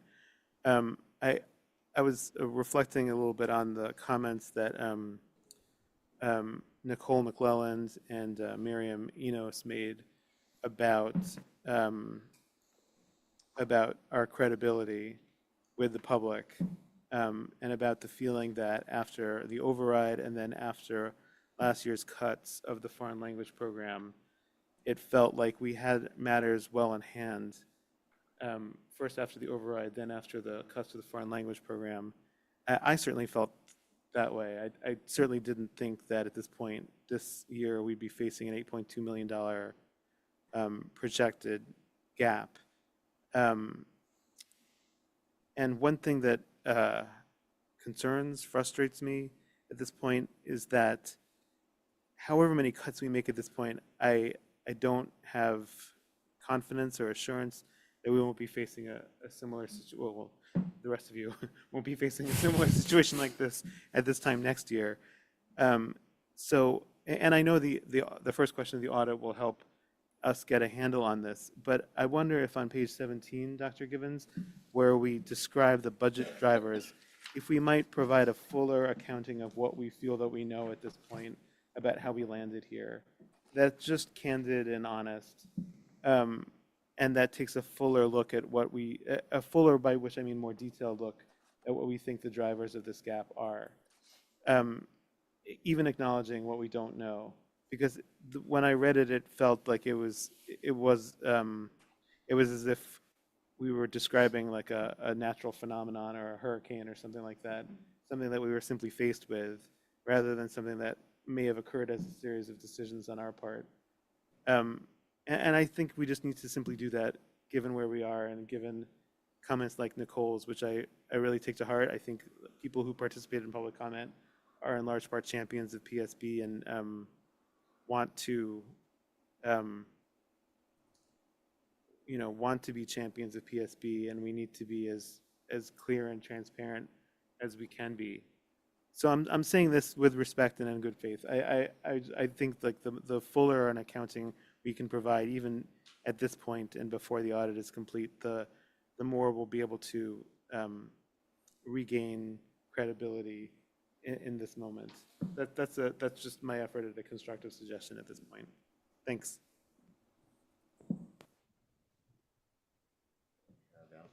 And I didn't mean to be looking at you while I was saying that, Tuck. I'm talking to you too, Dr. Guillory, and to everyone who had a part in building this budget book. So I guess relatedly, Susan, I emailed this to you. I'm sure you haven't seen it.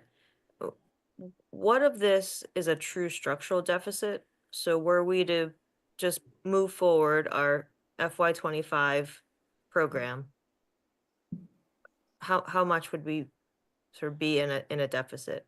Is that easily broken out? Have you done that analysis?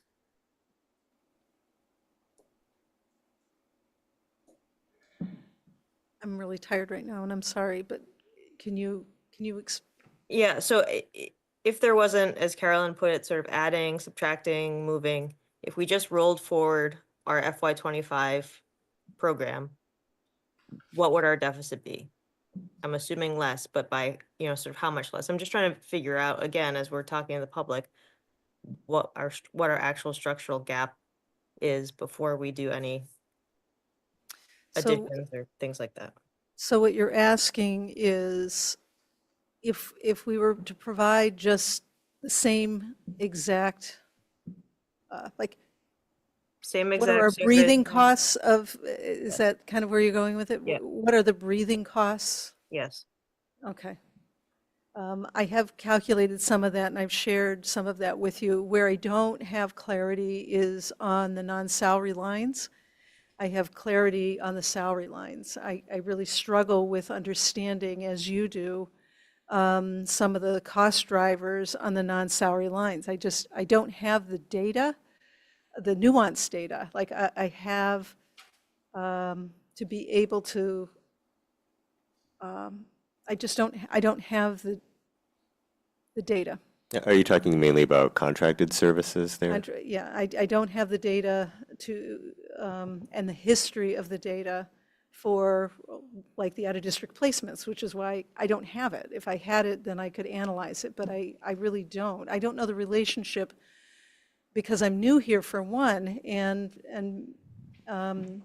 is part of it, but I don't know what was baked into the numbers on 23. I could look at POs, but it doesn't really neatly tie into students, and even at that, I don't know the IEPs. I just don't have that data. So that's where I really struggle, Val. I don't, I'm not saying it can't be done, but I can't do it without the level of understanding that the folks in OSS have.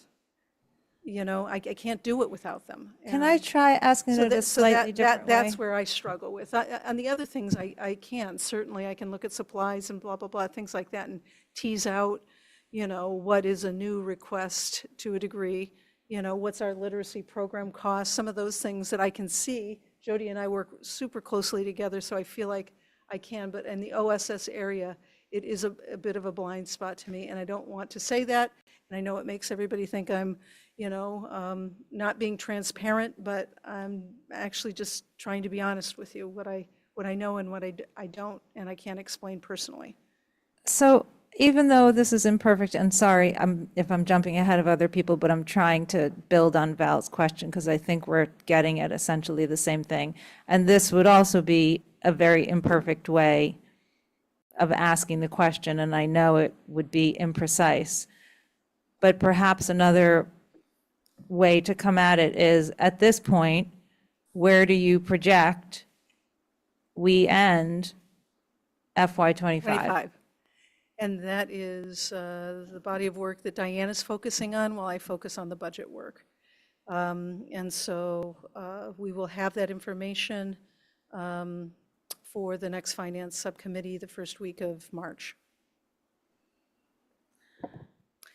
But next week I am taking a vacation, so a much needed one.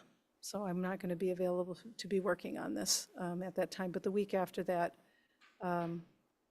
we should have that. And there's a lot of moving parts on that.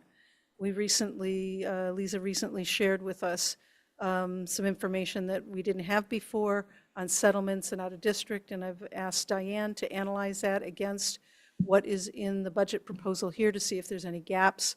And so she'll be actively working on that. So we hopefully will get better insight and can share with you what our learning is.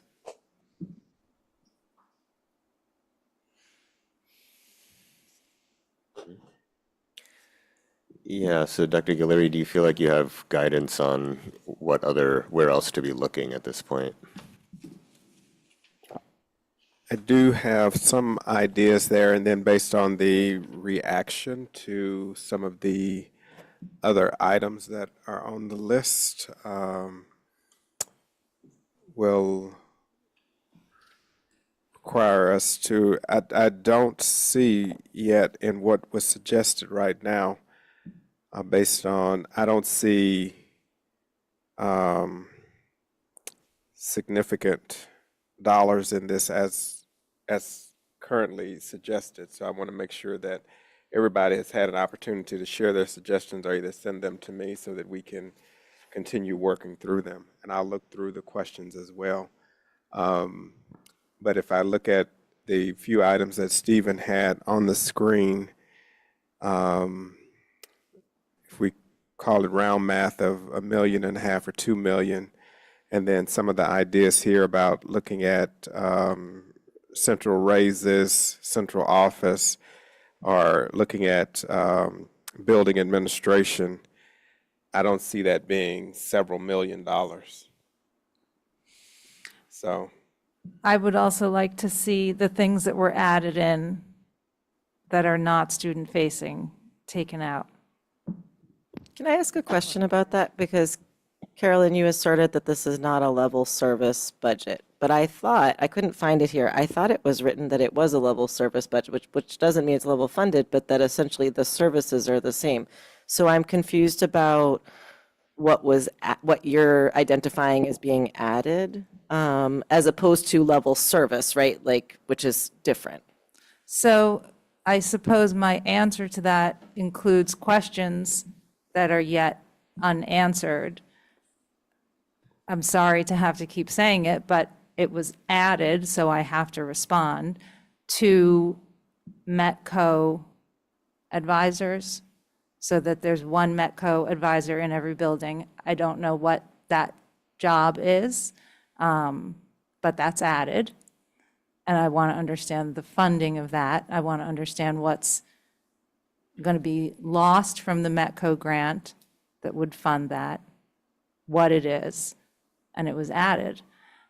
I think there was an expansion of the equity lead program, which I believe includes PD. This also speaks to something that I think Nicole McClelland also mentioned, which is the complete lack of clarity of inputs in this budget. So we have these, round numbers of PD, like what is it? What office? For what purpose? How much? How much does it cost? We can't make any assessment of how much we value that against having 25, 26, however many kids in a class if we don't know what it is. So the Equity Lead Program, I believe it was put in there as being expanded. And I don't know really what that is or what it costs. So those are two things that come to mind. And I've asked, as Stephen mentioned also, many times for transparency around student-facing versus non-student-facing. I don't think it's clear enough to have information that says the big budget driver is salary or staff, because, and I've referred to the FY23 budget book that had tables and charts that broke it down by position. And I think that's the kind of information that people want to see. And I do want to say one more thing about the 8.5 floating FTE. I like the idea of having that reserve. I don't know what level it should be. I guess what concerns me a little bit, based on experience, is that I wouldn't want us to believe, I wouldn't want the Driscoll parents, FRR parents, or any parent who's concerned about class size, or any building leader who's concerned about class size, to believe that that was some kind of promise for relieving that problem. So if we're really going to address those problems that are being expressed, if that's something we want to do, then we should just expand there. So I'm not sure if when we talk about reserve, whether the implication is, oh, don't worry about those class sizes, we'll fix it, because we haven't, that's not a guarantee. Carolyn, are you saying go ahead and place those in those spaces, or for the reserves when you're saying? Yes, I am. I'm saying add a section at Driscoll and probably FRR. I'm saying that I think that although we rely on this word guideline, I think we hear from building leaders and parents and students that are, is it 4, 3 to 6? That the 24 for younger kids feels big.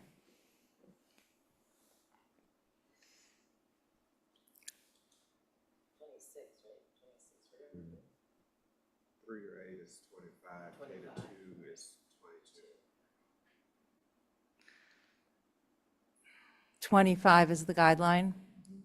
Yeah, I mean, I think what we hear is that that doesn't feel like what people are here for.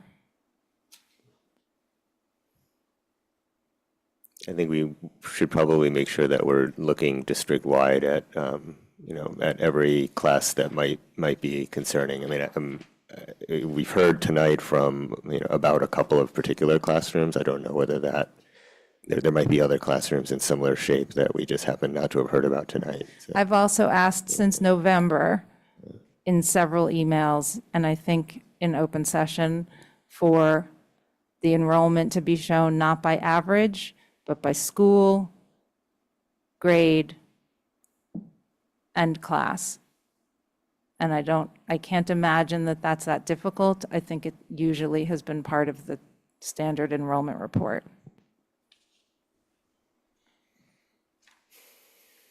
Just on class sizes, looking at the budget, I remember last year there was some movement around in the budget meetings, even on the class sizes in the budget book. I think it was Lawrence 4, Hayes 6, and Driscoll 3 were the outlier sections in the budget book. It might just be worth maybe we can get that validated, just to know whether those are the true outliers or whether those are the projected outliers going forward.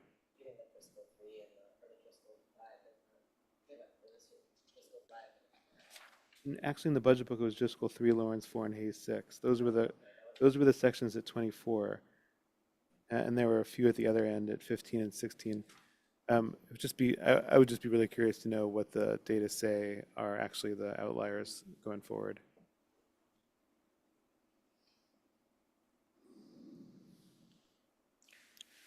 All right, I see no further hands up, so maybe that's it for tonight's discussion. All right. Well, thank you, Dr. Givens. Thank you, Dr. Guillory. Is this next on our agenda for the 6th? The March 6th? 6th is our next meeting. Okay, thank you.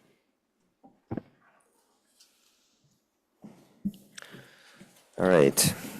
Next agenda item is a discussion and possible vote to issue a joint statement with the BEU affirming a safe and inclusive school environment. So at our last meeting, Val and Sarah had volunteered to liaise with the BEU about this. Would you like to update us? Sure. The BEU wasn't able to meet in that time frame. They still expressed interest in doing so. We attached to the meeting materials a statement from 2017 that the school committee made regarding some similar issues. I think primarily focused on immigration, but also some other issues of sort of Trump 1.0.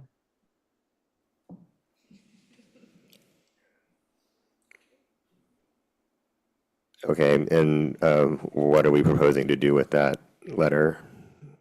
At this point, are we moving forward without the BEU since they haven't? That was for review. I mean, that's for the committee to decide whether we want to move forward without the BEU or want to attempt to work with the BEU, but it would mean waiting until, a while for us to go back and forth on a draft and then have it presented here.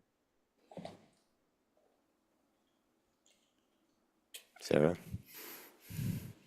Seems to me to make sense to forward this to a different meeting and not for tonight. All right. Yeah, I mean, how time sensitive is this? Well, Linda McMahon had her hearing today, so you tell me. Well, the department may not be here tomorrow, but I mean, I, for one, I think it's a gesture of goodwill to work together with the BEU. I think this is something that we probably have similar interests. And so I think that would be a good idea. But if it's time sensitive, then that's another question. That's what I was trying to weigh.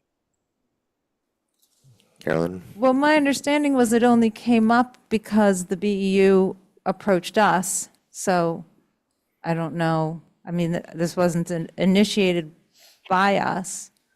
If that speaks to your question of time sensitivity, like it wasn't even our idea.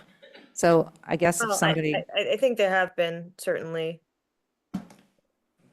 If the BU hadn't brought it up, I think certainly I would have, maybe others. I think that we haven't made particularly strong statements from the district. And so I would hope that either as a district or as a school committee, we would, or as the school committee, the district and the BU all together would make some statement affirming support for all of our students, educators, and community members. If it needs to be said, I'd like to say that I would definitely like to do that. And I think that there's very few opportunities for us to work with the BEU. And so because we do all care about students, that I would like to say, let's do this, but I was just saying maybe not tonight. So if you feel like you have room in another meeting, could we docket it for a different time? Sure. I mean, we have until March 6th. We don't meet again until March 6th. And in the meantime, I guess you and Val could continue to, try to work with the BEU. Failing that, come up with something, bring it back. Let's do it that way. All right. One last thing, which is that, so maybe this is under new business. Just wanted to report that the Select Board has appointed a Revenues and Expenditures Study Committee, whose purpose is to take a close look at town and school finances in preparation for a possible override vote in May of 2027. And that committee is going to have 9 voting members, 6 from the community and 1 each from Select Board, School Committee, and Advisory. And Select Board, School Committee, and Advisory each also have 1 alternate to act in the absence of the voting member from their committee, and also to provide additional input and knowledge of the process to carry back to their respective bodies. So I just wanted to mention that, so Sarah has been appointed as our voting member to this, and Jesse as our alternate. And so, yeah, so serving on this committee is going to be a very important and time-consuming role. So thanks to Sarah and Jesse for being willing to take this on. All right, so with that, we're adjourned. Thank you.